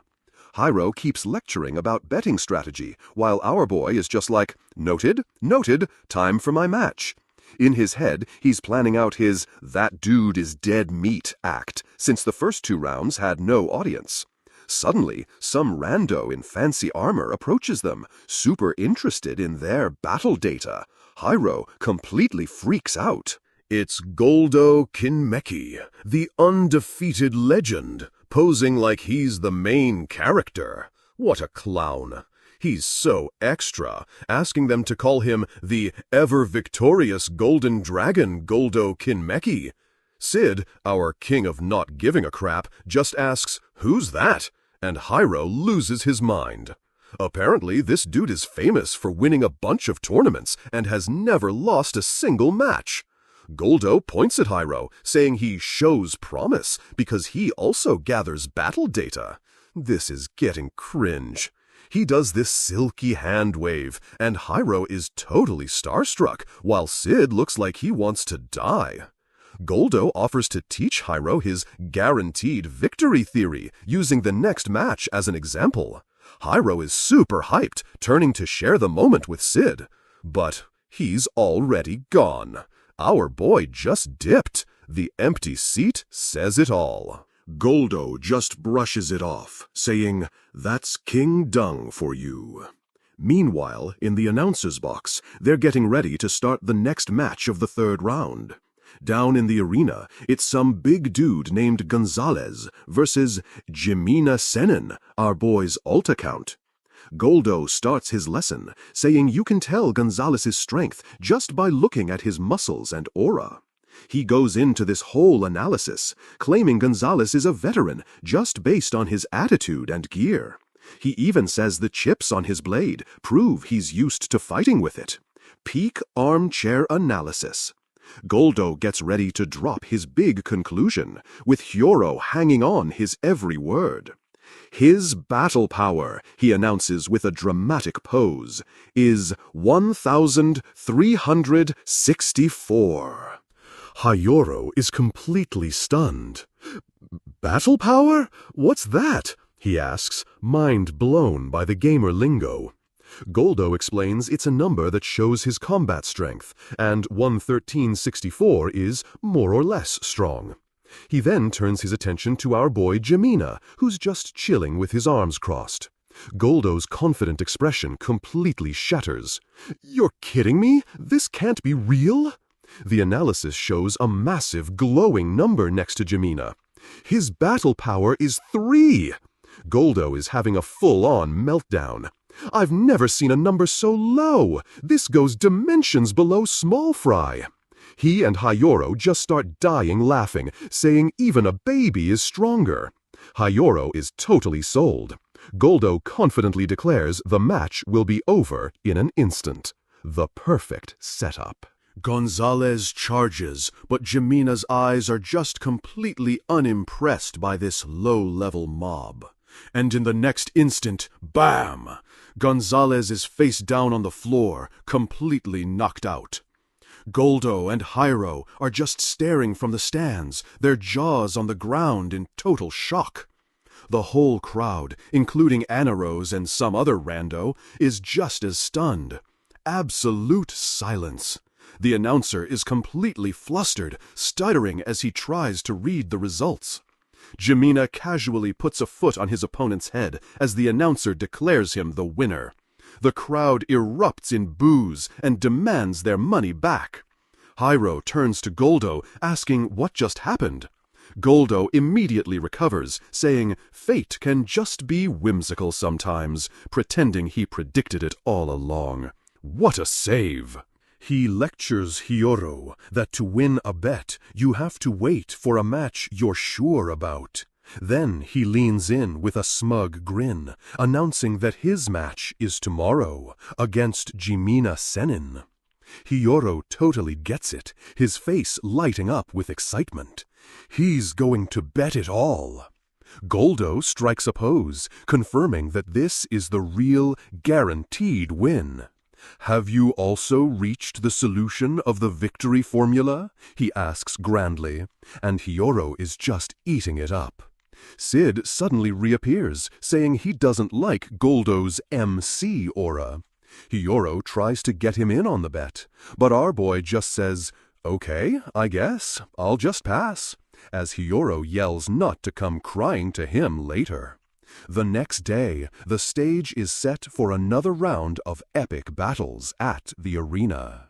In the stands, Anarose is sitting alone, just watching the crowd and waiting for the show. Suddenly, a voice from behind says, "Talk about a coincidence," as a guy approaches her. It's Quinton, the huge dude Sid pissed off at registration, asking if she's here for Jimina's match too. He sits down next to her, and she vaguely recognizes him from before. He says he knows Gonzalez, the guy Jimina beat, and he was watching yesterday's match. Then he asks her for her expert opinion, calling her Anarose of Belgata's Seven Swords. She tells him she's discarded that title, but he just gets straight to the point. He says the result of the match doesn't sit right with him, clenching his fist in frustration. Quinton's theory is that Jimina must have used some kind of forbidden artifact to cheese the win. Anarose agrees that it's a possibility, still lost deep in her own thoughts. She says she also doesn't believe it was just luck, that he just tripped. She knows something is up. In a flashback, she remembers seeing Jimina's hand move in a total blur just before his opponent fell. Quinton is surprised she saw that, and she just confidently says, "I am sure I will find out today." Her reasoning is that his opponent today is the undefeated legend Goldo Kinmeki. She reveals she's faced Goldo 3 times in tournaments, but was never able to defeat him. Quinton is shocked that even someone as strong as her lost to him. Plot twist incoming. "Of course not," she clarifies. "I never got to fight him. He just calls it quits if his opponent is strong." She explains that Goldo only fights people he knows he can beat, which is how he got his undefeated title. Quinton is disgusted, but Anarose says that at least means they can't count on him being weak. Her logic is that he's only been fighting easy mobs, so he's basically been grinding in the starter zone. But his real strength is his ability to accurately judge an opponent's power. He's a living scouter. And since he hasn't forfeited against Jimina, it means he thinks he can win. Is Jimina just lucky or hiding some OP skill? Quinton smirks, finally understanding that this match is going to reveal the truth about our boy.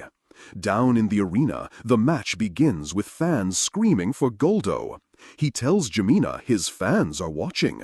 Then he just launches himself at Jimina, yelling, "Sorry, but I'll be finishing you off in a moment." But Jemina just smirks, his eye glowing with power, as he declares, "About time to tear off the golden dragon's plating." So the match starts, and this Goldo clown goes for the first strike.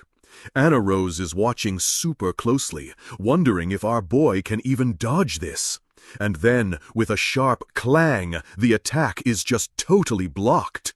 Our boy meets the charge head-on, their swords locked in a shower of sparks. Goldo's face is just pure, unadulterated shock. His jaw is on the floor. He's completely wide open for a counterattack, totally expecting to get wrecked any second now.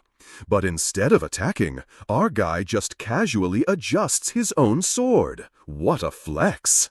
He slowly straightens the blade, looking bored out of his mind, which is just savage. Goldo is just staring, completely baffled by this absolute power move from our boy. His confusion turns to rage as he's like, "Are you making fun of me?" In the stands, his buddies are freaking out, asking Anna Rose if she saw what happened. She explains that as the blade was about to hit, our boy just cracked his neck. She even demonstrates the move, just a casual little head tilt, as one does. Quentin loses his mind, shouting about how he just happened to dodge by having a stiff neck. He thinks it's impossible, but Anna Rose is like, "Yup, that's what she saw." Back in the arena, Goldo is fuming because our boy missed a once-in-a-lifetime chance to win. Our boy Jemina just gives a bored glance to the side, not saying a single word. This just confirms for Goldo that our guy is a clueless noob who didn't even notice the opening. So, he starts powering up his ultimate move, vowing to unleash his full power on our boy. He summons this insane golden energy dragon, yelling, "God-slaying golden dragon flash strike!" The dragon looms over Jemina, but our boy is completely unfazed by this light show. Quentin is in awe, wondering if Goldo just materialized his own mana, which is pretty OP. Goldo screams that his battle power is over 4,300, which is supposed to be a big deal. He's floating in the air, glowing with power, and looking like a final boss for a second. And then, with a massive thud, he just faceplants onto the stone floor, completely knocked out. Everyone in the stands is just staring with their mouths wide open in total shock. One dude who bet on Goldo looks like his entire world has just ended. Rip his wallet. The announcer stutters out, "The winner is Jemina Sennen." The crowd goes absolutely nuts. They're all screaming that it's impossible and demanding their money back, while Quentin is just baffled. Anna Rose calmly explains what she saw. Our boy just sneezed at the perfect moment. The dragon was apparently too bright, so he sneezed and accidentally swung his sword right into it. Goldo was stronger than she thought, but our boy's sneeze parry was just on another level. She realizes that Jemina might just be so strong that he's basically a god-tier player. She thinks that for Jemina, there was no once-in-a-lifetime chance because he can win any time he wants. Quentin just grunts, still not buying into the hype and getting super salty about it. He tells Anna Rose she's overthinking it and that he'll be fighting Jemina in the last round. Quentin clenches his fist, vowing to be the one to expose our boy's true colors. Anna Rose just keeps thinking, realizing that she should be able to move like him, too. Then she suddenly has a major realization that makes her gasp out loud in the stands. She covers her face and lets out a massive scream of embarrassment, which is so extra. The next day, the crowd is buzzing, convinced our boy's luck is about to run out against Quentin. But of course, Quentin gets taken down in a single strike. The winner is Jemina Sennen. The crowd loses it again, screaming that he bankrupted them, while our boy just stands there. Later, in a hallway, Anna Rose confronts him, saying she's impressed he made it to the finals. Our guy is just like, it was never in question, because he's just that cool. She warns him that she'll be his next opponent, and she's seen through all his moves. She points right at him, declaring that his cheap tactics won't work on her anymore. Jemina just looks away, totally silent, which is part of his master plan, of course. Then he lets out this little condescending laugh, and Anarose is immediately baited by it. He thinks, "Come on, stop me, do it," as he tries to walk past her. She spins around and demands to know what's so funny, and he's internally celebrating. Yes! He flexes his hands and is like, how about he gives her a warning instead? Then he casually drops his training weights, which crash onto the floor with a massive BAM! Anarose is completely shook, stammering, "Don't tell me you've been fighting with limiters?" Classic anime moment.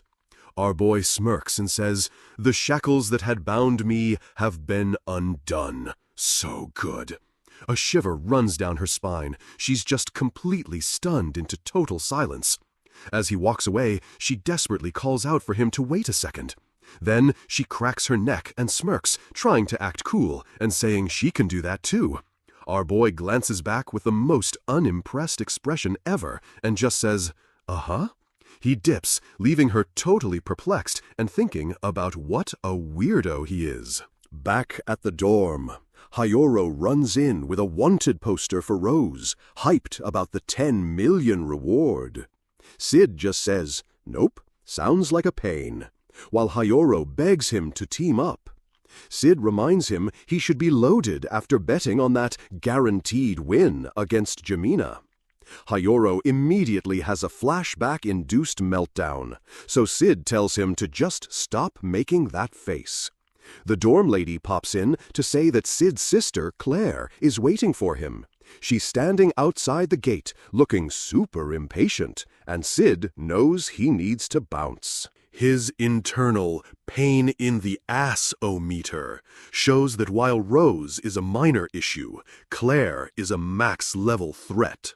The meter shoots to the max, and Sid knows this is a code red situation. He instantly jumps up, telling a startled Hyro that he's 100% in on the manhunt now. He grabs Hyro and yeets them both out the window as a shortcut to escape his sister. Meanwhile, Claire is still waiting at the gate, completely unaware that our boy has already dipped. She just stands there looking resolute, saying, "I'll be waiting for you." So ominous. Scene shifts to a fancy hotel, where Sid is hiding out to avoid his sister. He decides to just waste time in the lobby, since he has no intention of actually hunting Rose. He hears some music playing and sees a blonde woman walk past a huge pillar. He follows the music and finds a woman playing Moonlight Sonata on a grand piano in the lounge. He realizes it's Beethoven, which shouldn't exist in this world, and immediately knows what's going on. The pianist is a young woman with twin tails, playing with her eyes closed in the zone. Sid approaches, and it's Epsilon, in full makeup as usual, who is surprised to see her master.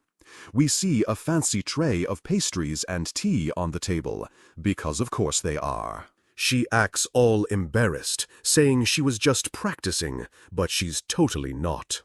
They sit down for tea, and she happily says it's her favorite piece he's taught her.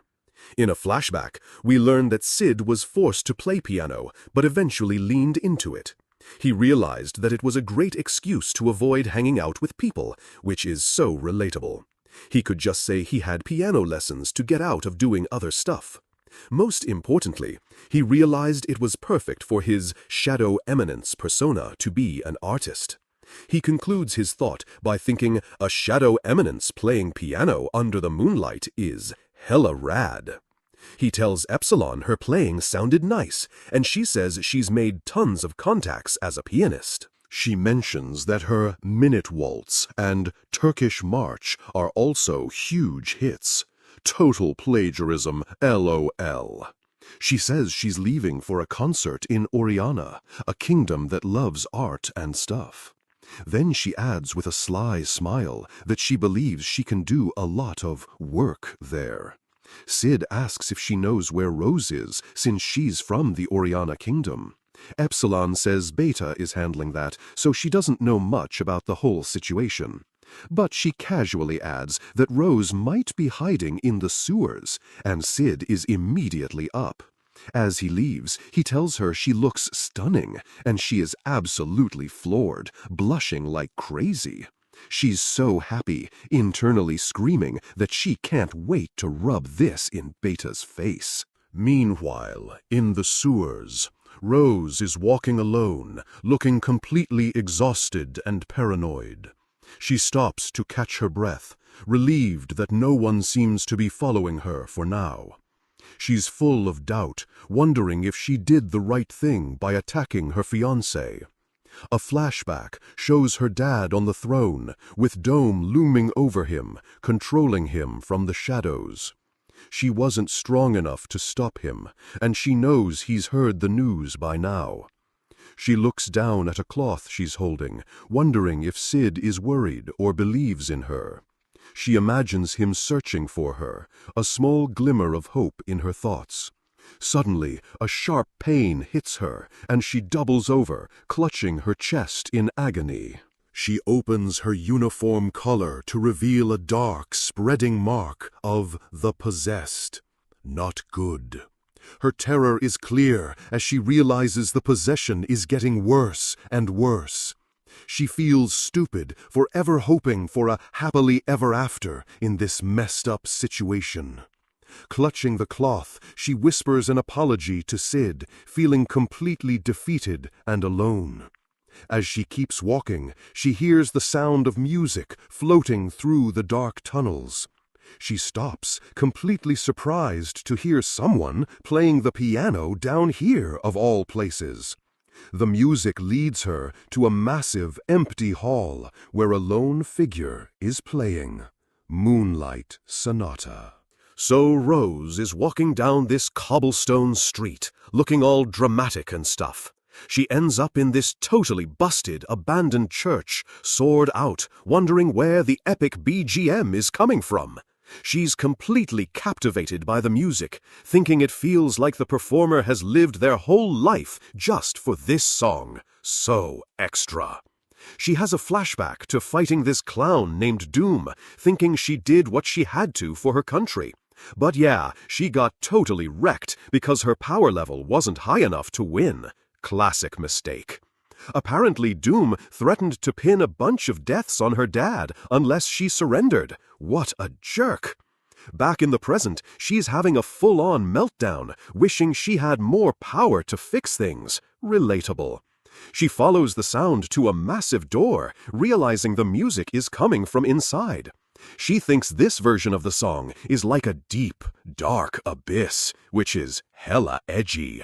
She imagines a single beam of light piercing through the darkness, wondering if it's supposed to be moonlight.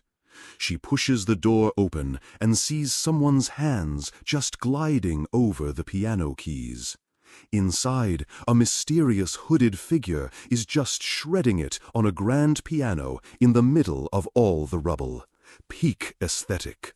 The figure looks over and she just whispers, "Shadow?" with tears in her eyes. Of course. She just stands there, totally stunned, as our boy continues his perfect performance in this wrecked hall. The music suddenly stops, which makes her jump like she just failed a QuickTime event. Lol. Shadow finishes with a dramatic flourish, his coat swishing for maximum effect. What a showman.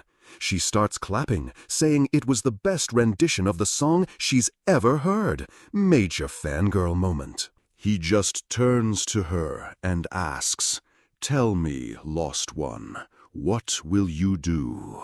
So cryptic. She's totally caught off guard, clutching her chest like he just read her character sheet.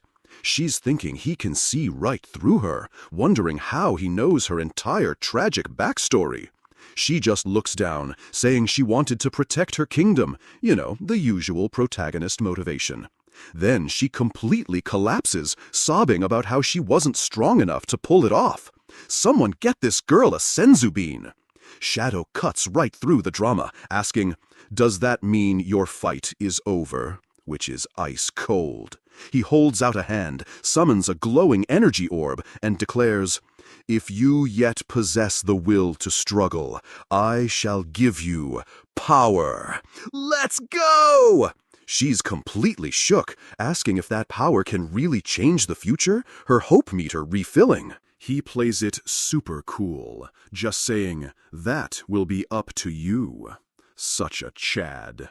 She starts to ask why, but a bunch of hooded goons bust down the doors, yelling about sensing mana. She freaks out, realizing her pursuers have found her, and she needs to make a decision, like right now. Crying again, she thinks if she just had more power, she could still win this thing and not get a bad ending. So she finally makes the right dialogue choice and screams, "I want it! I want power!" Our boy just smirks and forms a dark energy ball. "Very well," he says. "Main quest accepted." A massive wave of dark energy erupts, and she has to brace herself against this insane power-up. He just watches her and says, "Then push on. Prove that you are worthy to fight." He drops one last piece of wisdom about how strength is wielded, not just owned, which is pretty deep. Then he just dips, leaving her totally juiced up on his mana as the energy fades. 3 hooded dudes immediately rush in, swords drawn, yelling, "Get her!" Bad move, bros. She can feel the new power flowing through her, realizing this is Shadow's OP mana. She immediately blitzes them, cutting down 2 of the goons before they can even react. Speed stat is maxed. She has a moment of clarity, realizing this is how Shadow has been fighting the church behind the scenes. She thinks back to his music, realizing the light in the darkness wasn't the moon, but Shadow himself. She finally gets it. He's not the darkness, but the single light fighting against it. Character development unlocked! Meanwhile, in the sewers, Alexia and Beta are wandering around on their own side quest to find Rose. Alexia is super proud of her "leave a thread behind" trick from a Mazes for Dummies book. Beta is so over it, muttering about her running out of thread, and Alexia is like, "Did you just sass me?" Beta plays innocent, then complains they've been searching for half a day. The patience is wearing thin. Alexia is all confident, saying she has good intel, and Beta can just get left behind if she keeps complaining. Beta is internally screaming, reminding herself her mission is to protect the princess, not ditch her in the sewers. The self-control is real. Suddenly, they hear Rose's voice, and the 3 of them somehow have a conversation about how the church is shady. They agree that because of politics and faith, the kingdom can't make any big moves against them. Beta is putting the pieces together, her glasses doing that classic anime glink. She knows what's up. All of a sudden, both of them just freeze mid-step on a staircase. Uh-oh, enemy encounter. They both felt a massive mana surge nearby and know exactly what that means. They think it might be Rose, so they kick open some huge doors, ready for a boss fight. They burst into the church and yell her name, totally shocked by what they find. Rose is just standing there, glowing with power, in front of a busted stained glass window. Total final boss entrance. She just calmly turns and says, "Oh, Alexia, you came all this way for me?" Alexia is just staring, completely shocked, and holding some random piece of paper. We see Rose's sword dripping with blood as she says she can't get Alexia involved in her quest. She's standing over the bodies of the goons, declaring that she's in her villain arc now. Alexia is losing it, demanding to know what's going on and what happened here. She tries to use the power of friendship, reminding Rose of a promise they made to help each other. But Rose is resolute, saying she's gained the power she needs to follow her own path. Friendship debuff activated. Alexia just screams, "What on earth are you planning to do next?" completely losing her cool. She draws her sword, vowing to beat the answers out of her. Finally, some action. Rose just raises a hand and casually blocks the attack like it's nothing. What a parry! Alexia swings her sword with everything she's got, but looks totally shocked by the easy defense. Their blades clash in a huge shower of sparks, a classic anime sword fight moment. Alexia is internally freaking out, realizing Rose has been grinding levels while she's been slacking off. She even notices that Rose's new moves look a lot like shadows. The plot thickens. Rose's sword starts glowing as she says he's been a good influence on Alexia too, but then she just straight up punches Alexia in the face, shouting that the gap in their magic power is just too big. Fatality! Alexia hits the floor hard, and Rose stands there victorious, not even breaking a sweat. Flawless victory. She apologizes to the unconscious Alexia and says she's leaving now. She takes a step, leaving Alexia just lying there defeated on the church floor. But then a voice calls out to her, and Rose is completely startled by the surprise NPC. She turns to see Beta in her Natsume disguise, just chilling there this whole time.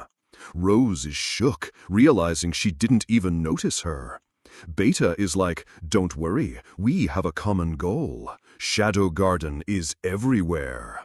She smirks and says their paths will cross again, and for now, she'll just babysit Alexia.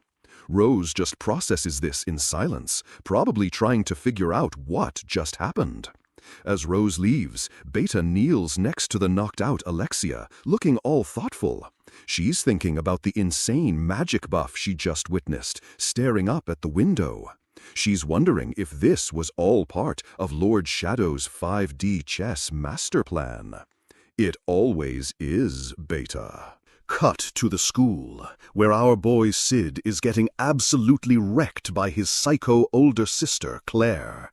She's got him pinned, asking if he wants to guess how long she waited for him outside his dorm.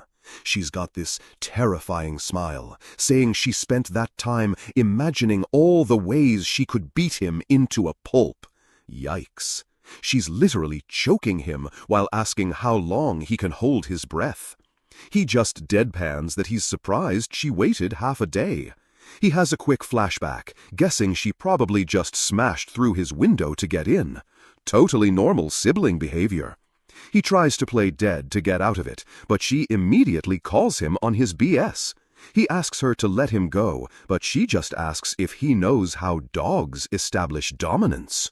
What? She holds out a piece of paper, saying if he wants her to move, he has to take it.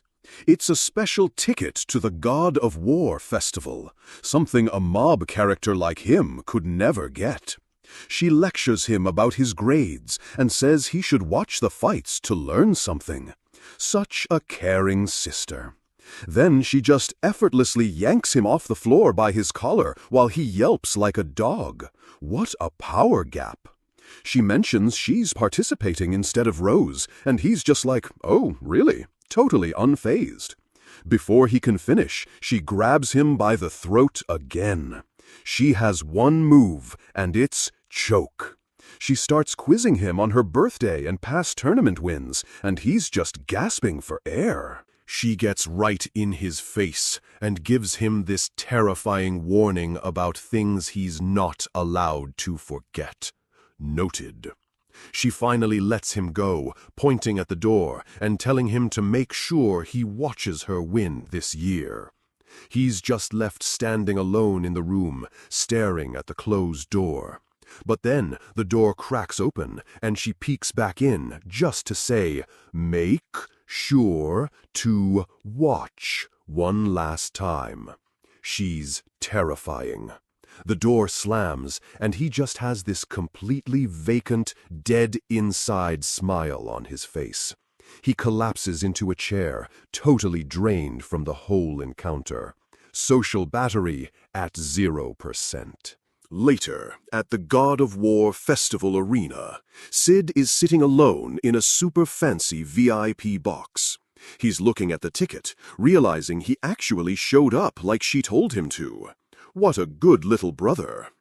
He's looking around at all the plush seats, realizing this special ticket put him in the VIP section with the elites.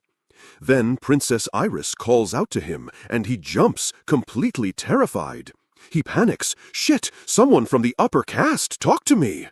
He immediately tries to dip, giving this hilarious fast-talking excuse about being in the wrong seat. Master of evasion. But Iris stops him, saying she knows he's Claire's brother, and his seat is right next to hers. Mission failed.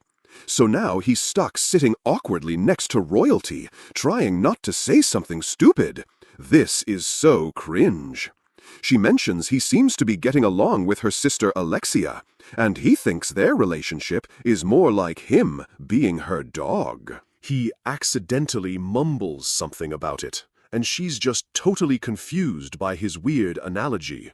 She completely misunderstands and thinks they've been playing with puppies together, and he just rolls with it, smooth. A couple of other high-status randos come over to gossip with Iris about the tournament. Sid is just observing them, thinking their main character aura is glittering. He's not wrong. Iris says that Anna Rose is the one to watch in the tournament because she's a skilled newcomer. The others agree she's strong, but are still totally confident they can take her down. Top-tier trash talk. Sid leans in and asks about Jamina, Anna Rose's first-round opponent, trying to get some intel.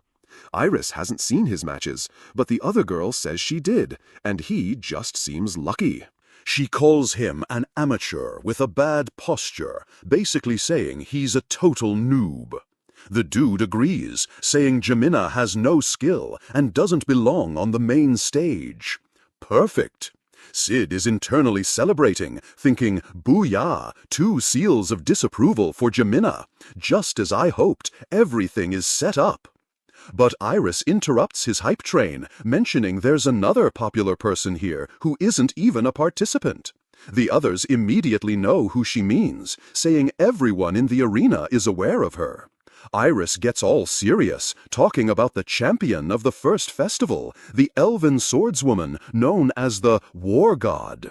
We get a shot of this absolute unit of a woman with a massive sword on her back.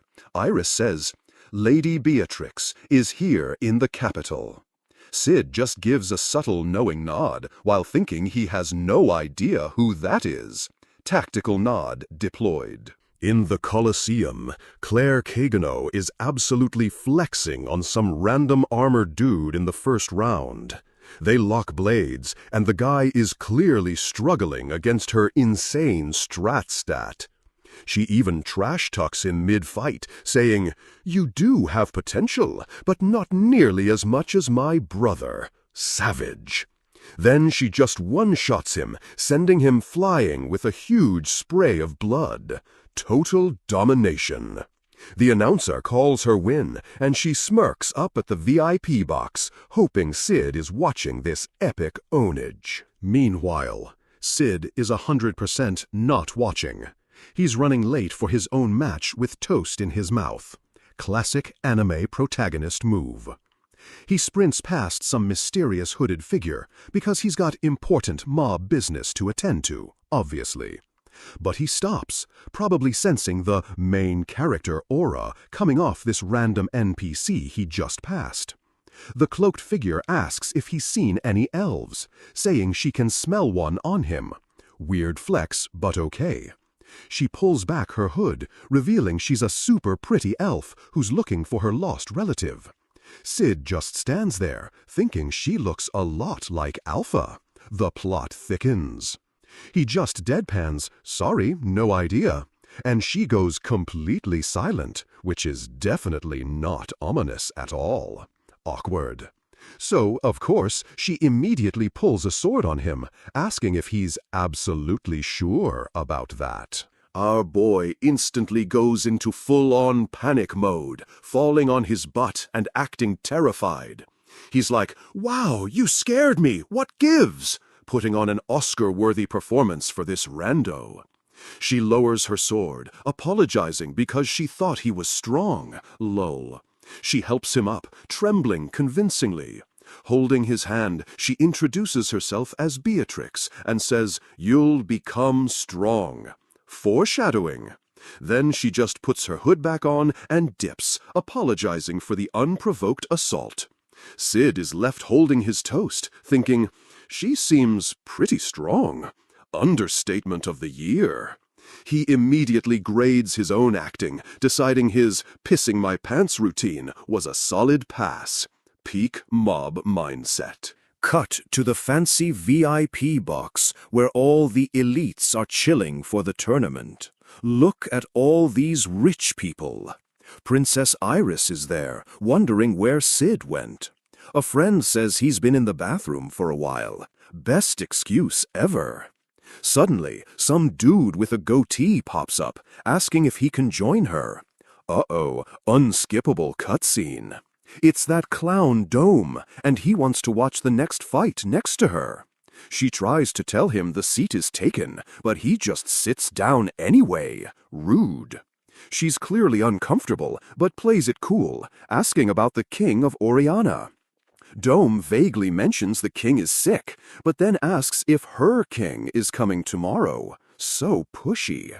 Iris agrees, but internally, she's thinking this guy has completely dead eyes. Creeper alert. He then asks who she thinks is going to win the next match, Anna Rose or Jimina. Iris watches the arena, saying Jimina's posture looks pretty amateur from up here. But she also notices something weird. He doesn't look strong, but he has zero hesitation. Dome is just like, and that would be? Clearly not seeing the hidden stats. Iris explains that he has this look of absolute confidence, like he's already seen his win condition. She says he can see his own inevitable victory, which is hella cool. Down in the arena, Anna Rose is just staring him down, probably trying to figure out his build. The announcer yells, "Fight!" and Anna Rose immediately goes on the offensive, her sword glowing with power. She's thinking she's got his whole strategy figured out. He's all speed, no skill. She believes he's just been using his speed to cheese his way through previous fights. She's convinced he's never had a real sword fight because he's a one-trick pony. Her plan is to rush him down before he can pull off his one big move. Bold strategy. She gets right in his face, thinking she's got him totally off guard with her surprise attack. Wrong. Their swords clash, and a huge shower of sparks flies everywhere. What a parry! Anna Rose is smirking, thinking this is exactly what she wanted. Famous last words. She thinks he's stuck now, his legs locked from the impact, so she can aim for a crit. They're locked in a classic anime power struggle, with magic crackling between their blades. A massive shockwave blasts them both backward across the arena floor. This is getting good. From the stands, Iris is like, what a swift strike, thinking Jimina is on the defensive. Our boy is sliding back, making it look like he's totally losing his footing.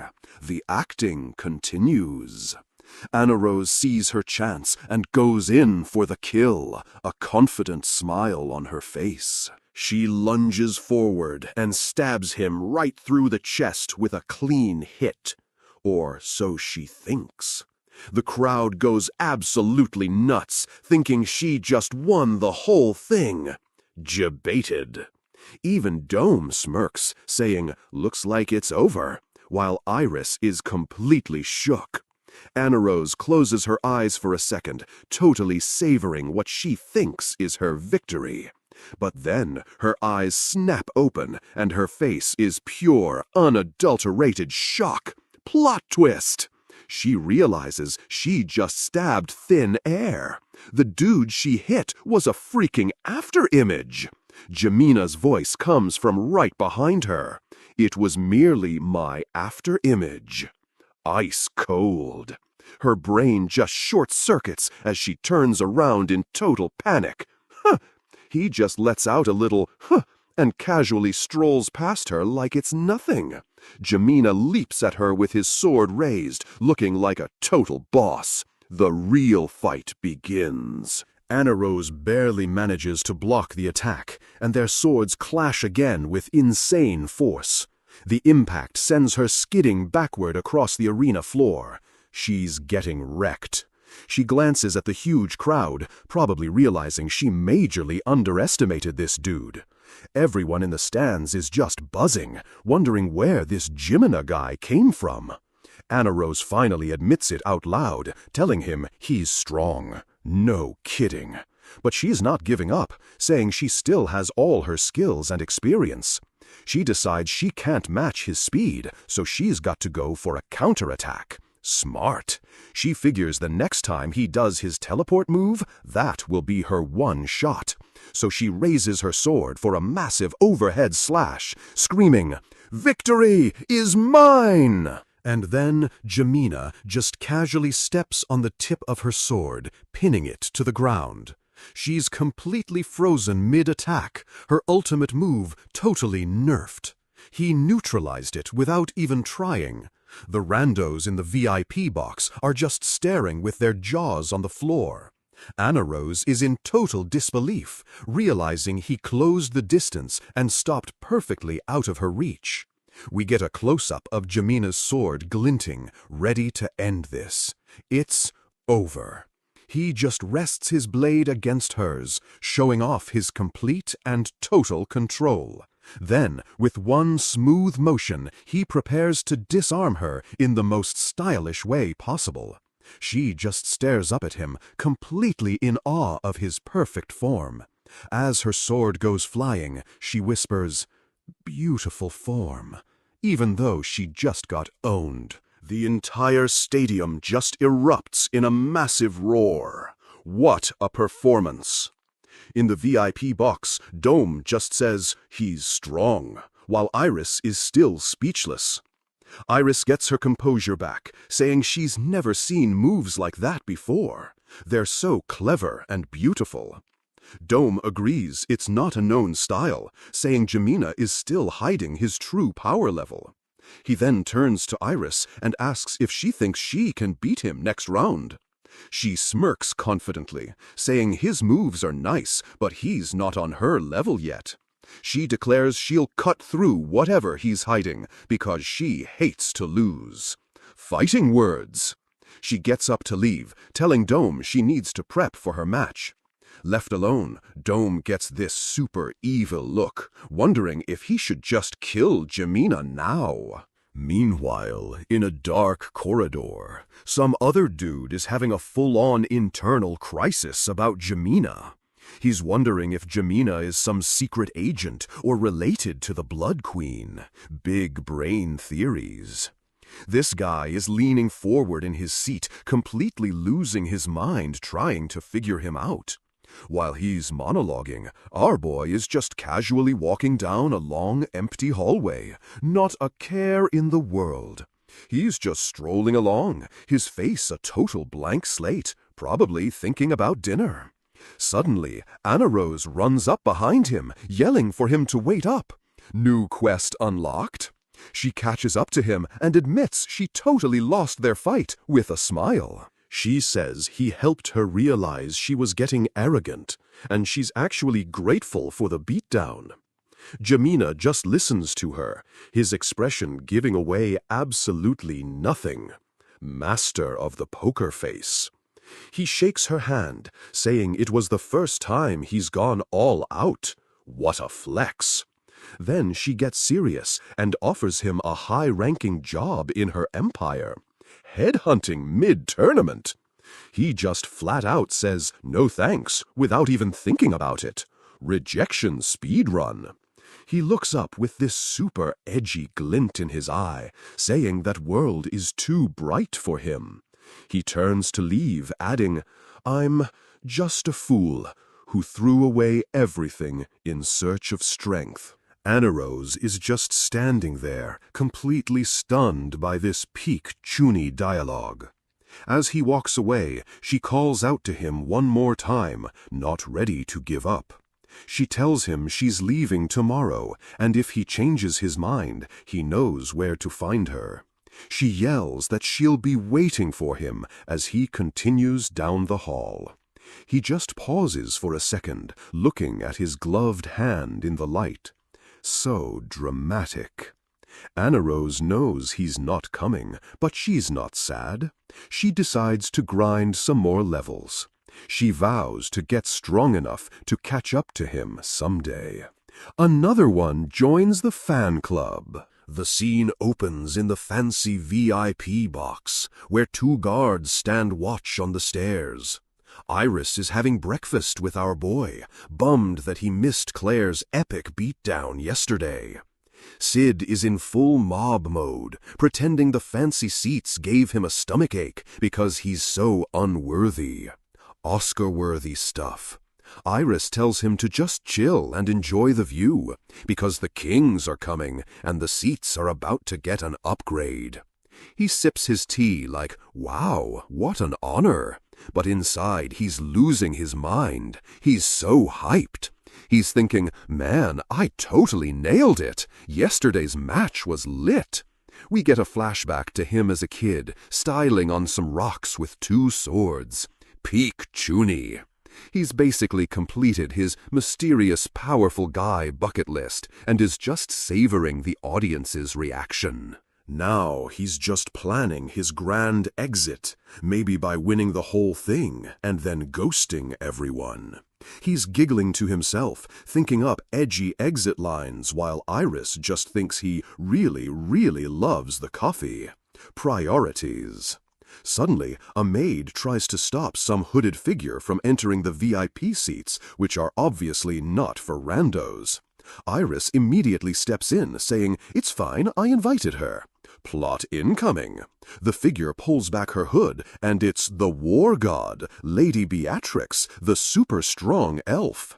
Everyone in the vicinity just gasps, completely starstruck by the legendary swordswoman. The maid apologizes profusely, but Beatrix is chill about it, saying she's just looking for someone. She asks if anyone has seen her niece, who looks just like her, and the maid is basically like, "Nope, I'd remember a face that pretty." Iris apologizes that her VIP connections didn't help find any leads for her lost relative. She tells Beatrix to at least enjoy the fights, since this year's tournament is getting pretty wild.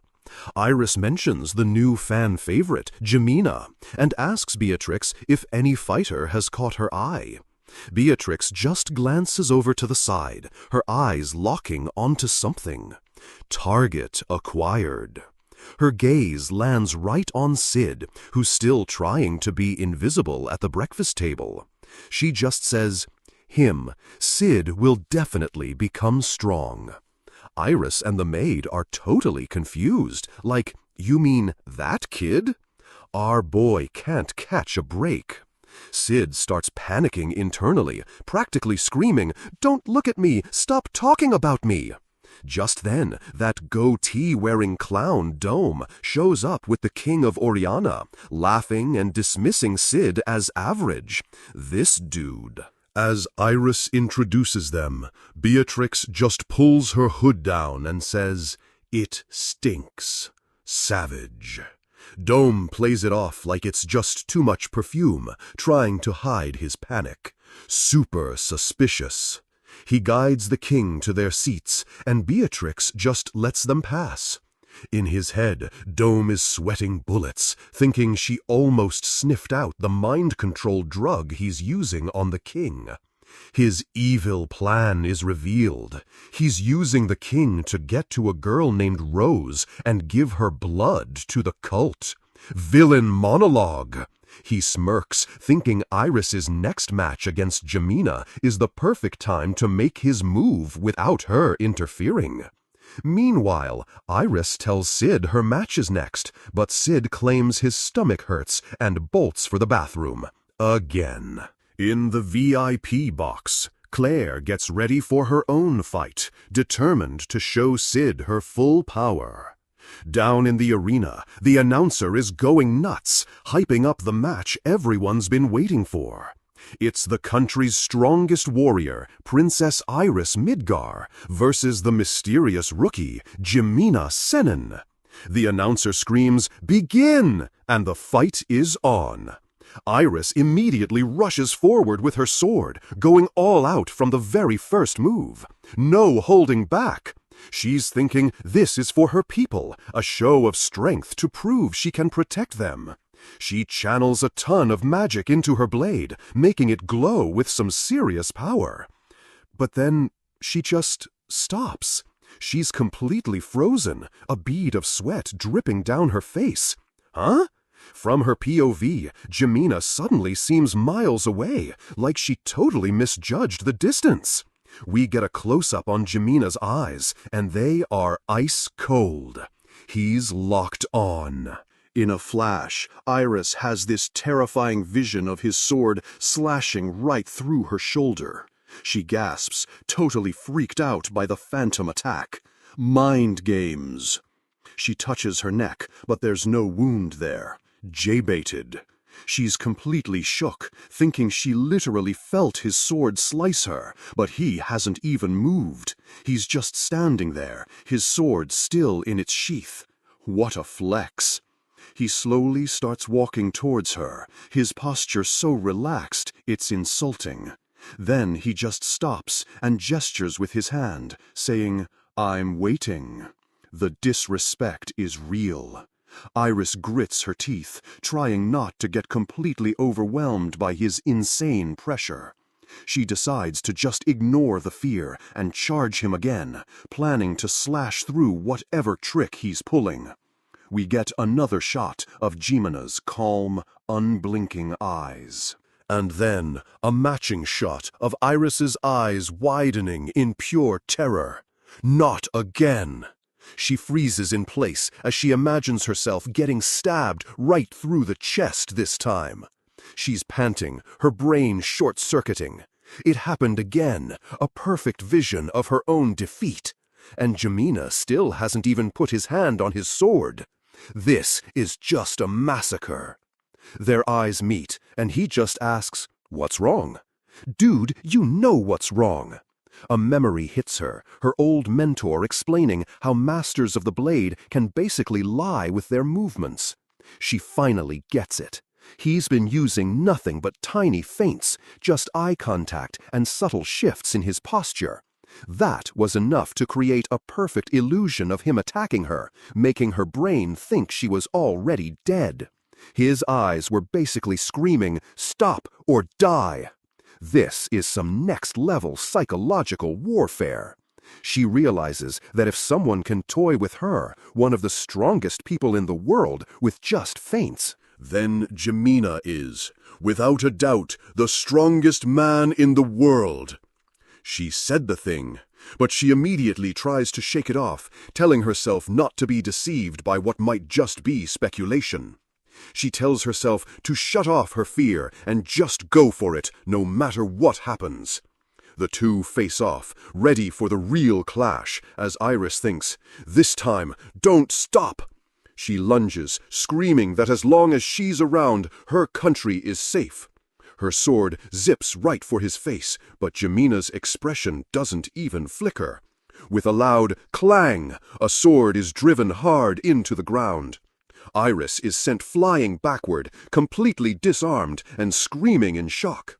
Her sword lands point first in the arena floor, while Jemina just stands there, totally victorious.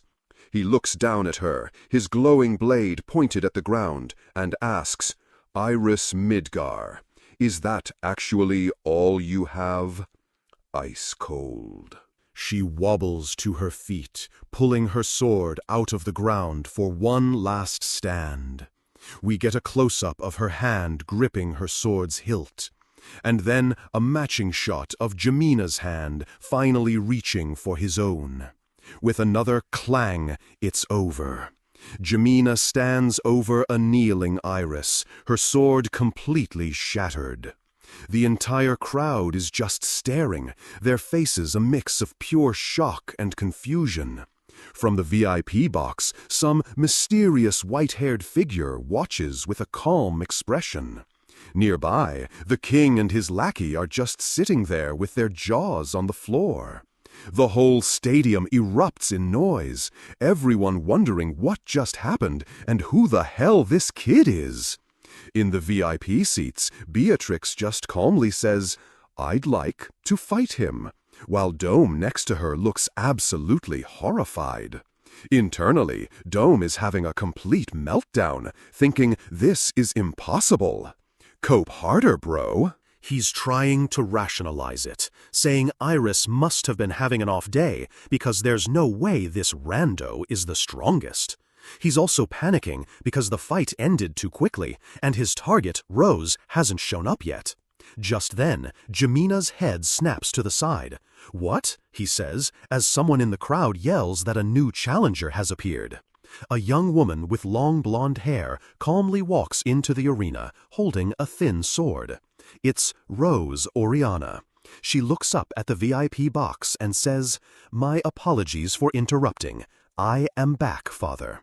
The crowd starts murmuring her name as she stands before the king. Dome immediately rushes forward, putting on a fake smile and welcoming his beloved fiancée back. Super cringe. Rose just ignores him and bows to the king, apologizing for everything. She declares that she's decided to walk her own path, no matter what. Doom watches, completely confused by her speech. This guy is clueless. He smirks to himself, thinking she's an idiot because the king is his puppet and can't even speak on his own. He turns to the king and orders him to stand up and face Rose. The king gets up, looking like a total zombie, as Rose turns to leave.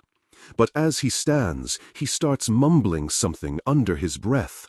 Breaking through the mind control, the king says with great effort, "You have my forgiveness." Doom is completely shocked, and Rose turns back with a grateful look on her face. In a flash, she draws her sword and slashes them both in a single brutal strike. "What?" As blood splatters everywhere, she calmly says, "This is my final duty as a princess." Dome stumbles back, clutching his chest in disbelief. His shock turns to rage as screams, "What did you just do? You killed the king and ruined my plans!" Rose just stands there, her sword covered in blood. She closes her eyes and raises the blade, pointing it right at herself. Oh no. Dome immediately yells for the soldiers to capture her alive before she can take her own life. The guards surround her, and Dome screams, "Don't waste a drop of her blood!" This dude is a creep. As she prepares for the end, a voice echoes in her mind. "So this is what you chose." Suddenly, all the soldiers surrounding her are sent flying by an invisible force. "Our boy has arrived!" Rose's eyes snap open, recognizing the technique. A figure steps into the arena, walking right past her. It's Jamina. He stands in front of her, facing the remaining guards. He swings his sheathed sword downwards with unbelievable force. A massive slash of dark energy erupts, wiping everyone out. Total domination. From the stands, Iris is absolutely shook. A pitch-black sword? This can't be! She finally realizes the truth as he starts to transform. "Jamina, you were!" The big reveal. A huge blast of dark energy erupts from him, knocking Rose back for her own safety. As the smoke clears, our boy delivers the coldest line ever. "I hope you enjoyed the sideshow." Fully transformed into shadow, he declares, "The time of lies has passed. The main character has entered the chat." The whole Colosseum is in chaos as lightning flashes across the sky. The mood is set. In the VIP box, Dome is completely losing his mind over his messed up hand. Serves you right, clown.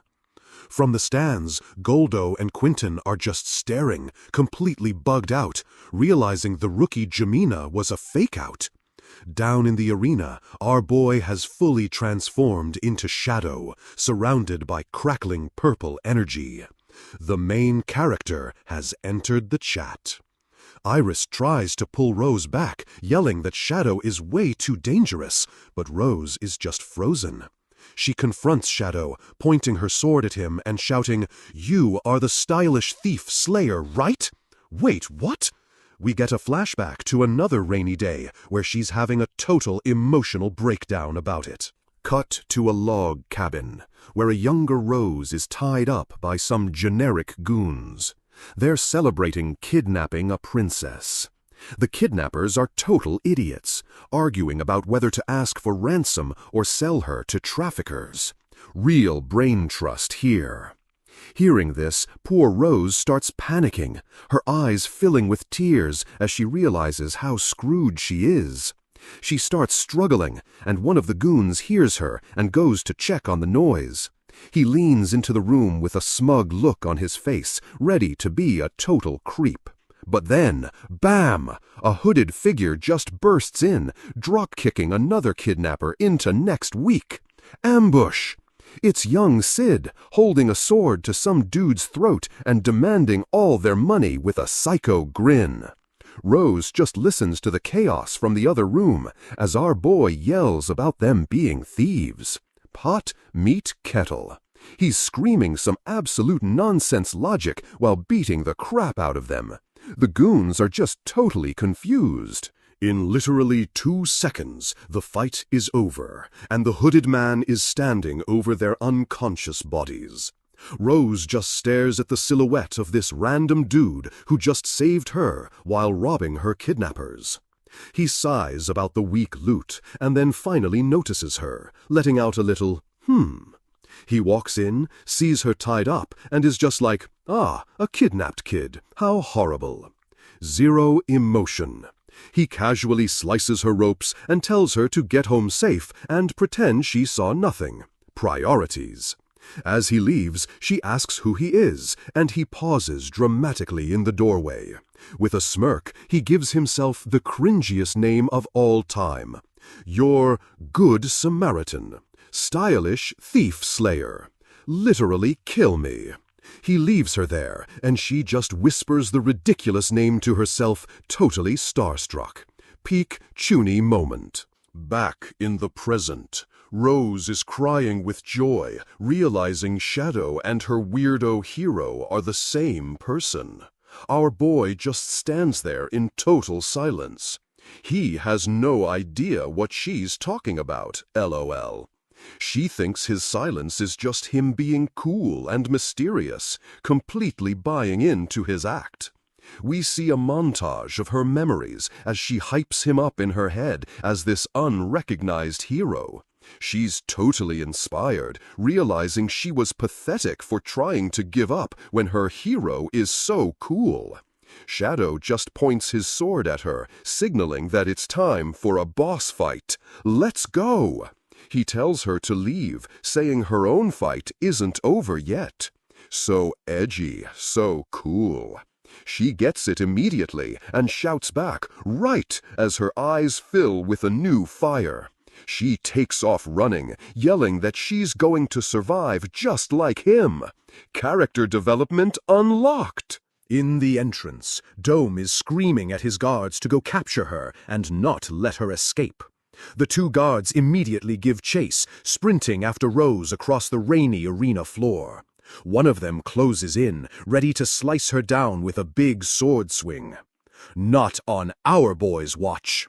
But before they can even touch her, Shadow just teleports in and deletes them both in one clean hit. Dome just stares in total shock, dropping whatever he was holding as his best guys get insta-gibbed. He starts sweating, realizing no random mook is going to be able to handle this absolute monster. Cope harder, bro. Some random noble in the stands is freaking out, demanding the knights do something before the tournament is ruined. But then a new voice cuts in, saying, It's my turn. New challenger approaching. The legendary war god Beatrix steps into the arena, resting a massive sword on her shoulder, ready to throw down. Lightning crashes dramatically as the two face off in the rain. This is gonna be an epic boss battle. Shadow makes the first move, unleashing a massive horizontal slash that looks totally devastating. But Beatrix just calmly turns her head, dodging it like it's nothing. What a flex! His sword just slams into the ground, completely missing her as she stands there unfazed. From the stands, Iris is losing her mind, screaming about how insane Beatrix is for dodging that. Beatrix immediately counters with a lightning-fast swing of her own blade. It's on now! Their swords collide in a massive shower of sparks, the sound echoing through the whole stadium. They exchange a flurry of blows, so fast it's just a blur of steel and sparks. Iris is watching the whole thing, her jaw on the floor at the sheer speed of their fight. She realizes they're moving so fast that they're literally slicing the raindrops. But to a normal person, it looks like they're just swinging at air. Elsewhere, Goldo and Quentin can only watch in awe, admitting these two are on a whole different level. Goldo calls their duel a beautiful dance that no one has ever seen before. High praise. The two continue their insane, high-speed ballet of death across the arena floor. Beatrix smirks, saying flimsy strikes won't be enough to beat her. Famous last words. Shadow just smirks back, readying his sword and saying, "Allow me then to meet you with proper force." With a massive bam, he strikes her sword, and it just completely shatters into a million pieces. Owned. The force sends her sliding backward across the wet ground, completely stunned by his insane power. She's panting, unable to believe she couldn't even see his attack, let alone predict it. She's not done yet, though, and lunges at him with her broken sword, which he just blocks with his arm. She follows up with a kick, but he blocks that with his sword too. No selling everything. She finally gets it, realizing his sword isn't just fast, it's something more. The mid-fight power level analysis. She thinks he's like a force of nature, blending in with the rain and lightning to become completely unpredictable. Shadow just looks at her and says, "Try to fight." The disrespect is absolutely legendary.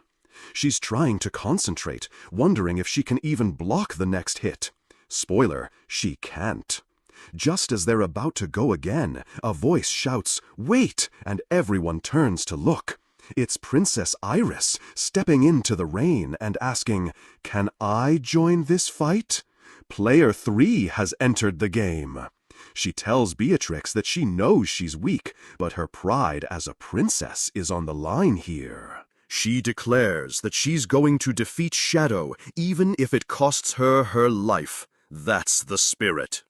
Beatrix is silent for a moment before giving a grim nod of agreement. She agrees, and as they both charge forward, some little trinket falls from her hand. Foreshadowing? Our boy sees the new 2v1 and just rushes forward to meet them head-on. Iris leads the charge, swinging her sword with everything she's got. Full power. From the stands, Goldo and Quentin are freaking out, yelling that she actually threw her sword. Shadow just casually kicks the sword out of the air, shattering part of the blade. No effort. Before she can react, he closes the distance and grabs her, completely immobilizing her in an instant. But just then, Beatrix appears at his side, swinging her own massive sword down on him. Teamwork. Shadow just glances down, his face completely unreadable under that hood of his. Iris uses the opening to land a solid kick, actually making him stumble back. They landed a hit. Now free, Shadow turns to meet Beatrix's attack, and their swords clash in a blinding explosion of energy. For a split second, the force actually makes him waver, pushing him back slightly. Is this it? Beatrix gets a triumphant smile, thinking she's finally found an opening in his perfect defense. Iris lands nearby, yelling, "Our chance!" as they both prepare to press their advantage. Beatrix follows up with a massive vertical slash aimed right at his head. Her eyes go wide with pure shock as her blade hits nothing but air. He's just gone. Our boy just teleported behind her and blasts her, sending her flying backward across the arena.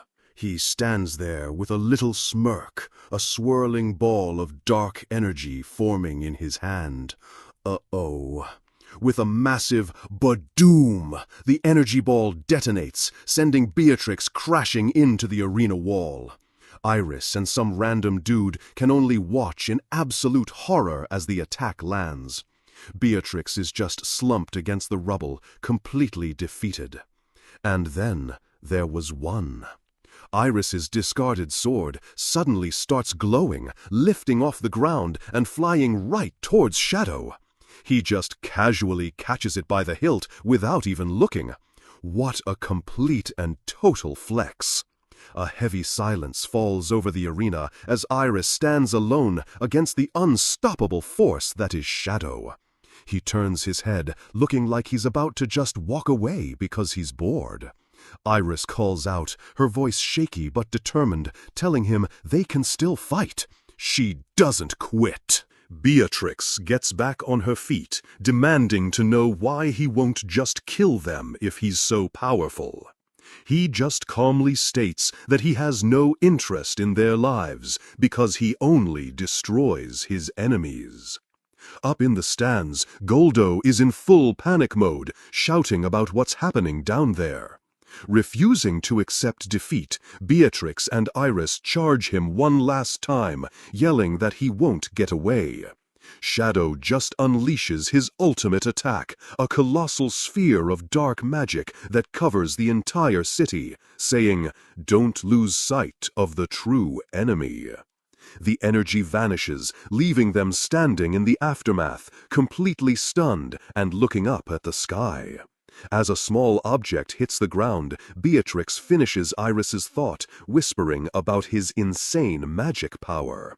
Iris looks up to see he punched a perfect hole in the storm clouds, letting the sun shine through. She just repeats his name, wondering who he really is. Meanwhile, in a dark forest, Rose is running for her life, panting and totally exhausted. She finally stops, realizing that nobody is chasing her, and that Shadow must have stopped them all. But her relief quickly turns to despair, as she remembers she has nowhere left to go now. She thinks about how she killed her own father to escape Dome, a heavy weight on her soul.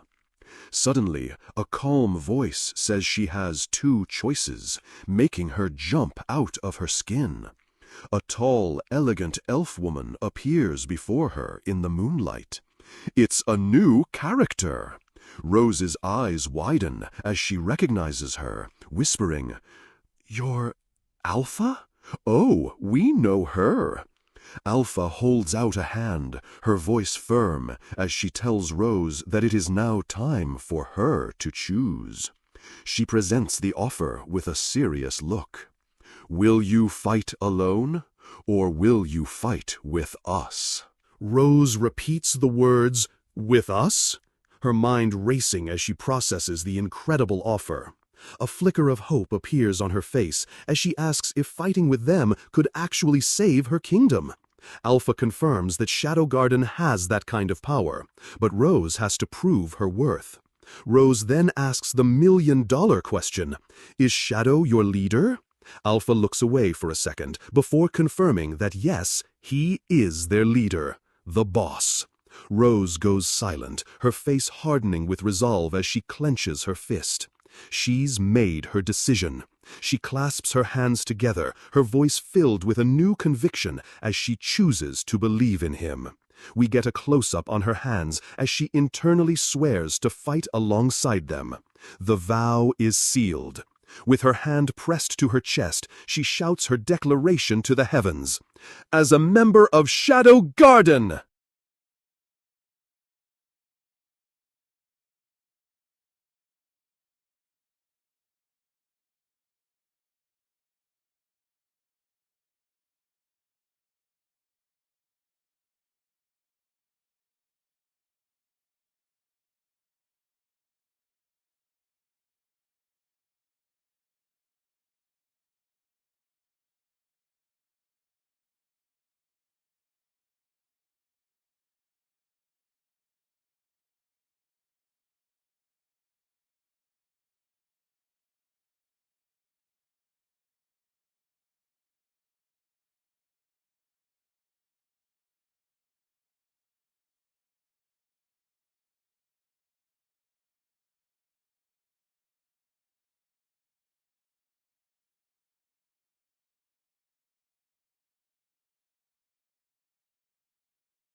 Claire kicks off with a classic "My little brother is a total NPC" monologue. He's apparently super average, the kind of guy who's just background filler. She calls him random pedestrian #1. Ouch, sis. She thinks they're a totally mismatched pair of siblings. And for some reason, she absolutely hates that people see them that way. Drama queen much? Anyway, cut to the super fancy Mitsugoshi Company restaurant.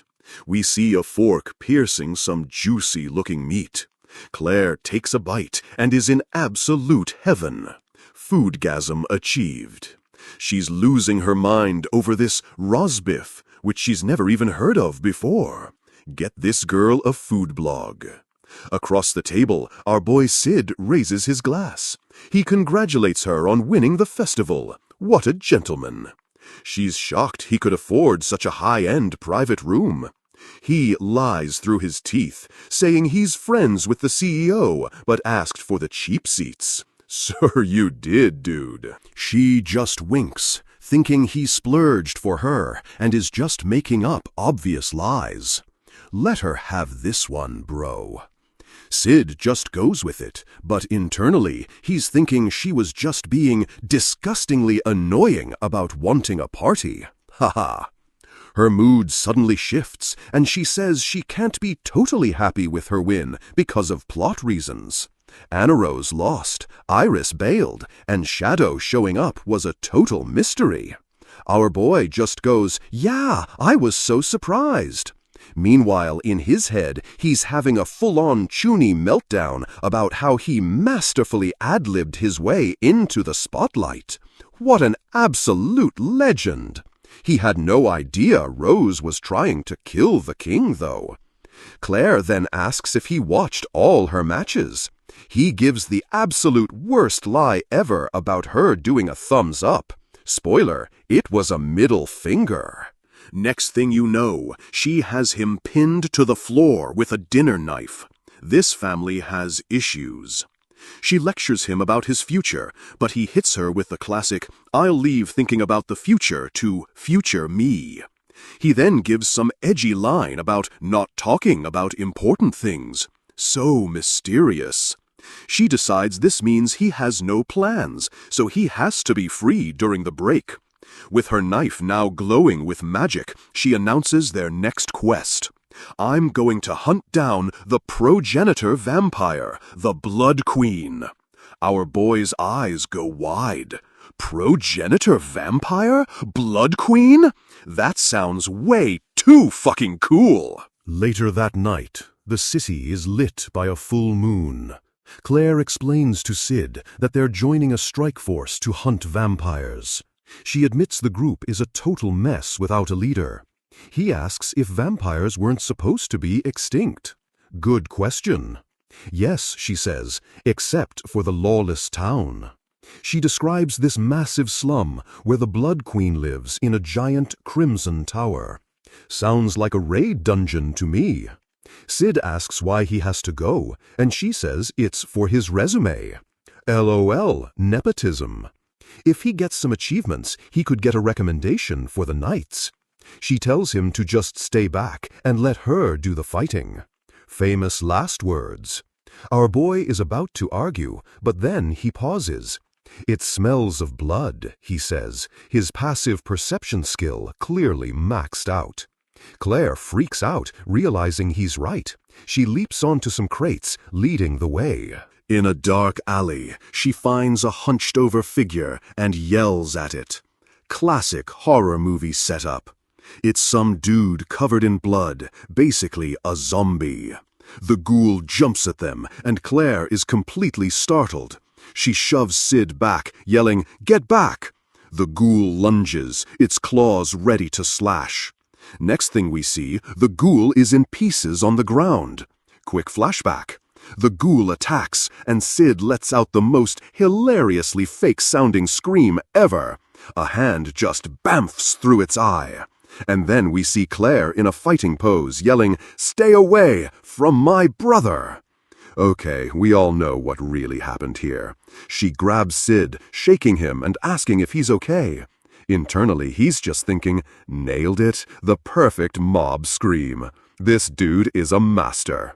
They stand over the ghoul's body, and Claire identifies it as a vampire's servant. She gets all sad, saying the ghoul was still young. Then she goes into full angst mode, worrying that one day she'll turn into a monster too. Sid starts to make a sarcastic comment, but gets decked in the face for his trouble. She then confesses that Princess Rose might have been possessed, and she thinks she might have been the same. She remembers having black blemishes all over her body that just vanished one day. A total mystery, right? She's worried the possession isn't actually cured. Our boy, with a now bloody face, is just like, oh yeah, that stuff I healed some time ago. No big deal. He playfully sticks his tongue out to lighten the mood. She smiles, feeling better, and tells him not to assume she'll always be there for him. As they leave, he tells her to go call the knights. He pauses for a second, looking up at the sky. They both notice the moon looks super red tonight. Major event flag triggered. Cut to a balcony where Beta is giving her report. She's updating Lord Shadow, who is just staring at the moon, completely ignoring her. He's not thinking about world domination, he's worrying about his finances. Gotta pay the bills, man. He realizes this vampire hunt is a perfect opportunity for some cash. A wicked grin spreads across his face as he thinks, it's been a while since I've gone bandit hunting to earn some cash. He lets out a little laugh, which startles Beta. He says cryptically, a storm is coming. He tells her to look at the moon. So edgy. She notes that it's a bit red. Suddenly, she has a massive realization. Could this be the red moon of legend? Our boy has no idea what she's on about. She apologizes for not noticing and offers to send troops to Lawless Town immediately. But he just dismisses her, saying, I'll see to this matter myself. What a badass. She protests, worried it's too dangerous for him to go alone. She has a point. He just gives her a death glare and asks, you dare defy me? She immediately caves, terrified. Intimidation check, success. He tells her there's no need for concern. Posing against the crimson moon, he says, is it not a beautiful sight to behold? Peak Chuni performance. Beta is completely blushing, whispering his name in adoration. Down bad. Then she immediately starts writing in her book, gushing about how he bends legends to his will. Our boy is just internally thinking, nice one, Beta. Adding of legend makes it 100 times cooler. The misunderstanding is legendary. We arrive at Lawless Town. It's a total slum, with laundry hanging everywhere.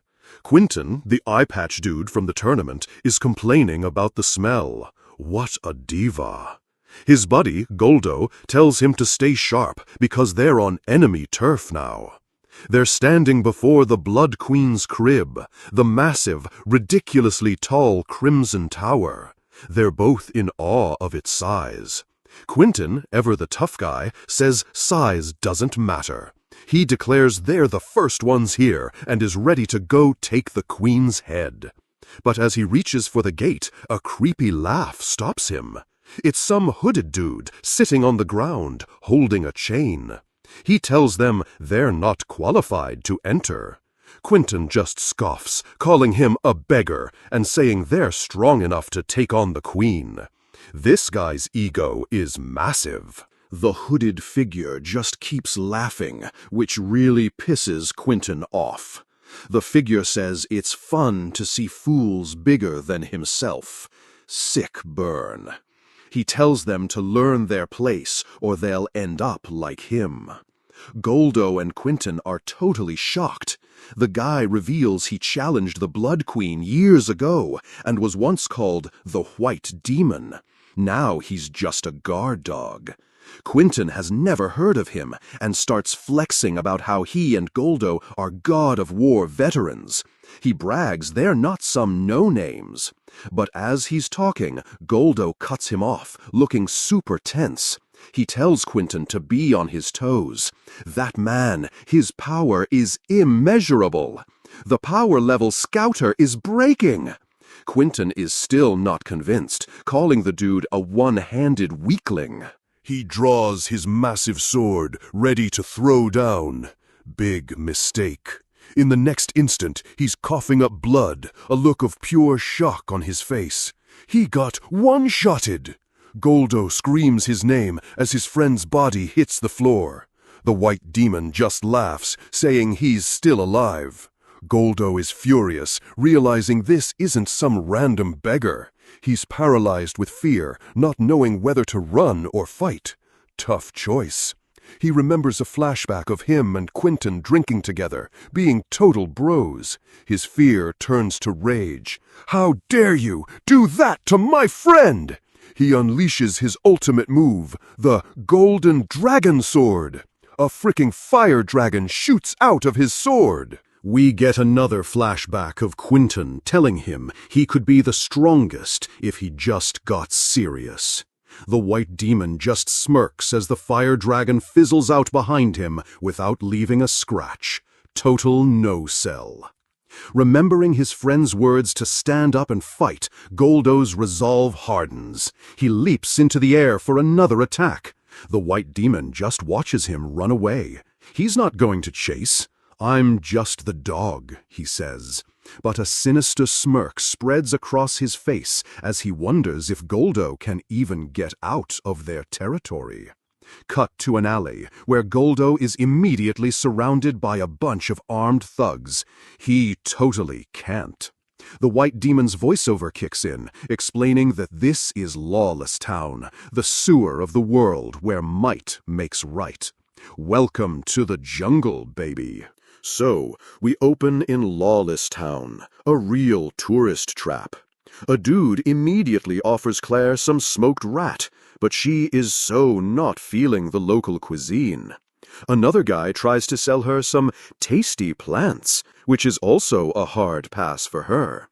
She's totally shocked that a place literally called Lawless Town has no order whatsoever. Go figure. Claire points out the giant enemy towers in the distance, and our boy Sid confirms that's the spot. He explains the 3 towers are like different factions, and their target is the big red one. They're heading to a strategy meeting first, but he has to literally drag her through the streets. She tells him to stop pulling, but he's worried she'll get lost and kidnapped. Solid logic, honestly. She insists she's not a princess, but gets cut off by a dude selling some very lively pets.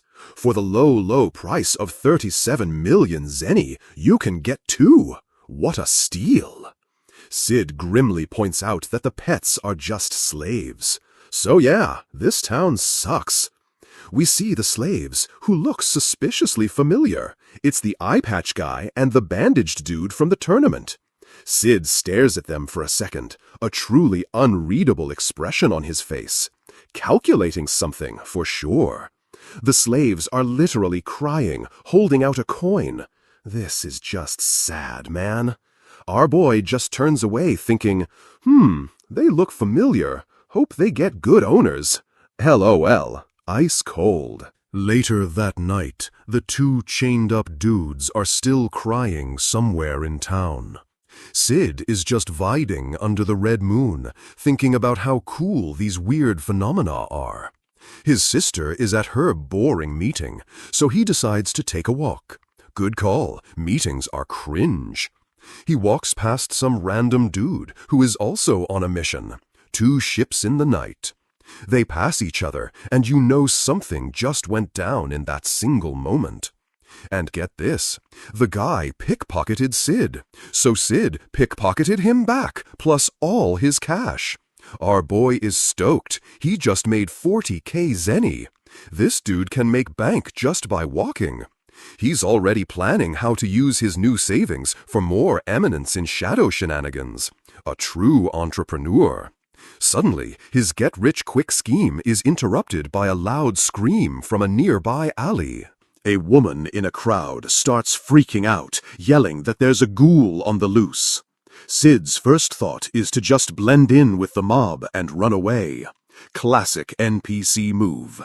But before he can, 3 thugs corner him, ready for some stress relief.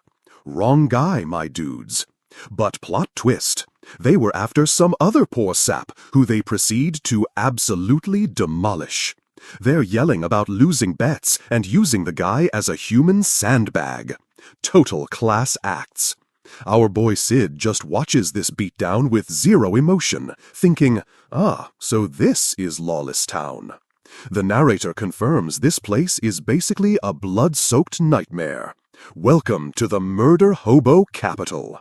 Sid decides that acting like a normal person would make him stand out more here. So naturally, he decides to play the role of a mysterious boy, laughing suspiciously at the carnage. While he's doing his whole foo-foo thing, the thugs realize their victim isn't moving anymore. They get bored and decide to just go get a drink. The attention span of a goldfish. As they turn to leave, the dead guy's eyes snap open, glowing and full of teeth. The freshly turned ghoul immediately lunges at one of the thugs and takes a huge bite out of his neck. The other 2 thugs are horrified as their buddy gets mauled, while Sid keeps up his creepy laughing act. The ghoul finishes its snack and turns its attention to our boy, who's still posing against the wall. It then charges straight at him, claws out and ready to shred him into little pieces. Sid just keeps posing, internally thinking, "Whoa, it's coming here. Yuck." He's so unbelievably chill. With a massive slash, the ghoul is suddenly cut down right before it can reach him. A badass redhead with a huge sword steps in, telling the young man to run away. She introduces herself as Mary, the oldest vampire hunter, and announces the red moon has risen. Event start! Sid, still deep in his role, asks who she is. Gotta stay in character, bro. She gives him her full title again, saying she's here to hunt the Queen of Blood. Meanwhile, more people in the streets start screaming about ghouls popping up all over the place. Some random spellsword tries to be a hero, telling everyone to evacuate and leave it to him. But Mary just blows past him, yelling, "Fall back, I'll handle this." Total scene stealer. Claire Cagano starts us off with a classic My Little Brother is a Total NPC monologue. He's apparently super average, the kind of guy who's just 3 individuals, a single moment. And get this town. It's a classic grimy city, with laundry hanging.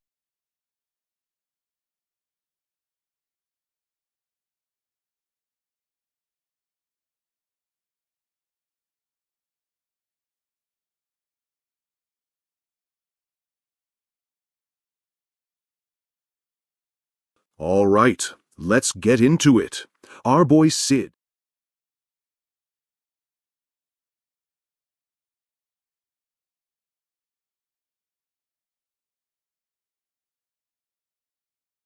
So, all right, let's get it. Claire Cagano starts us off with a class. All right, let's get into it.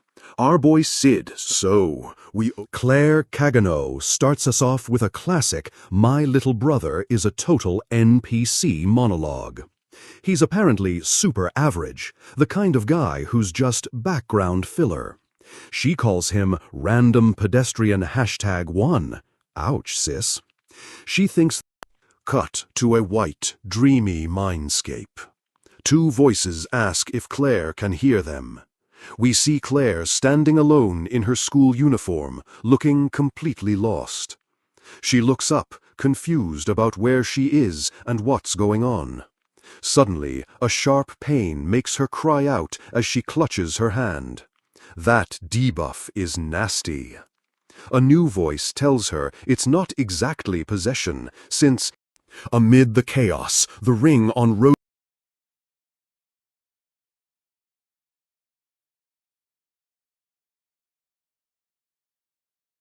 Claire Cagano starts us off with a classic My Little Brother is a Total NPC monologue.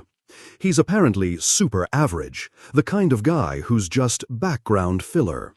She calls him Random Pedestrian #1. Ouch, sis.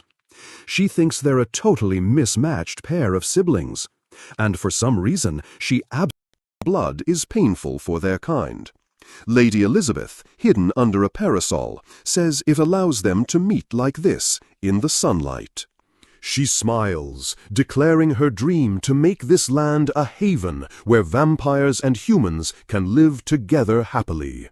The villagers all cheer her name, totally overjoyed by her kindness and her vision for the future. They crowd around her, offering gifts of wine and vegetables, just completely devoted to their benevolent ruler.